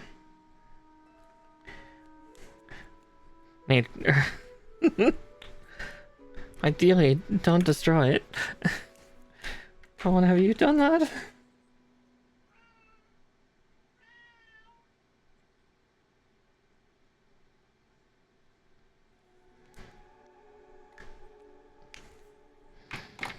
Enough use. Oh dear. Okay.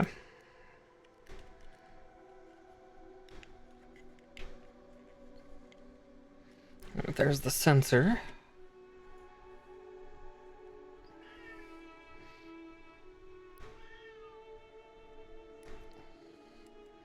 Future is now. Alright. Let's get these on. Here, we'll pull the kickstand out now, too. That gets the runner out of my face.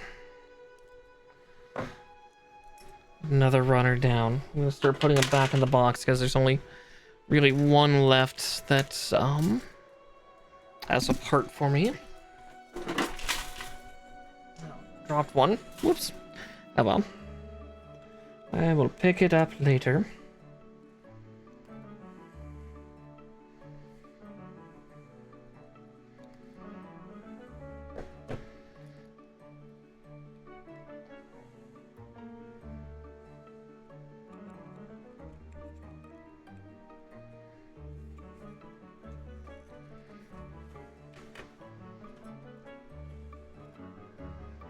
Alright, there's that one.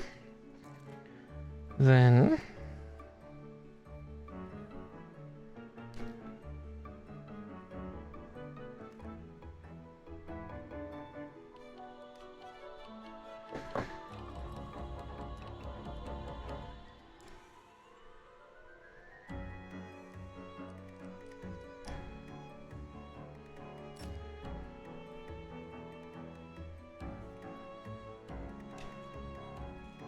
okay, like that.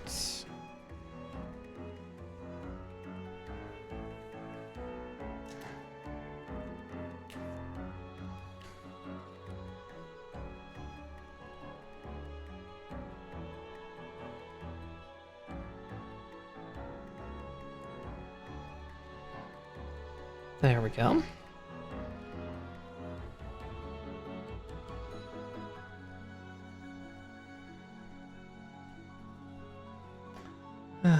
Just some last moment detailing.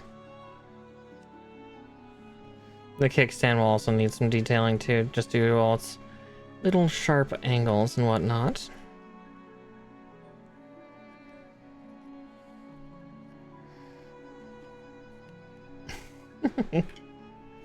But I need to trim it out first. The bappening. Hi, Benz.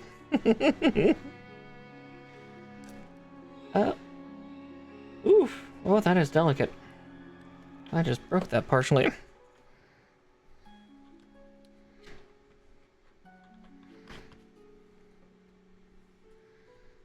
At worst, I can always get the other one out, but it's not completely broken off.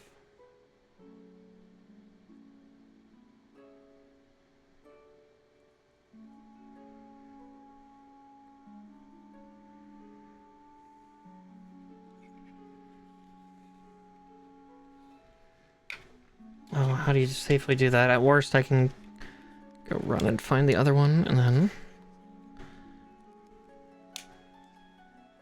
Yeah, I'm gonna go grab the other one, since I broke this one off.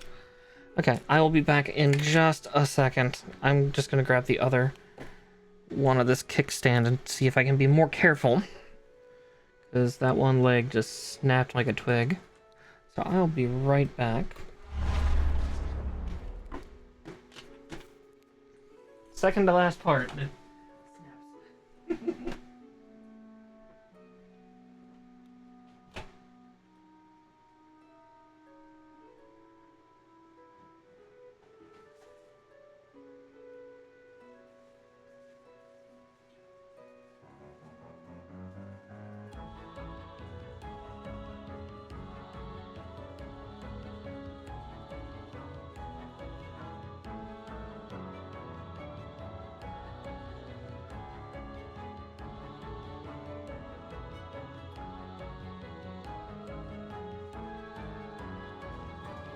Okay, nearly back. Just let me seal the door, because Sherlock wants it after.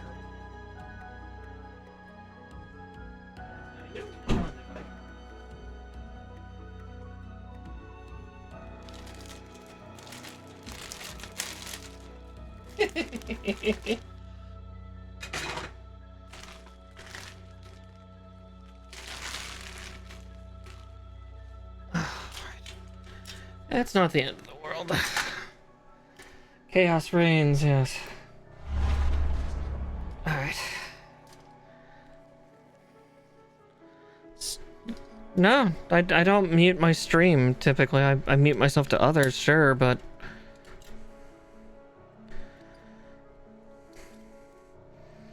Okay, let me be more gentle. This time, huh? Good thing I had a spare kit, huh?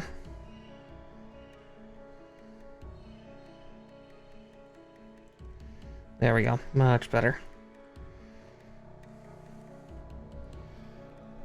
Yeah, I too live on the edge. I also live alone, so if anybody else talks, then... it wasn't me. I either need the cops or an exorcist. Take your pick.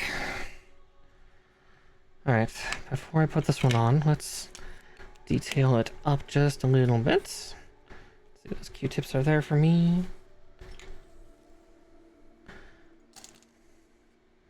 Nah. I only do that on Discord, so that way then, like, anybody in my call just doesn't have to deal with, like, meowing cats, or, like, chat doesn't have to hear other folk if they don't want to. Why? I don't have a wireless headset, dear. I have a studio mic. No one can hear me flush. My bathroom's on the other side of the house. At least the one I use.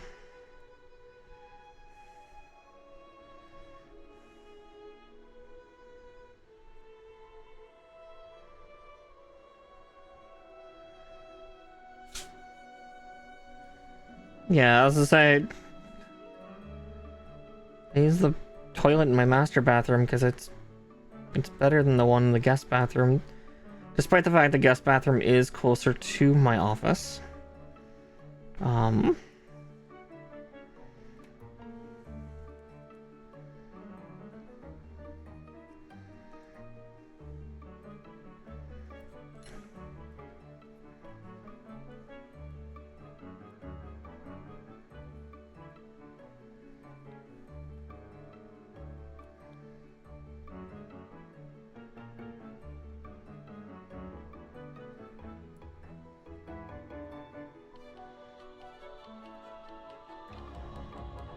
Okay.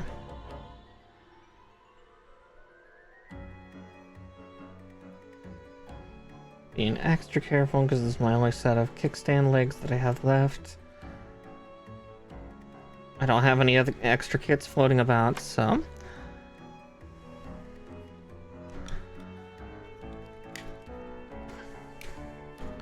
There we go. Okay. Whew. Alrighty. Yeah, no one can hear me pee.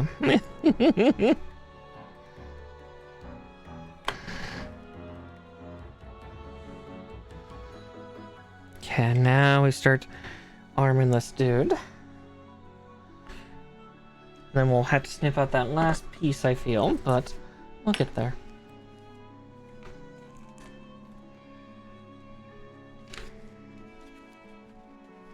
Not all streamers can say that, I know.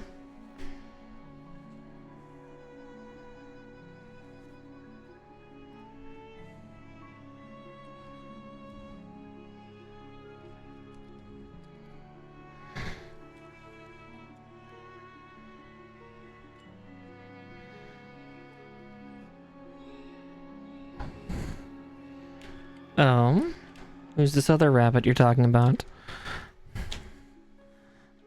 Oh, this is gonna be a pill just to even get this in his hand first. I wonder. Give me your hand, big guy. I said, give me your hand. Give me. Thank you. Fuck.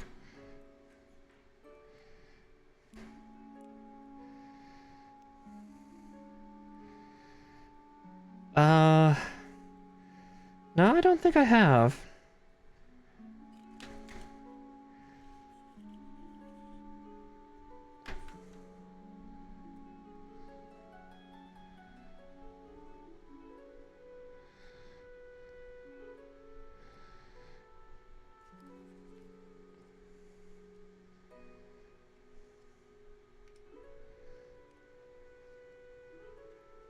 You'll have to send me that, Nature.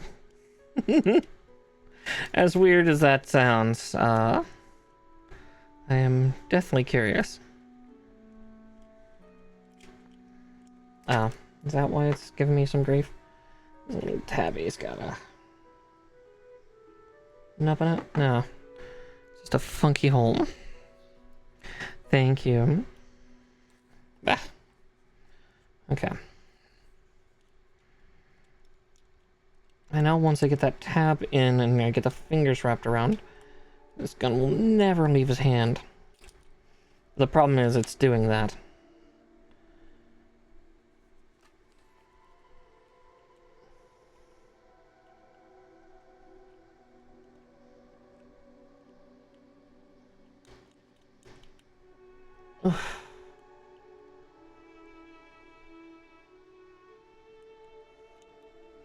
Goodness.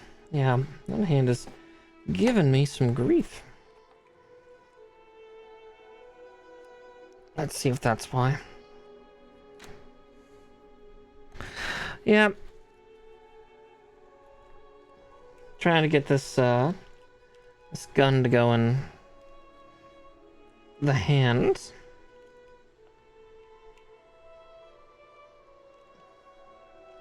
It's just humorously difficult because that little tab does not want to go in. Does not want to go in the hole. Let's see.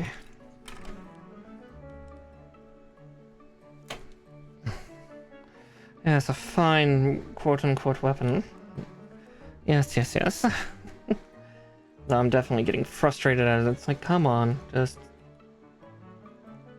get in the slot, you slut.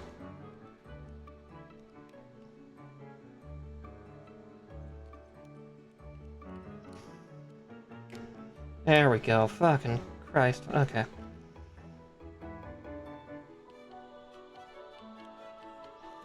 Firmly grasp it. I'm trying. So it wasn't just that. So there's a tab in the palm that needs to connect, and it was just not connecting. But now it has. So, Kalu. And now that gun will never leave that grip again.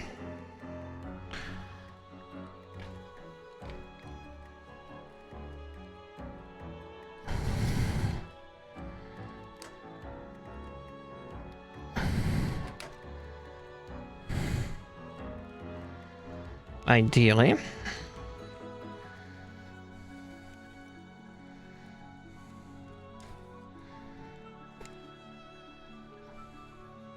Hey, nothing wrong with that, Mischief.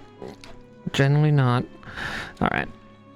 Now, again, certain Gunpla VTuber, or not VTuber, YouTuber, has warned that, yeah, this thing is not going to be able to hold the gun up. Yeah, I'm watching it slowly droop as we go. Let's see if I do it like that. Like that.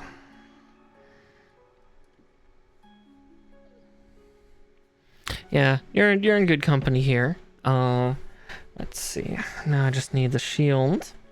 I need that connector.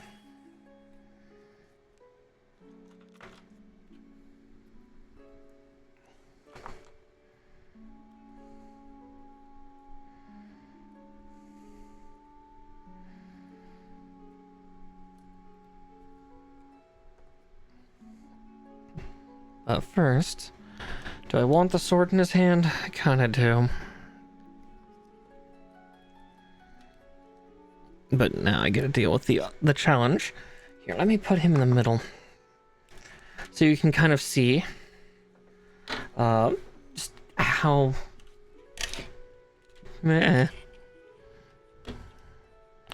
massive this guy truly is.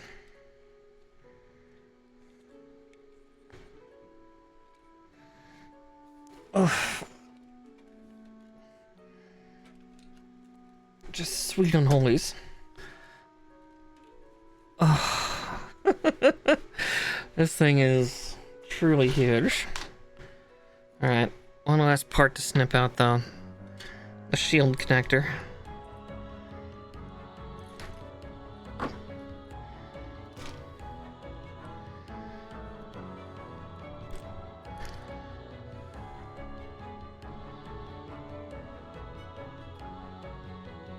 It's such big red rockets, yeah. But another runner completed. Okay.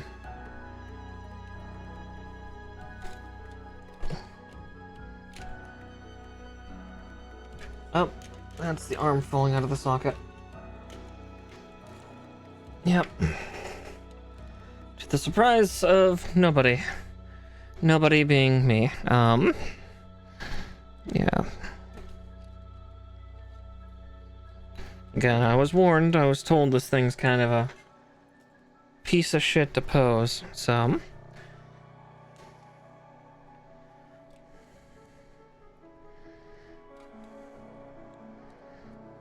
More sprue for the goo. Oh no. Let's see.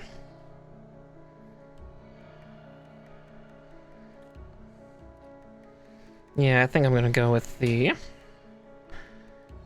blade here. Going bladeless. Going inside the shield here. So, you know, like what I'm doing here is just pushing that inside there. And then I just need to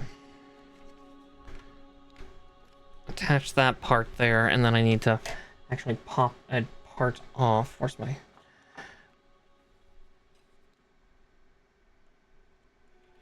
separator?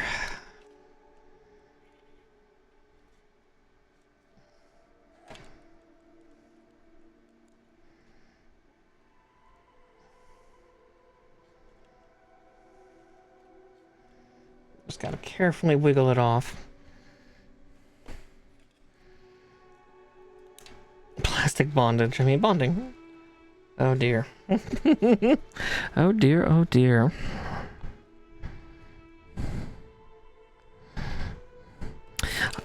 I remember a clip from high school. It was a science class, and yeah, just talking about chemical bonding, and it was a video we were watching. I think it was like an old Bill Nye or something similar, but yeah, chemical bonding, and then it showed then like a guy on all fours, like, I don't think this is chemical bonding. I think this might be bondage. Shut up and call me mistress. Alright, there we go. I think that's about as good as we're going to get.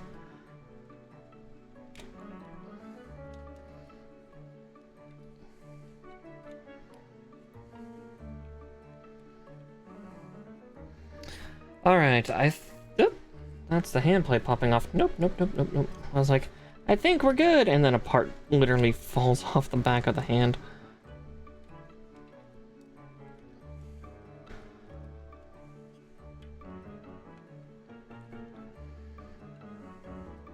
Alright, let's see if I can safely tilt this guy up so you can have a look-see. No guarantees, because this guy is ridiculous. Oh god. Yeah, how do I safely hold this guy anymore? Oh, Jesus. But yes, this is the Nightingale. The MSN 04-2. Nightingale completed. Big mecha with big old lobster tail in the back. Oh. Yeah.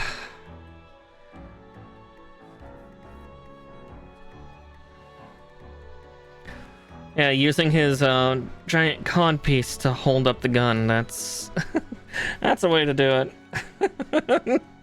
All right. I think with that, hey, 4.5 hours. That was not terrible. Yeah, we got them all done. Just a couple parts that tried to break on us, a couple parts that did break on us, but that's why luckily we had a spare. We had a spare kit. Now, technically, yeah, the golden eagle are supposed to go on both the chest and the shield, but using your package to hold your package, quintessentially. But yeah, with that, I think it's time we send you off to somebody else, and I will then get a picture of this all set up. So let's see who all is doing Gunpla at this unholy hour. Let's see. Also, I was just checking my messages real quick. Alright. Yeah. Makers and crafting. VTuber. They can't be fleshy.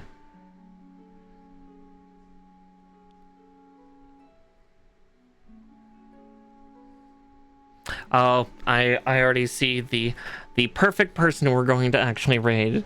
So she's a witch, much like me, but she is a Gunpla witch. She is a Gundam witch. She's a PNG tuber I've actually been following IC here for a while. She's cute, she's fun. It looks like she's... Funnily enough, she's not building a... I don't think she's building a Gundam right now. I think she's actually building a Macross kit. No, wait, Force Impulse. No, that is a Gundam. Yeah. Yeah. We'll start a new one on Monday. We'll see if we can get it completed in the week. At worst, I might finish building mine if I'm slower than Talon. But yeah. Here, we'll send you over to IC. Again, she's great. She's awesome. And I love her design. It's very fun. But yeah.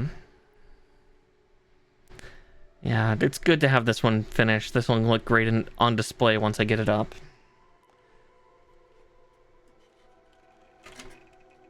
Ugh, yeah. Can already tell that gravity's already being mean to this thing, but yeah, let's get that raid going. Again, thank you so much for watching. Tomorrow should be D&D. If not, then I will see you all Monday. I'll try to get my schedule up tomorrow. Hopefully. Yeah, bye-bye. Yeah, give IC lots of love. And I'll see you all later.